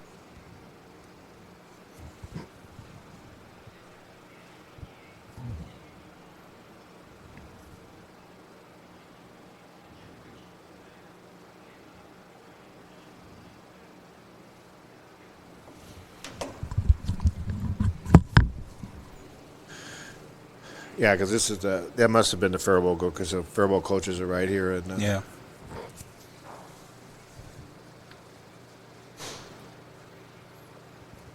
Now, who's coaching Faribault? Scott Morrissey. Okay. I think he's been there about the same amount of time I've been there. Okay. I was going to say, there's been some long-time coaches within the Big Nine. I know Albert Lee's coach, Sean, has been there for, I don't know, almost 20 years. Yeah, this is Sean's last year as a head coach. Is it really? Yeah. Okay. He's actually the his assistant coach this year is going to take over next year, and Sean's going to be the assistant for a year, and then he's going to be step back from coaching. Sure. Yeah. He said he's done it enough. Yeah, he's one of the good guys around. I got to know him when I was down there at that newspaper, and super funny guy and great coach. I mean, he's with that program, he's done quite well. Yeah, I think he thought he was going to get the conference title away from us last year, and nope. And we were able to sneak it out from him last year. Yeah. And then he said, "Well, we can't touch it anymore. we just don't have enough." Yeah. He lost 2 girls. One of them is playing for Mankato State. Okay. So Emerson's going to get to play with her next year. And the other girl actually took a year off. She's not even in school. She's in Hawaii for the year. Oh, really? Doing a pre-gap year or something? Yeah, kind of. I don't know. She was doing some church work, I think, or something. Okay. So she's going to be in Hawaii. And I don't know if she's going to play college golf or not. I don't know. And they made the state tournament 2 years in a row, those 2 girls. Yeah. Yeah, Albert Lee's got the 2 courses there. I don't know if you guys get to play them both or you guys just get to play Wedgewood Cove. Yeah, we usually play Wedgewood. We did actually go down, my first year coaching, we went down and both Sean and I were looking for another meet, so we went down there and played Greenlee. Yeah. In a non-conference meet. We played just a duel between us and them, so it was... I didn't think we had enough matches. We weren't getting into enough invitationals, and then we went down there and played this. And then I think it was the next year they wanted to come up here and play in the Willingers Invitational, so I invited them up here. Yeah. Yeah. And that's the year we got into Lakeville North invite, and this year we can't play in the Dakota County one. Because it's the same day as our Bunker Hills tournament, so it doesn't quite work for us. So you guys go up to Bunker Hills too this year? Yeah, it's a 2-day tournament. It's on the 17th and 18th of May, and we'll stay up there it's kind of a nice bonding trip for the girls. Yeah. And when you get a chance to see where the state tournament's going to be held, we've played up there 2 years in a row. Okay. I know a couple years when we went, the first time we went up there 2 years ago, we only had 4 could go. Yeah. It was the Johnson girls and Emerson, and we took Danica. Danica had never played a varsity meet until then. Oh, wow. And she That's a played heck of 2 a days place at to Bunker start. Hill. Yeah. So, and she did really well. I was really proud of her. Mm-hmm. And then last year we went up there. Last year was the first time we stayed up overnight, and I think the girls had a blast. Yeah. And then we're going to stay up there again overnight again this year. So it'll be fun for them. Danica, that's another girl that she's involved in a lot of stuff. She's was running for some of the princess stuff around the DVK stuff, right? She's an ambassador. An ambassador, thank you. I know. I asked her how many events that were scheduled for them, and she said 90. Whoa. So that was between, and that doesn't even count last year's celebration because they didn't get crowned until after, on that Sunday night. That's when they get crowned. So the celebration is the end of their reign. Okay, yeah.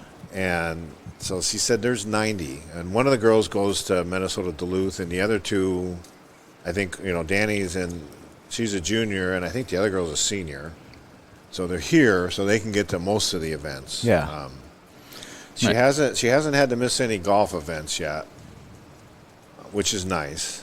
I think she might be missing again tomorrow because I think she has another AP test tomorrow, which is okay.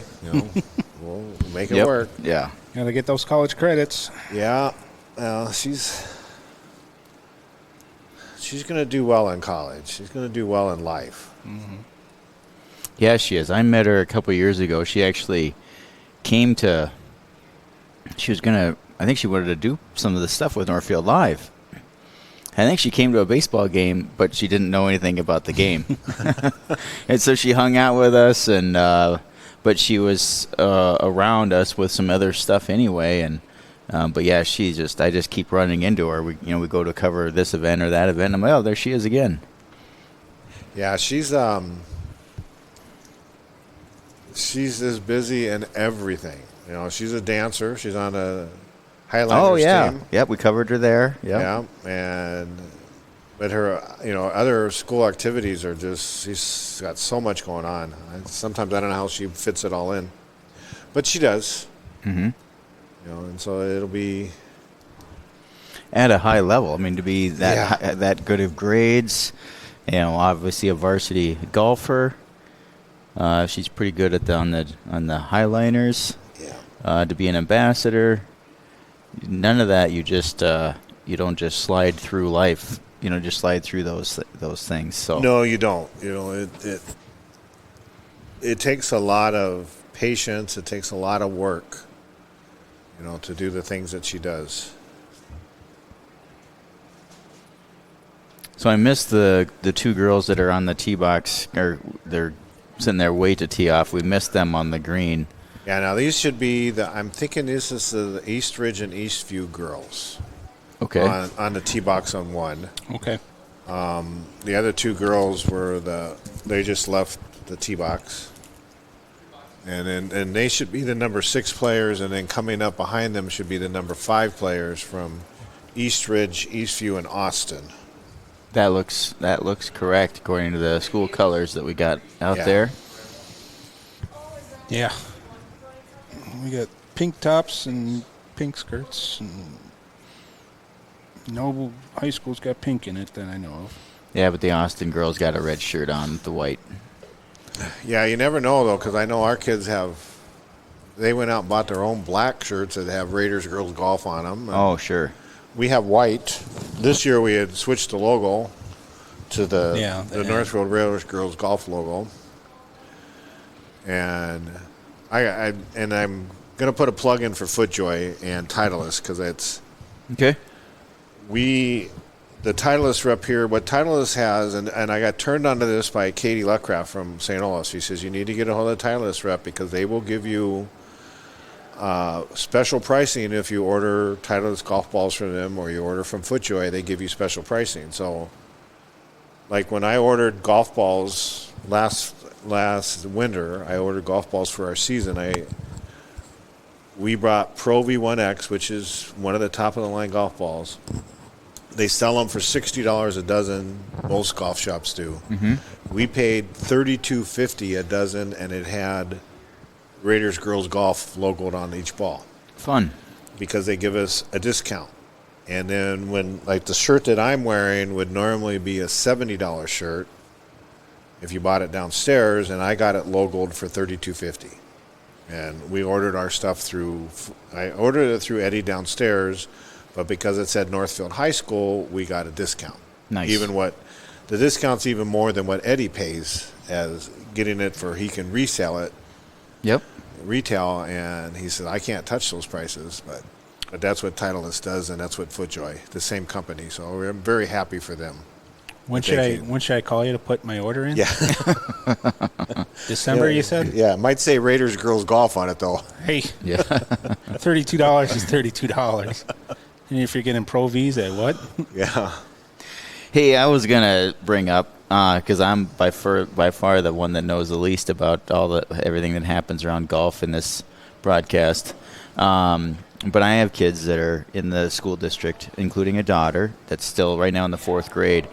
And my son, who had been here and came help set up, we'd signed him up for lessons actually here at Willinger's because we don't live very far away.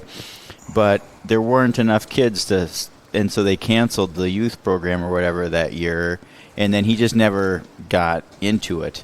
What is the good way to how some of these kids get involved, or what programs exist? And Well, I know there's a program called Youth on Course, and I'm not sure if they have that at Northfield, but we don't have it here at Willinger's. But that's where they give kids a chance to play a golf course at a very reduced rate. They will have, through community ed, they will have some golf things. I think they were in at Northfield Golf Club. okay, That they could sign up for.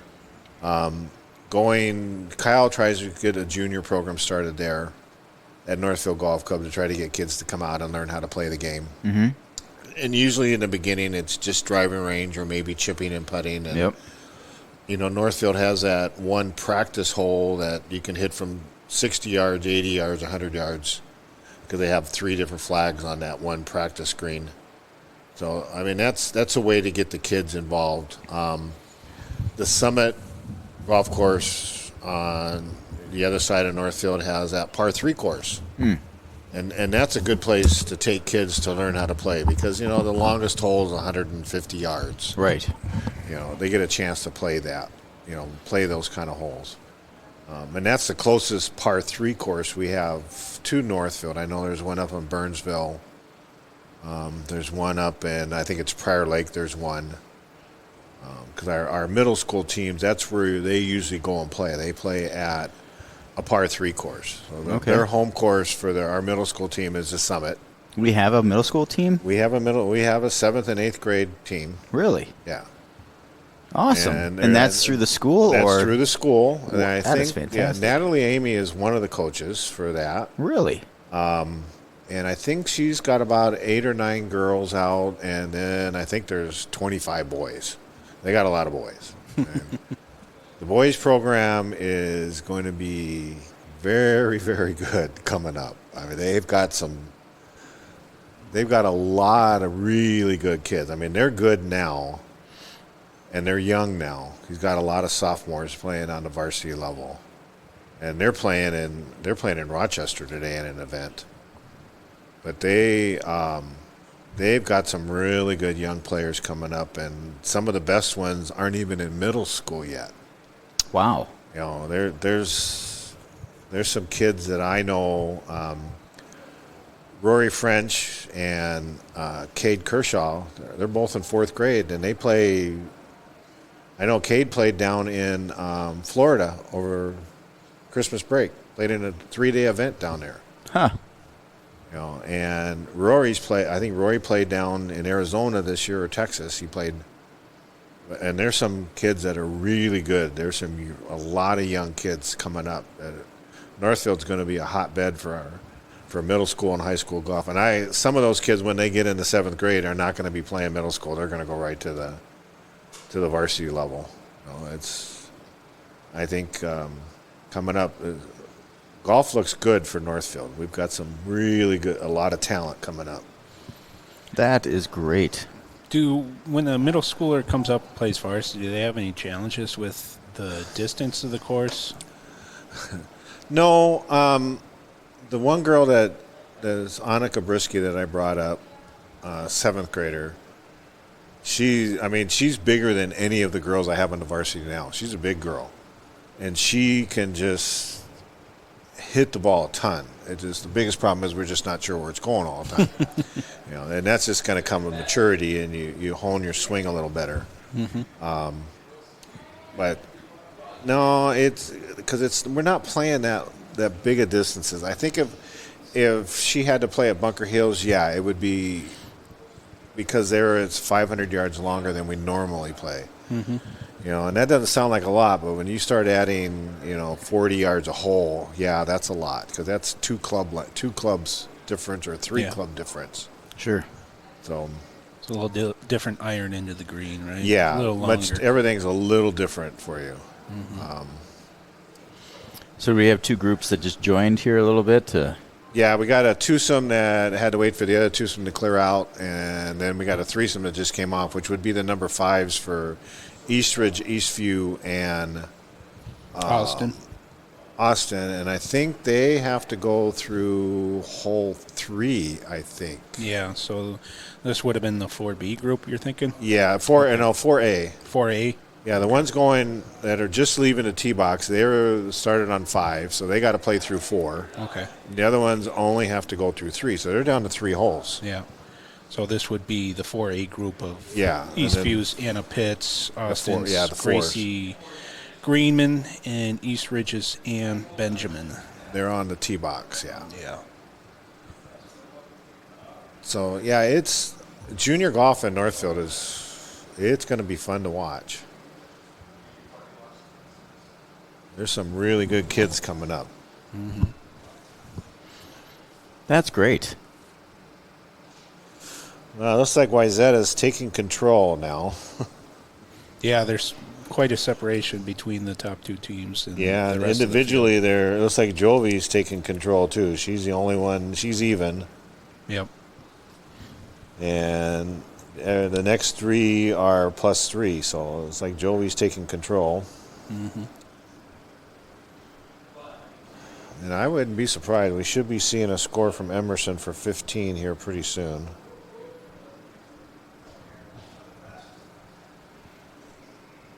Yeah, just taking a look at the team scores. Wayzata is now at 33 over through 12. Eastridge, second place at 39 over par through 13. 6 strokes back. Northfield looks like it's going to... Raiders will stay in third place for the time being through 13 holes with 51 over par. Eastview is 7 strokes back at +58 through 13. Lakeville South, 4 strokes back at +62 through 11. Lakeville North, 7 strokes back at that for 6th at 69 over par. Farmington trails them by 2 strokes and 7th at +71. Woodbury 2 strokes back at that at +73 for 8th. Eden Prairie +74 for 9th. Austin 10th with +79. Albert Lee's 90 over par. In 11th, Winona +107 for 12. Faribault +111 for 13th. Rochester Century +118 for 14th. And Burnsville rounding out the teams with +132 for 15th. So,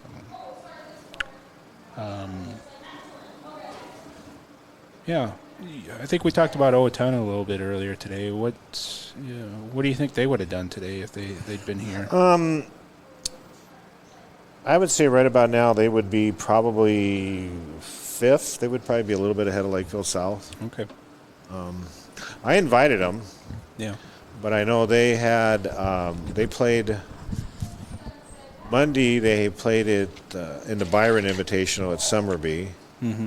And then yesterday they hosted a meet with Austin and Albert Lee, Okay. which they won. I don't think they played as well as they hoped to, but because they ended at about 368, I think they played yesterday. Okay. Their number one, Carmen Jurley, is really good. Yeah. And she will be good. She's a sophomore. Sure. So she's made state tournament 2 years in a row. Okay. And I don't see anything less out of her this year. Yeah. I think she'll do well. Jurley, that's a big name in southern Minnesota. Any relation to the old Albert Lee coach? I have no idea. Yeah, could be. Yeah, the field's tightened here for the individuals. Melly, you mentioned Jovi is now at 1 over. She gave one back on, I think it was 14. Let me double check. Probably on 13 because she started on 9. So Yep. yeah, Sorry. she bogeyed. Number 4. Well, yeah, because there we go. And then Sachi Deshmakoop +3 now. Let's see. She's added a birdie on 14. So 2 birdies in the last 3 holes. Ella Winery +3, and Waverly Yang still +3. McKinney Coburn from Eden Prairie +4, and then we've got a little separation. We've got 3 players at 8 over par with Alani Therabong from Austin, and Northfield's Emerson Garley is still at 8 over through 14, and Karina Johnson still 8 over through 14. Running out the top 10, we've got Wayzata's Lauren Chams at 9 over through 14, and then Winona's Maren Keller, a senior, at 10 over par through 15. She must have entered her score first, or one of her playing partners did, so she's a little ahead of the pack here. We've got a couple other players through 15. So we're kind of winding down here. It's Okay. That's like. All right, Mel's got to take off, go do another ruling here, but we got Jim Welbrock that just called in, so we can get an update from him as I plug him into the system. Jim, can you hear me? Yes, I can. I'm just coming off the 15th hole, the par 5, with Emerson Darley's group, and she has carded a birdie on the 15th. Ooh, that's what we were looking for.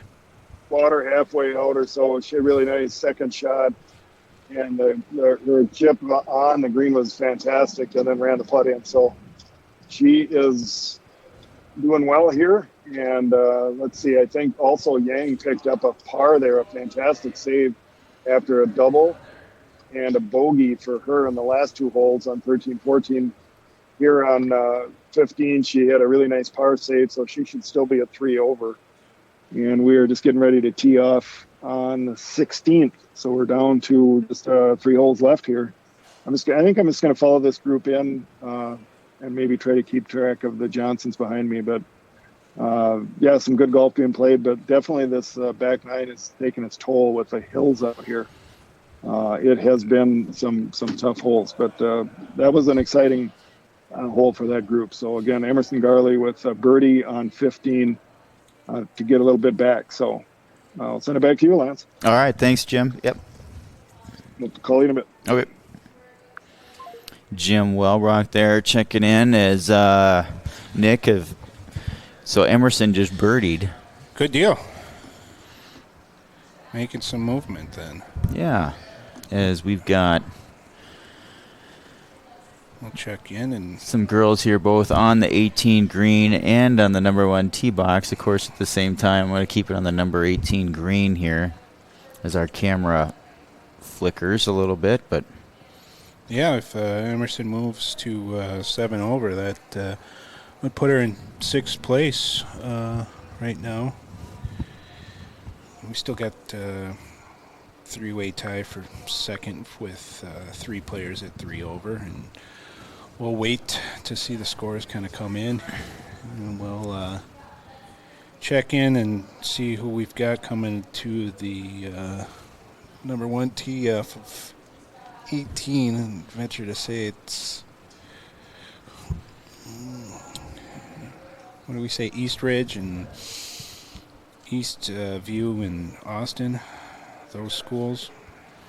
Yeah, I think so. Yeah, we'll kind of keep an eye on them as they head this way. This app is great, but I could have done a little bit better with a piece of paper, I think. Yeah. With the pairings at least and how they're going off, and maybe even get for next year we'll maybe even get like a picture of what each unit, what school, what the uniforms they're wearing, so we can Yeah, piece it's tough together. when they don't resemble the school colors all the time. I check the bags. So most of the time they get school bags. So I don't know if we're. Yeah, I'm not sure why must- they stopped there. It looks like one's penciling in the score. Oh, okay. We still got them on camera, so because the girls move off to the number 1 tee box before they were done putting. So Yeah, so the group that just teed off, it looks like we've got. here we can cut over to them since they're hitting their seconds out there a little bit. Yeah, Looks like they all cleared the water, but one is searching for her ball there. Yeah, that looks like an Austin player. Could be, if I got my pairings right, it could be Regan Hardy from Austin or Gracie Greenman. I think it might be. That'd be one of those two. It's hard to say right now. Yeah, as they're all 3 of them are now down there right along the marsh. Yeah, that is a daunting tee shot, no doubt about it, especially if you haven't played out here before. So it doesn't help having water right next to you. I kind of feel like you're on an island. Mm-hmm. It's been now. It's probably been since the last chamber event here that I've golfed here. I don't live very far away, and when I first moved down here, I golfed it a few times, and then I've given up golf, honestly. Over the last decade or more. Yeah. Just put my time into this a lot. This keeps you pretty busy. Yeah, you and I see each other quite a bit at a lot of different things. Yeah. You're mostly hockey and lacrosse and soccer, correct? Yeah, that's all. That's all we do as far as running the scoreboard and announcing. I keep bugging Cheryl Dawkins to put me on for some basketball games or something to Mix it up, and give some backup, because if somebody can't make a game, I don't know what she's got for backup. So yeah, she does seem to have her regulars for each. Me that goes to everything. Yeah, I see the same. Like there's the wrestling, the people that do the wrestling. There's the people that do. You're at hockey. Mm-hmm. The basketball people have their group. Yep. Football has their group. Yeah. That includes normally it's the women out taking the tickets as well. It seems to be certain people do swimming, whatever it is. Mm-hmm. Which I'm sure that works well for Cheryl to have that like that. Mm-hmm. Yeah, that can be a bear trying to get schedules coordinated, and I'm sure you run into it too a little bit with schedules and people committing to something and then backing out at the last minute because something else comes up. That's the worst. I help with the amateur baseball state tournament and coordinate coverage and try to get people to come write game recaps for me, and you send it out, a year in advance. Yeah, sure, I got all that time free. It'll work out perfect. And then comes 2 weeks before the tournament. Oh, I got a wedding that weekend. I can't do it. Yep. Thanks a lot. You found out about the wedding probably 6 months ago. You could have told me then. Yeah, it is hard. It is really hard. Like tonight, we have the senior awards banquet is today. Yeah. I also have softball practice that I'm supposed to be at. Can't be in two places. No, so I was hoping that we have an 8th grader that's coming on now. We're starting to want to work some more events. Okay. I was hoping he was going to run camera, and I was going to go set up for that right after this, and then let my wife just verify that, make sure this broadcast, Yeah. starts. But now my daughter is sick at school, so that might throw a wrench into all of our plans. So it's just always something. Yeah. Life, right? No, So no softball then. yeah, probably not. So who do we think we got teeing off here in front of us? Yeah, I was just going to look at it. So, we've got that Austin, Eastview, East Ridge group here. I would say this might be the fours. Anna Pitts from Eastview, Gracie Greenman from Austin, and Benjamin from East Ridge. I could probably check the scores to see who's through 18. Well, of course, with the app, it doesn't... Since it was a shotgun start, the whole configuration's a little bit different. We just lost. We're struggling with our Streaming, yes. number one Camera here. I might have an idea what it is. I wonder if we're... Well, we might lose Lance here for technical issues here. Switch see if this does it. We can check in with our Northfield players here and see if the leaderboard has been updated to reflect. We thought Emerson had a birdie, but nothing has shown up on the scorecard yet. The last we show is she's parred number 14. Of course, her group went off of number one the number one tee box here to start the day at 10 o'clock in the morning. She's... After posting back-to-back bogey, she parred the par 3, 14th. She remains 8 over, it looks like. Karina finished the front side with a 40. She has also parred the 14th par 3, so we'll just wait on the score from Emerson's group. She went off before Karina's group this morning, so... we'll check in a little bit later with that. Mm-hmm. Further on, we'll check with Annika. Her score from the 9th hole has not been posted yet, so we'll have to get that when it comes in. Otherwise, she's still continuing to kind of play bogey golf. Bogeyed 14 and 15 there, and she is...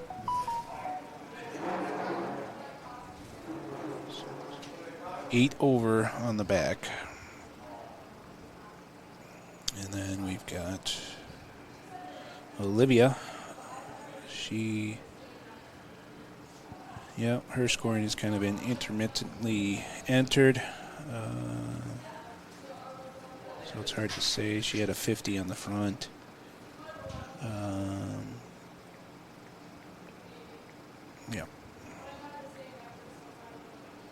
And then Danny, she's plus 26 on the day. A couple of doubles.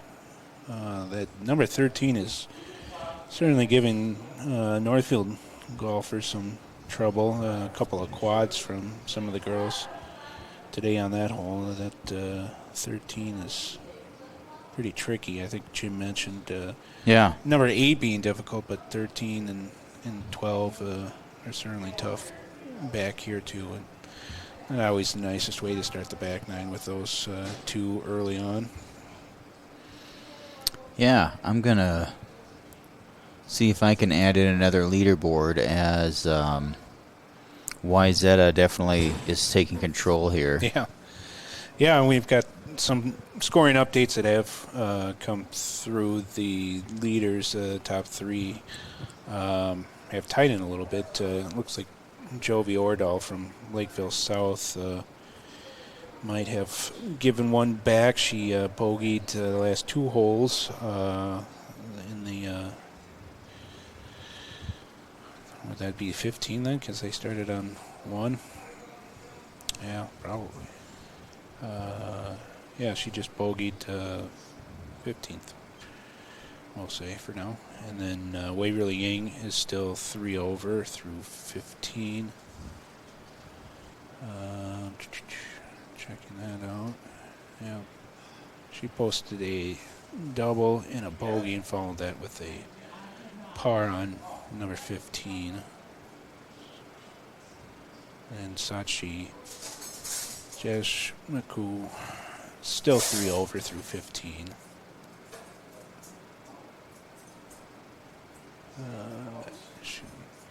She's parred the par 5 15th after a birdie on 14.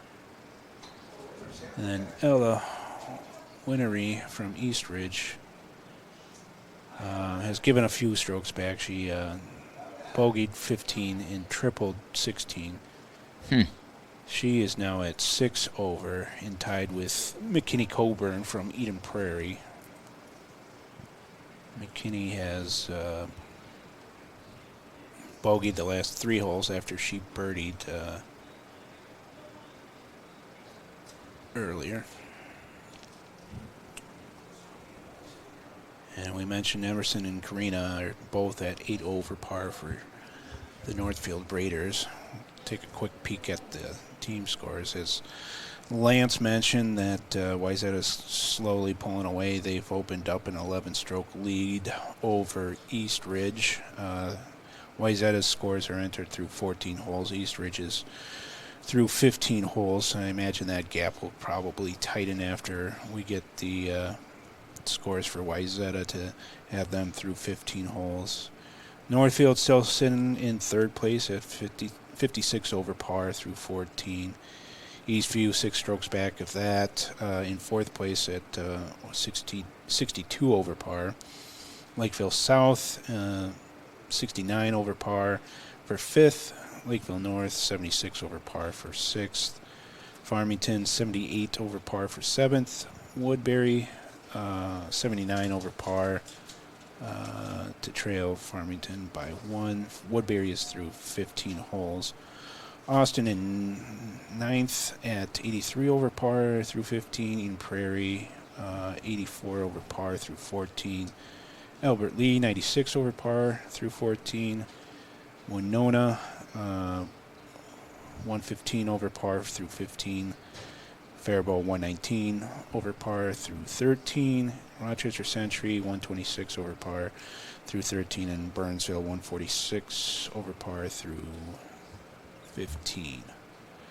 We'll continue to keep an eye on that as we get a little bit of wait before we get our next group to the tee. I think we still have our Eastview, East Ridge, and Austin pairings coming through. So I'm looking at the pairings. This might be the Addison Schaefer of Eastview, Lucy Annis of Austin, and Aaliyah Clevin of Eastridge, the number 3s. You ready to go on the air again? And we'll wait for them to tee off. We've got Jim calling in from on the course, and we'll patch him through here live shortly to get an update on what he's seeing. All right, here he is. Jim, can you hear us? Yes, I can. You're on the air. We're on the 16th hole here with Garley's group, and Yang just pulling off a fantastic shot. She was in the rock, so she got a drop out of that. But there was some time there to get that arranged, to get the right thing, get the drop the right, and all that sort of thing. So she put a fantastic shot up here on the green. So I think she's going for a par here with this putt. Garley just taps in there, and I think she may be bogey. So I'm not 100% sure of that. I've lost a little track of the strokes here, but Yang here, we're going to watch this out. And the other member of this group from Wayzata is also right in the mix here now. It looks like Ordal picked up 2 strokes. So it's +2 and +3. And 2 of those players are in our group here. So let's see what happens. Oh, just slides by there for the Wayzata player whose name is out of my mind right at the moment. You can maybe find it. Sachi is her first name. And we're now ready for Yang to approach this putt here. What a shot from way, way down the hill. 16 is another one of these holes that gets way up to a extremely elevated green, long and narrow. She had a heck of a shot to get up here, and I would say about a 10, 12-foot putt here. That should be for saving par. It would keep her in a share of second place if those numbers are all right. Putt's on the way, curling in. Oh, just short, about a foot short. Good approach there. So that's the update from here. I think that's a bogey. That'll drop her one out of second place, but check the leaderboard on that, and we'll check back with you in a little bit here. All right. Thank you so much, Jim. Yep. Nice to get the live updates from the course and getting some of the green conditions and putting challenges that some of the kids are seeing out there, especially with the pin placements and hitting into elevated greens and whatnot. So it sounds like, it's challenging for the kids for sure. It's a good day to get out and get tested a little bit with a course like this. Yeah. Just put the team scores up there on the board. Yeah. That one is actually accurate, unlike the. I guess we're continuously updating here, but as Wyzetta is taking control here, 32 over through now 14.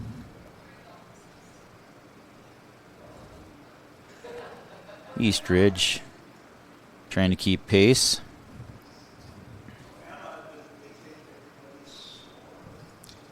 But Wyzetta's deep. Yeah, that is for sure. Yeah, I guess they're just kind of a year older and wiser after playing in a state tournament as a team last year and falling short against Maple Grove. And I see how the Trojans finished up there last year. They lost by 10 strokes to Maple Grove, so that's a pretty competitive team tournament there to fall by 10 strokes to Maple Grove. So they're ranked number 2 in the state as a team right now, and I would venture to say they're a strong contender for the state title again this year. And we went through the rankings. I think Minnetonka's ranked number 1, though Mel mentioned that perhaps Wyzetta is number 1 now, but seems like those rankings could be kind of a moving target a little bit. So we'll. You got any ideas why Lakeville South would have only be reporting still through only 11 when everybody else is 14 and 15? Yeah, I wish I were the Wizard of Oz to be able That's to all tell right. you, but But there seems to be a battle here for 5th, 6th, 7th, and 8th. yeah. That's where. I think Mel mentioned it's usually one straggler that hasn't entered a score, and we're not trying not to name names here. Right. There's definitely one player that has not entered their score for several holes here, and yeah, so we'll kind of wait and see what happens with that. That's what we got right now. So it is Wyzetta at 32 over, then followed by Eastridge at plus 46, followed by Northfield in 3rd place at plus 56. That seems like they've closed the gap a little bit, or maybe Eastridge has fallen back a little bit, but Eastridge is through 15, so maybe that gap will get a little bit bigger because Northfield's through 14 holes. So. And we mentioned earlier that Northfield has been missing a couple of scores for a couple of players, so we'll see what happens when those finally get updated. But we only have a few holes here to play. I think about 3 holes left for some of these players. Yeah, as the girls that teed off there a little bit, they're still out there. They're kind of high behind our leaderboard here right now. Hit their second, but we've got girls approaching the 18. I'm actually going to dissolve over to that camera here. Yeah, we should only have about 2 groups left to come through here, and I think I saw the top group of Eastridge, Eastview, and Austin golfers just kind of walk by here. So wondering if they're coming through here shortly. So we'll have those 3 schools come through on 18 here to finish up, and we'll see what transpires.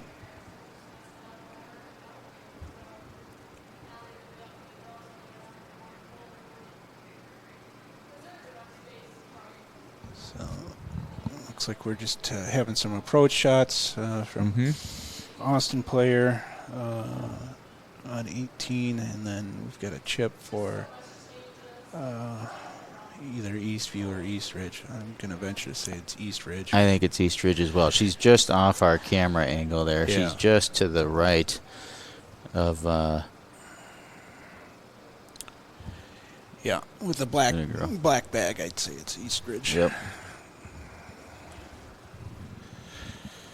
So that could be... so they're all 3 there.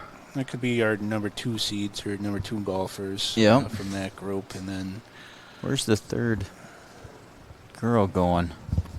I see the 2 on the green. Yep. 2 on the green.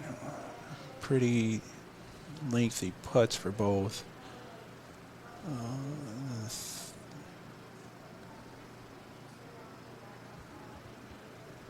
Yeah, I don't see a 3rd. You know what? I think she had walked up earlier and picked hers up. I think she's pretty close to the pin. Okay, she might have marked her ball. Yep. That would make sense.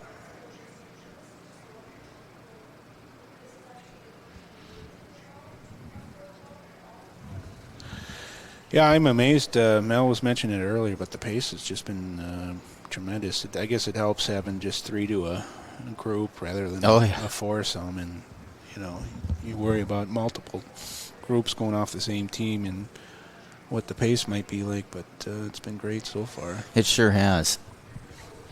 Yeah, Nick, thanks so much for being here. Nick Gerhardt is the voice you've been hearing almost all day here. So we certainly appreciate you joining us for this as we tossed this broadcast together. The girls were excited when I'd asked them if they'd want us to do it, and Jim Relbrock was excited to do it. He wanted to get out and follow the girls around. He, like you mentioned before, he follows them around with photography some. Yeah. And he really wanted to give this a go, and you were kind enough to join us. And yeah, I was just lukewarm about the whole deal, but just kidding. I love golf. This is perfect. So. Yeah, this is a great way to spend the day, that's for sure. Yeah, I mean, maybe next time we do this, we get outside and enjoy, the sun a little bit. And I don't know how to work with the wind. You maybe just boom mic everything. Right. Yeah, it can be challenging with the wind, but that's for sure. And there was just that 15% chance of afternoon thunder showers, and having the MacBook computers out in the rain doesn't normally work great. Well, and the way this spring has gone, I mean, it doesn't make much sense to risk it. So the cameras we can run and grab and bring inside. the rest of this stuff we'd have to unplug and lose the broadcast. So we'll play it safe and keep the broadcast itself inside. Yeah, it's been all right. It's not a bad view. It'd be nice if we could give Jim a camera when he calls back. If we can figure out a way to get that in the broadcast, which I feel like I might be able to at some point. Well, I don't know much about the technology end of that stuff, but it seems like it's feasible if you got a remote, and I don't know if you got to be wired. Nope, I got it. I got another idea wireless. That's in the back of my mind. Yeah. Never short of ideas. I love it. Yeah. This is the quality you get with Northfield Live. I mean, you couldn't believe broadcasting golf, but here we are. We're doing it. Yeah. This is interesting. Mm-hmm. In a good way, that's for sure. I mean, you've broadcast. You were just out doing trap the other weekend. You've done dance team. You mentioned earlier. I mean, you have an awards banquet you're going to broadcast. You broadcast prom. Mm-hmm. The Grand March. Yeah. We'll do graduation. I mean, I don't know. These days, you don't ever have to leave the home. Yeah. I'm going to sit at home, watch everything on Northfield Live, and order all my food on Instacart and Right. DoorDash. DoorDash. Yep. Yeah. What I, of course, plenty of people do that, but I also think, and the hockey teams and even the basketball teams, et cetera, for just as the winter sports as an example, I have found that I do feel there's a little bit of corniness here, that this is a great way for us to introduce the casual fans and the families that are with younger kids to the varsity sports and the players. And then they show up and they know them just that much more because we mentioned these athletes' names hundreds of times in these broadcasts. Yeah. And it's I don't know about the attendance numbers themselves, but the feedback that I'm just receiving organically is that these people, the fans, are knowing our varsity teams better. Well, and then what's better than the exposure? Being able to see it in action. It's one thing to talk about it, and it's another thing to be able to kind of experience it. You get a little bit better perspective on what these kids are encountering. And you think golf, and it sounds pretty fun. Yeah, I'd love to do that. Well, there's a lot of challenges involved with it, and Mel explained, the things they do as coaches to prepare these kids and the lengths the kids go to improve their games. I mean, they're hitting simulators during winter in a simulator league. That wasn't when I was coming up. Simulators were just coming out, and it was kind of a novelty. Nobody, used it to improve their game necessarily. It was just kind of a fun thing to do, but they're doing that, incorporating video technology on their phone. It's just incredible, the level of detail that can go into just a prep athlete's career. Yep. And it's fun to watch. These girls here are the number 2 for Eastridge, and that will be determined here on the tee box. We'll let Mel get situated. That's all right. It looks like the number 1s for Eastridge, Austin, and Eastview are on 18. They have. Okay, bring your mic down now. You got to bring your mic up here. They have. There you go. They're finishing 18, and then they have hole number 1 to play. Okay. So coming down the fairway should be Emerson's group. Okay. All right. I got the camera on the number 1 tee box here, as those girls coming onto the 18 are just off of my, or at least one of them is still off my camera. So on the tee box, we got the number 2s yet from. Yeah, number 2 from Eastview, Eastridge, and Austin. And those are from Eastview, Serafina Swanson, from Austin, Sydney Lewis, and from Eastridge, Catherine Van Heist.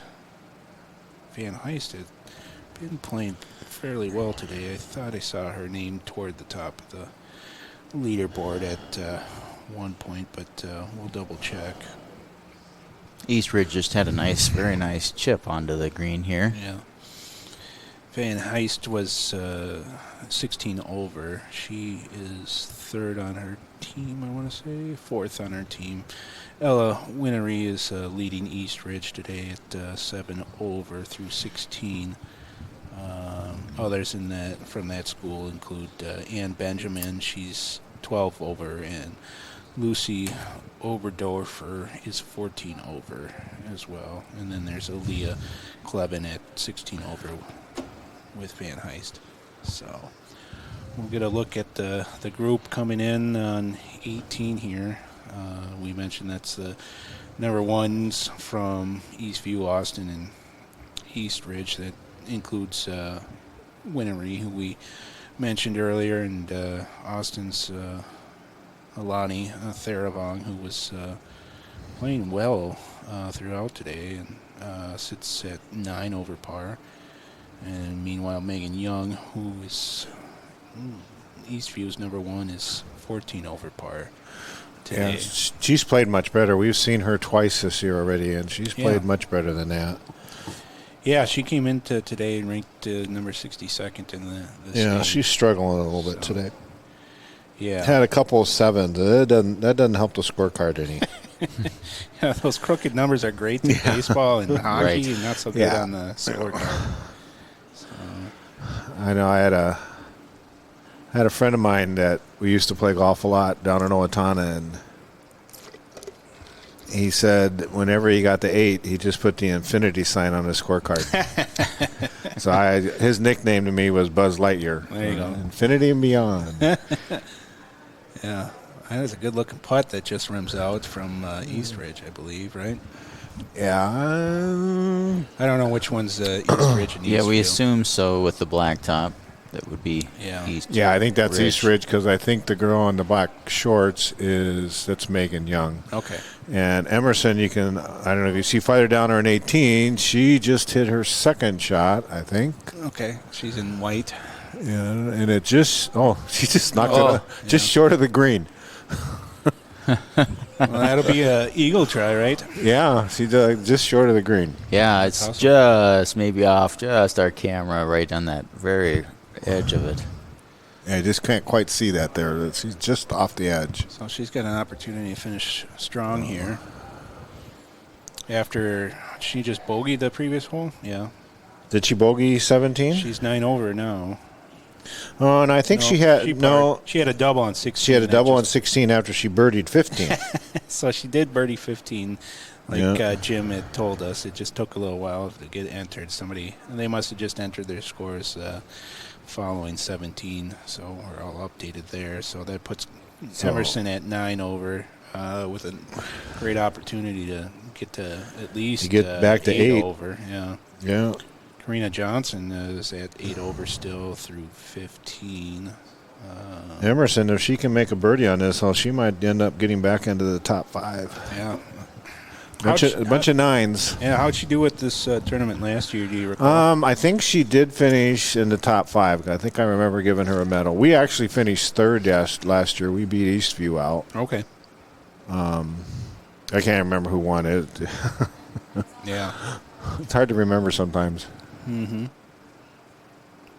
Last year we did have Catherine Van Aragon played in it last year, and I don't think they won it because they had Catherine and not a whole lot after that. Yeah. But Checking on the team scores here as we get ready for the girls to reach the green here on 18. It looks like we've got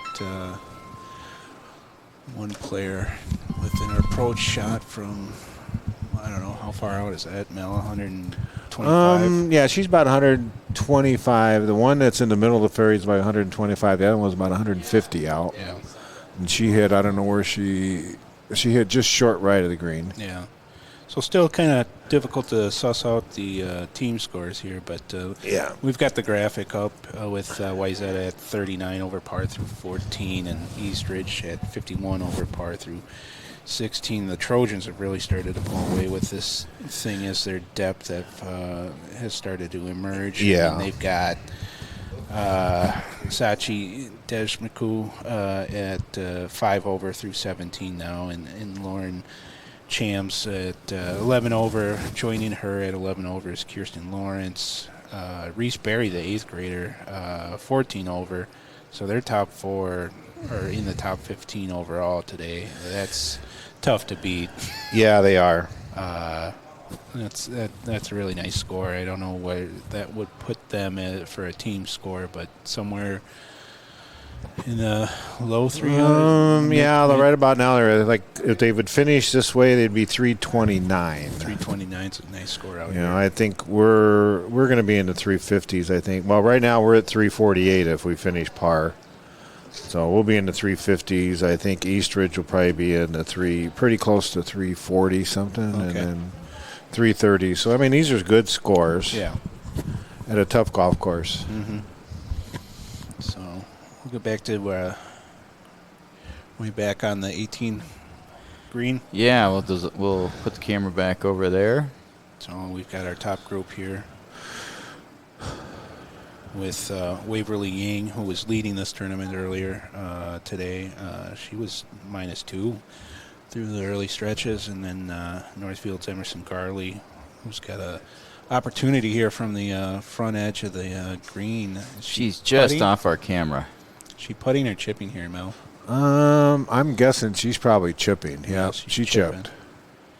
She'll chip to. That's really nice. And I would say birdie looks pretty good for her. She's about 2 feet away from the hole. That was a great chip by Emerson. Yeah, and yeah, she's about pin high, so that's a real nice effort there. Yeah, so she's. So she'll have a real nice shot to finish with a birdie here. I'm pretty sure that was her drive out there. That's where she hit it the other day in practice. I'm pretty sure she's got a lot of power for a little kid. Yeah. And we got another chip from the front right fringe. That's It didn't quite short. hit it far enough, yeah. What, 8-9 feet? So looks like they're starting to come in a little bit. I mean, I think this is, well, I do see some people walking down number 1 fairway. They're done. Yeah. Mm-hmm. So I think the girl that's on the screen now, this is the Wyzetta girl. Yeah. I think she'll be putting first. Yeah, she's just about pin high. She's got a lengthy putt here. About 15, 20 feet. Oh, yeah. Maybe a little less. Yeah. Might be 15 feet. I mean, that's that putt there might go a little bit to the left. To the left, you think? Yeah. Yeah. Where that pin's at. We'll watch it here as it approaches. She left it at the right edge, and it kind of stayed Actually, there. maybe that one, well, it's a little farther. I thought it was a little more to the left where the pin was at. It looks like she's going to 2-putt there. Yeah. It was a nice lag putt. Just It's like had the she right just pace. missed. Yeah, she just missed it. Just left it on the right edge. So her line wasn't too far off. Now this will be Wang here from Woodbury to finish up here. A little trickier putt here.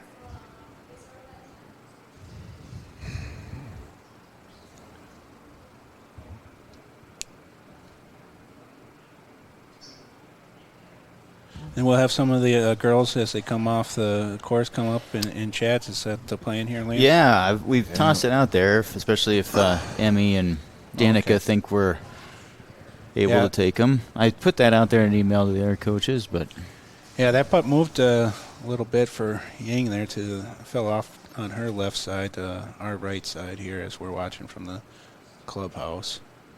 So that's a little tricky location there, depending upon where you're coming from. So she should finish up here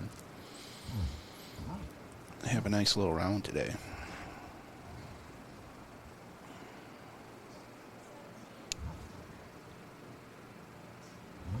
So we can't tell if that's for par or whatever. But I'm guessing that was a par putt. yeah. And then this is Emerson Garley from Northfield to finish with a birdie opportunity here. I would think this would be a birdie for Emerson. Yeah. Have her come into the clubhouse feeling a little bit better about the round after an up and down day. Yep, she made that putt. Easy If she finish. made that, she shot 80. I mean, if that was a birdie, she'd shoot 80 today. That was a pretty good score. Yeah, all things considered, yeah. Close to her scoring average, as we talked about earlier. So Yeah, she's... you know, it's Willinger's we've talked about has plenty of challenging holes. And Yeah.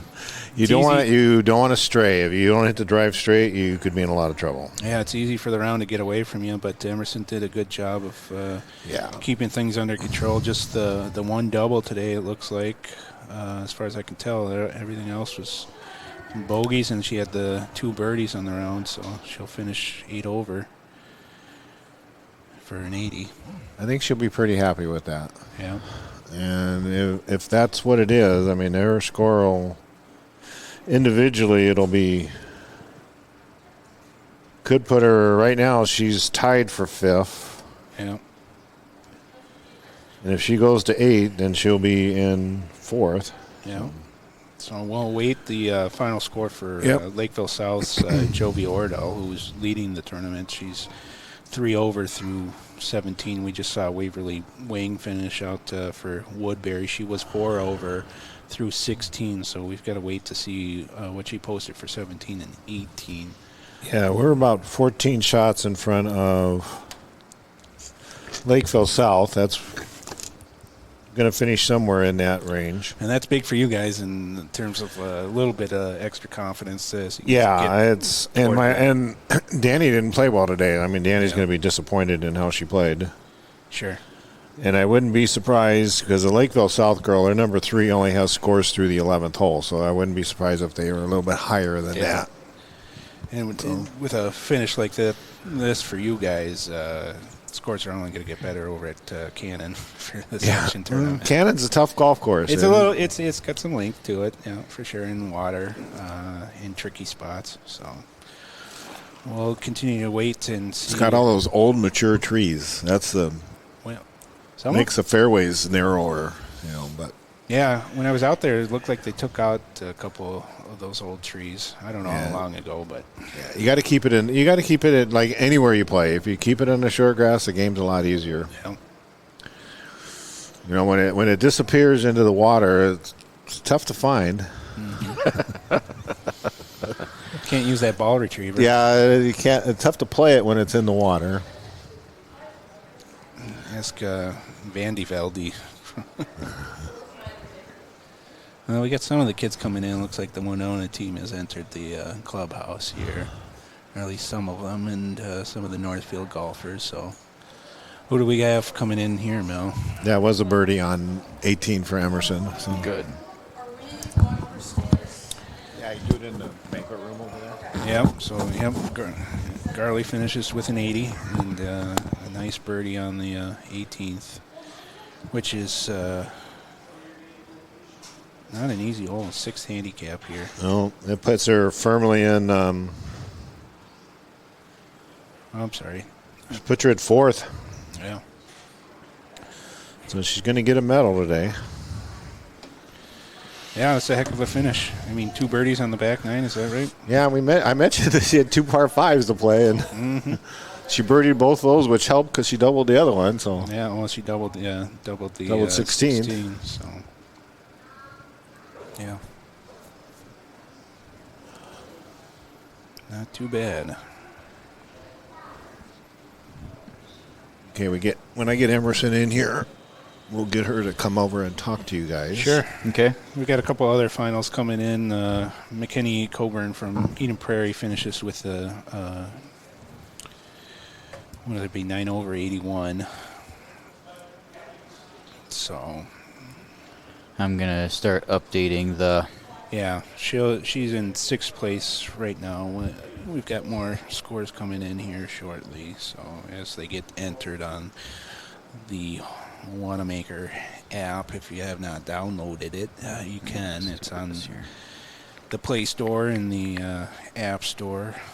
Just look for MSHSL Golf. And you'll have a guide to a number of events throughout the year for high school golf to follow along live as scores get entered by the players. It's kind of a handy app.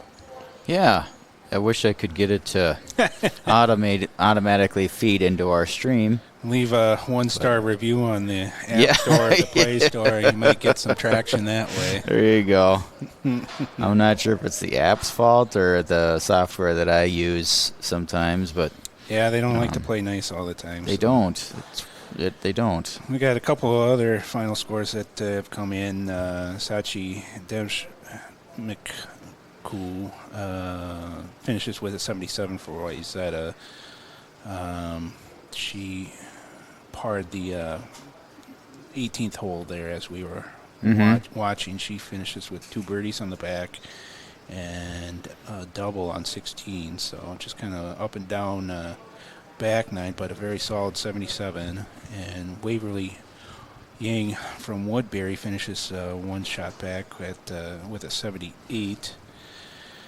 Just looking at her scorecard, she bogeyed that last hole, kind of that tough par putt that ran away from her on 18, so she finishes with 3 straight bogeys and has 6 bogeys on the 2 doubles and 4 bogeys on the backside. So kind of disappointing end to a promising front 9 where she had birdied 3 of the first 5 holes and had a bogey on the number 4 today. So she finished 2 under on the front 9. Something to watch for later in the year. She can play a little bit, it looks like. So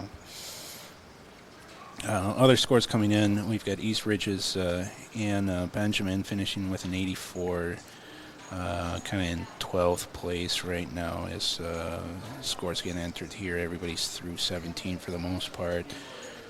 Going down a little farther down the list, Farmington Seneca Roos finishes with a 91, along with Lakeville North's Olivia Hanson, just a sophomore from Lakeville North.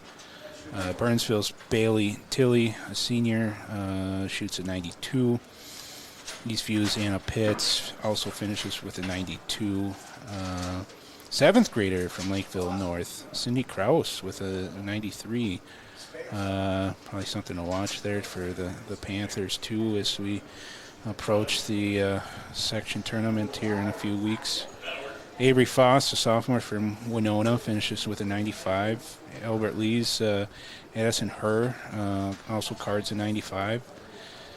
Just behind her is Albert Lee's Ashlyn Bervin with a 97. And we've got Grace Kendrick from Lakeville North, an 8th grader, shooting 99. Elsewhere, we've got Natalie McNeil, a junior from Eden Prairie, with a 100. And shortly, we'll have Emerson Garley from Northfield join us here on the broadcast to talk about her round when she's ready. Emerson, can you hear us? How are you? Good, how are you? Oh, not too bad. How was it out there today? I hit some bumps, but I kind of figured it out on the back a little bit. Yeah, tell us about the back and what you started to figure out on that side. I just started hitting more greens, and then I was able to get up and down a little bit more. Yeah, and how nice was it to finish like you did with a birdie on 18? Yeah, I kind of was looking at the leaderboard, so I was like, I know I have to birdie to get in top 5. So I went for it, and I was just off the fringe. So. Okay. Yeah, that was a nice second shot there. What did you hit there into that approach shot? I hit a 5-wood. It was my go-to all day. Oh, really? So is that you have a lot of confidence in that club then to hit that shot with the water there on the left-hand side? Yeah, for sure. I was playing the tips out at Northfield, so it was like I had 200 in every shot, so it like helped me build confidence. Yeah, that's always nice when you feel comfortable with that club in your hands. So, what's it like playing in this tournament when you've got some good competition? You've got obviously Wayzata, number 2 ranked team, and East Ridge, I think they're ranked in the top 10 as well. What's it like when you're playing some of those top schools out here? It's pretty fun to compare against them, and then we would probably see them in state if we got there, so it's kind of fun to see where we'd be at. Yeah. So, what was the front 9 like for you? You mentioned it was kind of bumpy, but you had some nice holes there and made some good pars to keep it under control. Yeah, I just my putter was a little rough to start off. I think I went 2 3-putts in the first 3 holes, so that kind of put a bump in the road. Sure. And what was it like playing in that first group with Sachi from Wayzata and Waverly from Woodbury? They were playing pretty well today. Yeah, it was definitely fun watching them, and Waverly said this was one of her best rounds of the year, so it was fun to be a part of it and watch her do that. Yeah, what does that kind of raise your compete level when you see Waverly go 2 under on the front 9? Yeah, I definitely want to be in the top against them, so it made me pull it together a little bit and get out of my head. Yeah. What kind of goals do you guys have this year for team-wise, and then how about yourself coming off of a state tournament trip last year? I think as a team we would love to make it to state because we have not done that for probably quite a few years. And individually I'd like to place top 10, top 8 at state. Yeah. What was the state tournament like last year? Is that the first time you've been in that tournament? No, I went for the first time my sophomore year. Okay. And then last year was pretty fun because I played really good golf. Everything was going my way, and I ended up getting top 8. So it was really fun to experience that. Yeah. What's that course like? I know Bunker Hills has kind of got a reputation of being long and tough. And how does that work for your game? There's a lot of trees, so if you stay out of the trees, you should be fine. And I was hitting the ball straight, so if I can hit the ball straight, continuing, I'll be fine. Yeah. And what things have you been working on with your game in particular this year? You kind of mentioned the 3 putts earlier today. Short game's always important. Is that one of the bigger things you've worked on this year so far? Yeah, I've definitely put in hours at the putting green, but hopefully it'll show soon. So, and tell us a little bit about this team this year. We were talking about the Johnson twins and coming through and playing some good golf for you. And you guys certainly got some depth that has emerged here lately. Yeah, we should be pretty good, and this is probably the best team we've had in a few years. So it's our turn to go to state. Our turn, huh? Yeah. Yep. And you guys got a nice little rivalry with Lakeville South. What is it like to face them here at Willingers today? I don't recall if you guys faced them earlier in the year at brackets for that tournament or not. We play them down at the Jewel, Okay. and it's kind of nice because we've beat them 2 times, so it's kind of nice to where we have to stand and what we have to shoot at sections to go because they are a top competitor. Yeah, gotcha. Well, I think that's all I had for questions. So congrats on the birdie on the final hole there to finish strong and get in the top 5 here, it looks like. Perfect. Thank you. Yeah. Yep. Thanks, Emerson. Good luck the rest of the way. Yep. Perfect.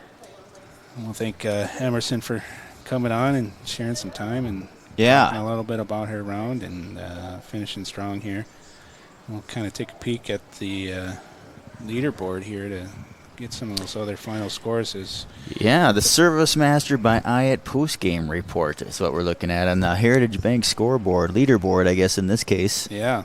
And then we've got some final results here for at least the top 6. We're still looking for a couple scores with a few of the other girls, but it looks like Lakeville South's Jovi Ordal will finish as the winner here for medalist honors for shooting a 76. We'll go through her scorecard here a little bit. She put together a nice 4-over round. Solid back 9 here with a birdie on 12 and just 2 bogeys, so very, very solid back 9 round after kind of a bumpy first round. Seemed like the front 9 was playing a little tougher today for the number ones. Jovi had 4 bogeys, but finished with a birdie on number 9 to kind of even things out there on the front 9, and then obviously a very solid back 9 to finish 4 over and claim medalist honors with 76. And then Waizetas Sachi Deshmaku with a 77, just 1 stroke back.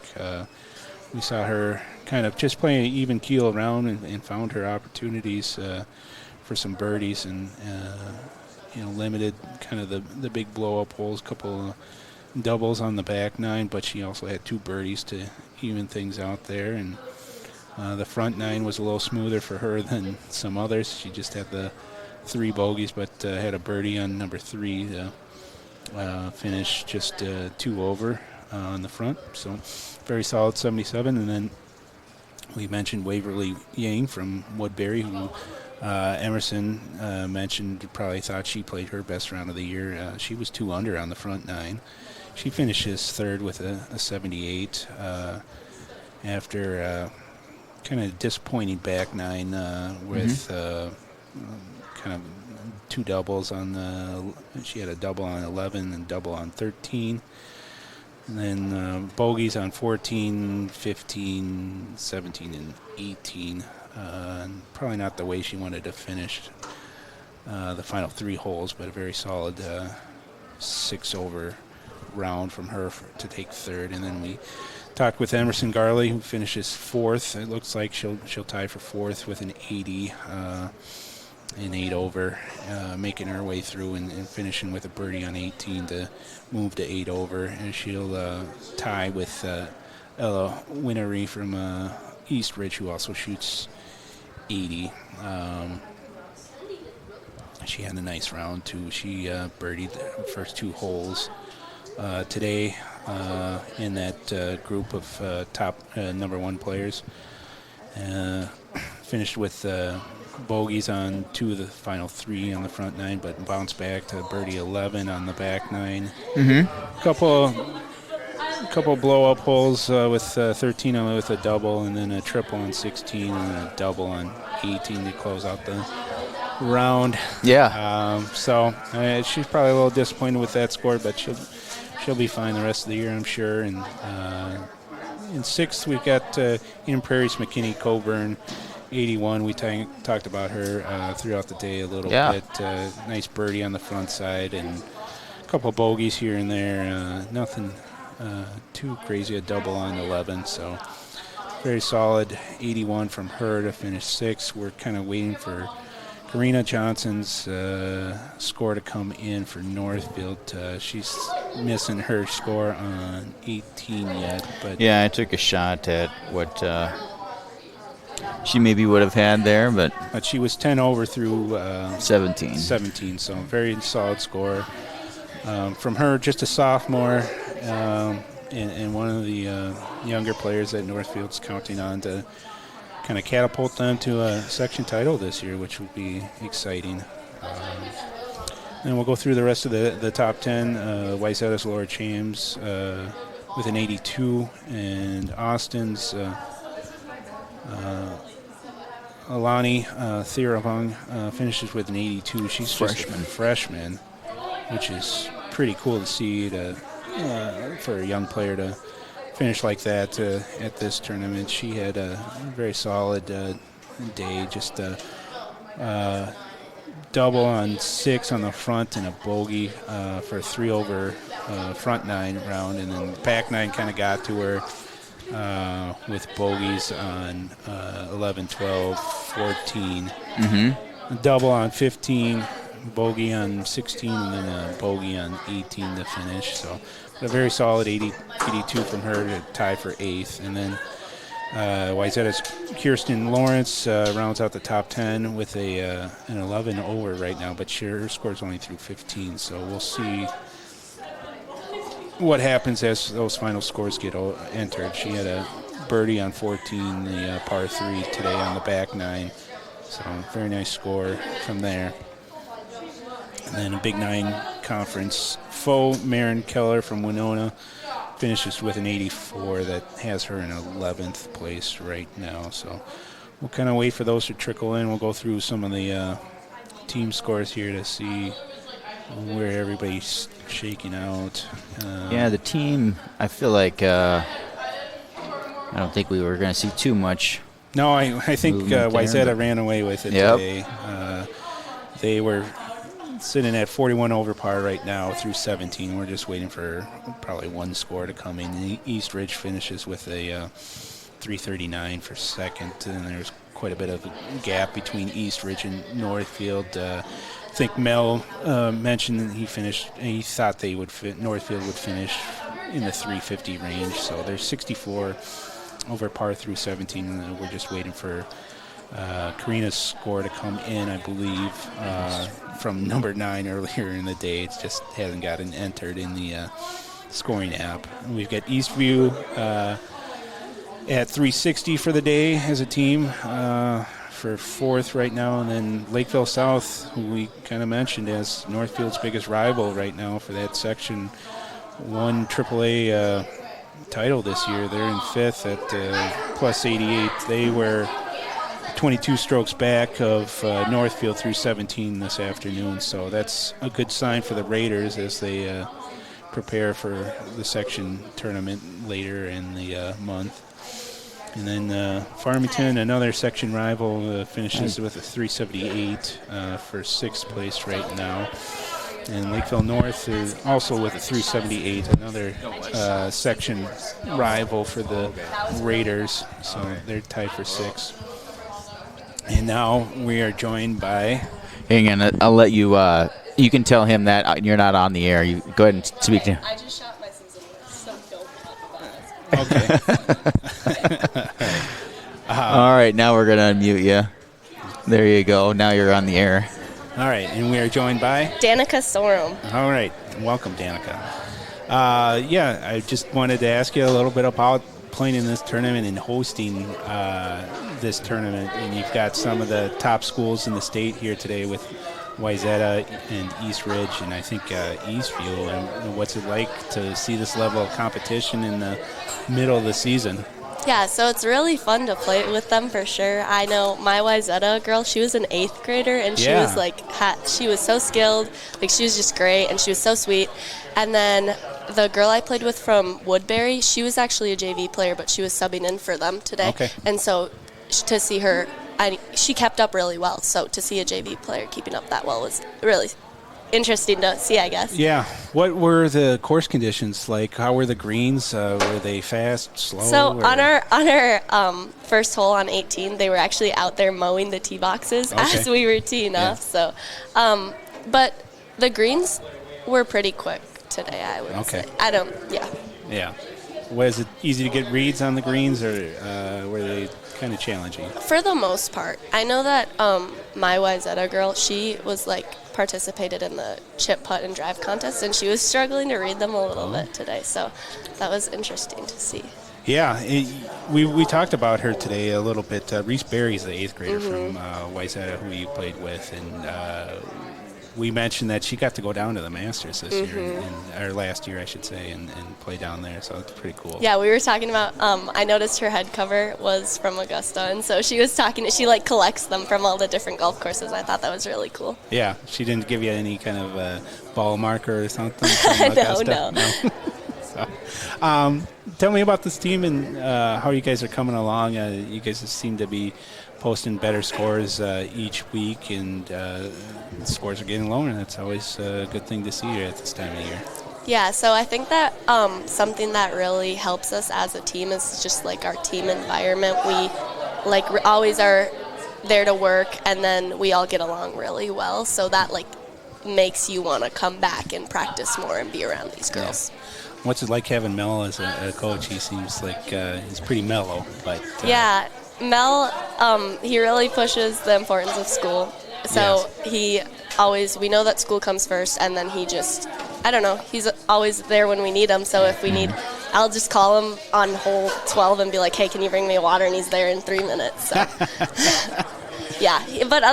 Otherwise, Mr. Stevens more like our swing coach. He really does a lot for us. And then, Cool. Yeah.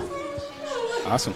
We talked quite a bit about you, Danica, today, and how impressive we are with your grades and everything. We see you on the dance team. We see you with the ambassador stuff. How do you get all of this in? Your time management is impressive. Yeah, that's a great question. Well, Mel's super helpful in how all of our coaches, I guess, they're so understanding. I'm like, hey, I have a meeting today. I'm going to get out and practice. I won't be there for the first hour of practice, but then I'll be there, and then I'm going to go chip and putt at Northfield. And so, they're just, really understanding, and they kind of give me that flexibility. And so that's very helpful. Oh, absolutely. Yeah. But you get it done. Clearly, you do make sure you do get your practice time in. So for sure. I know. One night, I didn't get home till 10 p.m. and I'd had the longest day. And then I went to Northfield, and I turned on my car lights, my brights, and then I went out there and putted for an hour because we had to meet the next day, so I had to get some practice in. Yeah. That's fantastic. Well, that's all I have today. Danica, thank you so much for joining us. Janika, did you have anything else? No? All right. Thank you for having me. Yeah. Thank you. All right. Jim Welbrock walked back in here. Jim, do you want to hop on here during the service? Pick up the white one. I'm not sure what number. Okay, you got that one. It's fine. What number did you grab? Number 2? I think you're on number 2. Go ahead and that sounds... Number 4. Am I Let's see on? if we got you, Jim. Say something there. So I am, and I don't hear anything yet. I don't have Oh, yeah, there we go. Now we should do it. All right, here. there we go. Welcome back, Jim. Oh, thanks. I am exhausted. And I didn't even walk. I rode in a cart, and I'm still shot. That's what outdoor and sun will do to you, I think. But, man, what a fantastic day and a crazy finish. I haven't even looked at the final scores here. We've got some of the team final scores here. Finally, Wayzata kind of ran away with it, as we were saying throughout the day. They finished with a 328, which is a phenomenal score for team score. East Ridge comes in 11 strokes back. They made up some ground there toward the end, finished with a 339. Northfield, as Mel kind of predicted, finishes with a 353. I think he'll be pleased with that, considering the ups and downs that they faced with their rounds, and a nice finish there. More importantly, they beat out all their section rivals, Lakeville North, Lakeville South, and Farmington. Mm-hmm. We'll get to those results here after a bit, but Eastview comes in with a 360 to finish fourth. And those section rivals we mentioned, Farmington actually finishes second among the Section 1 teams here today with a 378. They tie for fifth place with Lakeville North, who also finished with a 378. We're still waiting for one more score for Lakeville South, but it looks like they've got a 378 at this moment. I imagine that score will increase as we get that final score. So that'll be interesting, considering Lakeville South won last year's section title for Section 1. So there could be some drama here later in the year at Cannon Golf Club when these teams get together again. Woodbury still waiting for another score there. They look like they're in 8th place right now with a 96 over par. Eden Prairie finishes with a 385. Austin, one stroke back with a 386. Albert Lee with a 402. Winona with a 420. Still waiting for a couple of Faribault scores, and Rochester Century.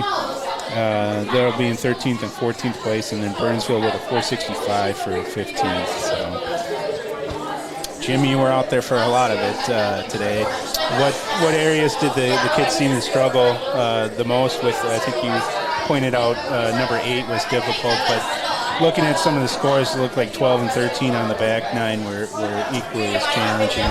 Yeah, I really felt like the back nine, and I imagine it's the groups I followed, of course, started on 1, so they're already getting into 10, 11, 12 holes in, and it's warm, and I think you heard some of that out there, that people are just not used to the heat yet. Not that it was 90 degrees or anything, but it still the sun takes a lot out of you by that time. They seem to navigate the water holes, I thought, really well, playing target golf where they needed to on number 6, which is a tough hole on the front 9.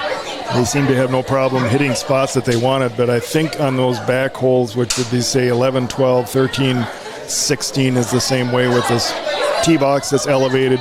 You go way down to a fairway, and then it's up to an elevated green. You seem to have some issues with that. Of course, if you hit anything that isn't on the green, it's going to roll off, and it's going to hit off of the hill and so forth, which you didn't face if it's a flat hole. So it did feel like those holes really gave them a lot of trouble.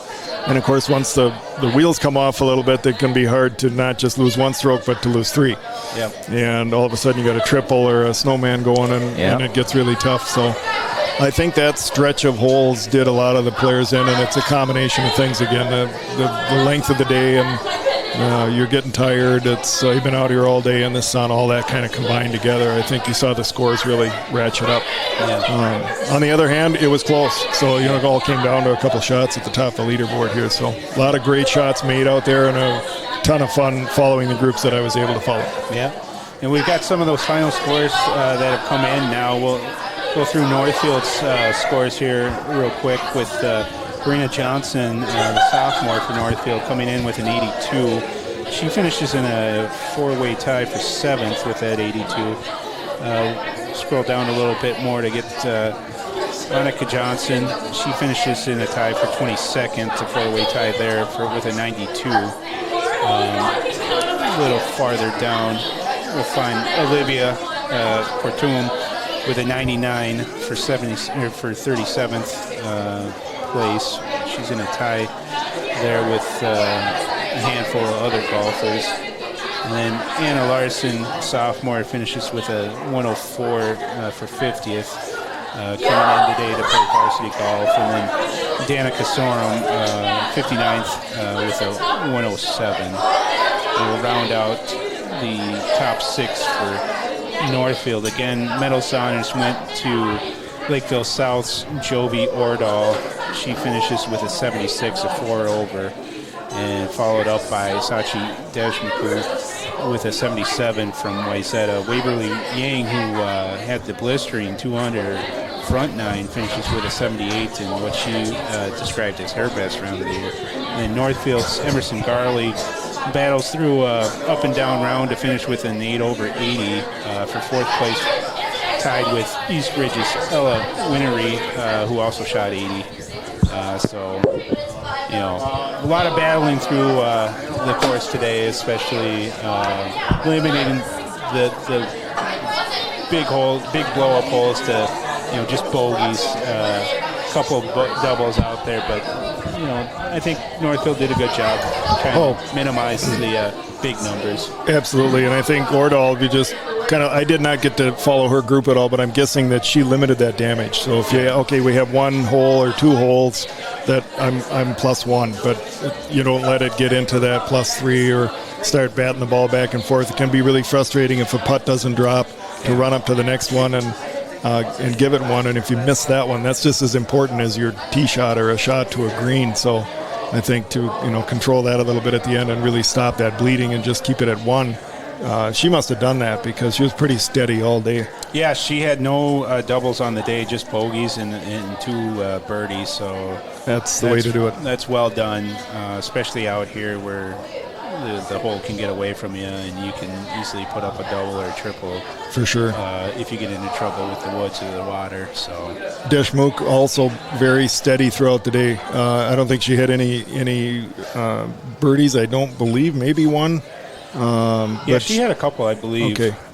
She had 1 on the front on the par 3, and then 2 on the backside. But okay. she did have a couple of doubles on the backside too that kind of negated those birdies. But solid 5 over round. So for sure. And Yang too. I mean, I did kind of watch her play all day and started hot and had some trouble in those middle holes we talked about, but finished strong, I thought, and you could see it was getting to her a little bit, and I thought she did a really nice job. Her coach was out with her.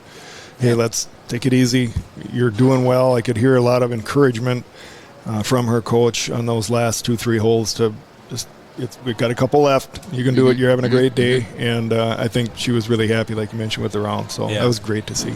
And we talked about Emerson's finish here, too, as she came in, and she had an opportunity for eagle on 18 after a nice second shot. She said she pulled out the 5-wood and felt comfortable with that club from about 200 yards out on a par 5, and just about rolled it up on the green. She had a nice chip for her third shot that resulted in just a tap-in birdie putt. So that's always a nice way to finish the day when you get a birdie. That's what she did on 15. Blasted her second shot, just killed it, rolled it right up in front of the bunkers, so she's got a short chip on the green, made a real nice 10-foot putt, birdie, great hole, just looked really all the way around as a great hole for her. Yeah. So this is a fantastic finish for Northfield as a team. Like we mentioned before, they're the top performer among the Section 1 AAA teams today as far as team scores. So that's going to be encouraging for them as they try to achieve for their first section title in several years. I don't even recall the last time they went as a team, so that would be really cool for them to accomplish that this year. For sure. Yeah, I thought it was a great day all the way around. Obviously do a good job of organizing this. You can imagine a shotgun start like that can be chaotic. Get everybody to the right holes. Yeah. Get everybody started on time and kind of keep the day flowing. There were several rules, things that I saw where somebody had to stop and get a ruling, and there was a delay, and we have to drop the ball or whatever. There was Emerson had a embedded lie on number 5, I think it was. Yep. And then Yang had trouble on 16 where she was in a cart path that had been blocked with stones. Oh. And they took a lot of time to decide, okay, is it a free drop? If she dropped it, I think it would have rolled all the way down the hill. So I think it was placed. I didn't quite see how that was resolved, but there was some time spent there to make sure that was done right. And of course, she couldn't see the pin even from where she was, so it was several trips up and down to, okay, where is it even? Yeah. You know, you almost have to pick it's by that opening in the tree, and then walk back down there and go, well, now where was that again? So I give her credit there for really taking her time, getting. Her coach told her that there's no rush here. Take your time. Go through your routine, do your thing, and she did that. And it made a great shot, put it right up in the green, and again limited that bleeding. So I thought she did a great job there. That's awesome. That's fun. Yeah. Great day. Well, gentlemen, I feel like we can wrap this up. Yeah. Solid day. We gotta go we're gonna do the senior awards banquet tonight. Right. Yeah. So I'm gonna tear this down and we're gonna go do that. So anybody at Northfield families in particular, they can tune back in here in a couple hours and we'll be broadcasting that. Thanks again to all of our sponsors, and thanks again, of course, to Nick Gerhardt, Jim Wellbrock, Mel Miller, Emma Butzler, thank you, joined us this morning for a while. And it's just been a fantastic day out here for our first time doing golf. Thank you, gentlemen, both of you. I could not have done it without you. I wouldn't have done it without you. Let's put it that way. That was a lot of fun. I got ideas. I wish we could do some more. It was good, I think, and it's not something that people are typically seeing. So I heard a lot of good comments from parents out in the course that they had family that were listening, and hey, they just listened to you call that birdie or whatever, and you guys doing interviews back here, and they were really happy with it. So good. I think there were a lot of people tuned in, and again, just the parent support out here was really good. I noticed that on a lot of the holes. There's a lot of the parents and friends were out supporting the kids, and that's just fantastic to see. Yeah, I can't imagine the amount of cameras it would take to do the nationally televised. It's got to take an insane amount of production crew. I got to believe that, especially the Masters, more than anything. And, of course, they have a lot of permanent mounts where they're fixed and it's always the same. But what must go into something like that is hard to fathom. It really is. Yeah. Yeah, it's across this many. I mean, even I know like the Super Bowl, which is in a controlled building, still takes an immense amount of like semis, many 10 semis worth of production stuff just for the live broadcast. That doesn't count all the hardware. Right. For something that covers a couple hundred acres, like a golf, it's hard for me to fathom. I'm looking at some wireless stuff, but I don't know that if on a nationally broadcast, if they would trust wireless cameras, that would be. I don't know what they do, but now they've added a lot of these jibs and flying arms and cranes and things, so it's always in motion. Every shot is in motion. There's very rare that you're looking at a static shot anymore. It's got a little bit of movement in it, and it's just incredible. There you go. Maybe we just get some drones. Yeah, drone. We're looking at a broadcast behind us here, and drone footage has become a big deal. But because look at the amount of height that angle has to have. Exactly, and that's got to be on a crane of some sort, and they have to control that. It is incredible. All right. Sounds like Jim's got a new toy to add to the tool. There you go. Well, there's a lot of toys we could add. Well, thanks to everybody tuning in here today. We really appreciate it, and thanks again to you gentlemen for being out here. And glad to do it. We'll catch up with you all later. Have a good night. We'll see you later tonight at Northfield.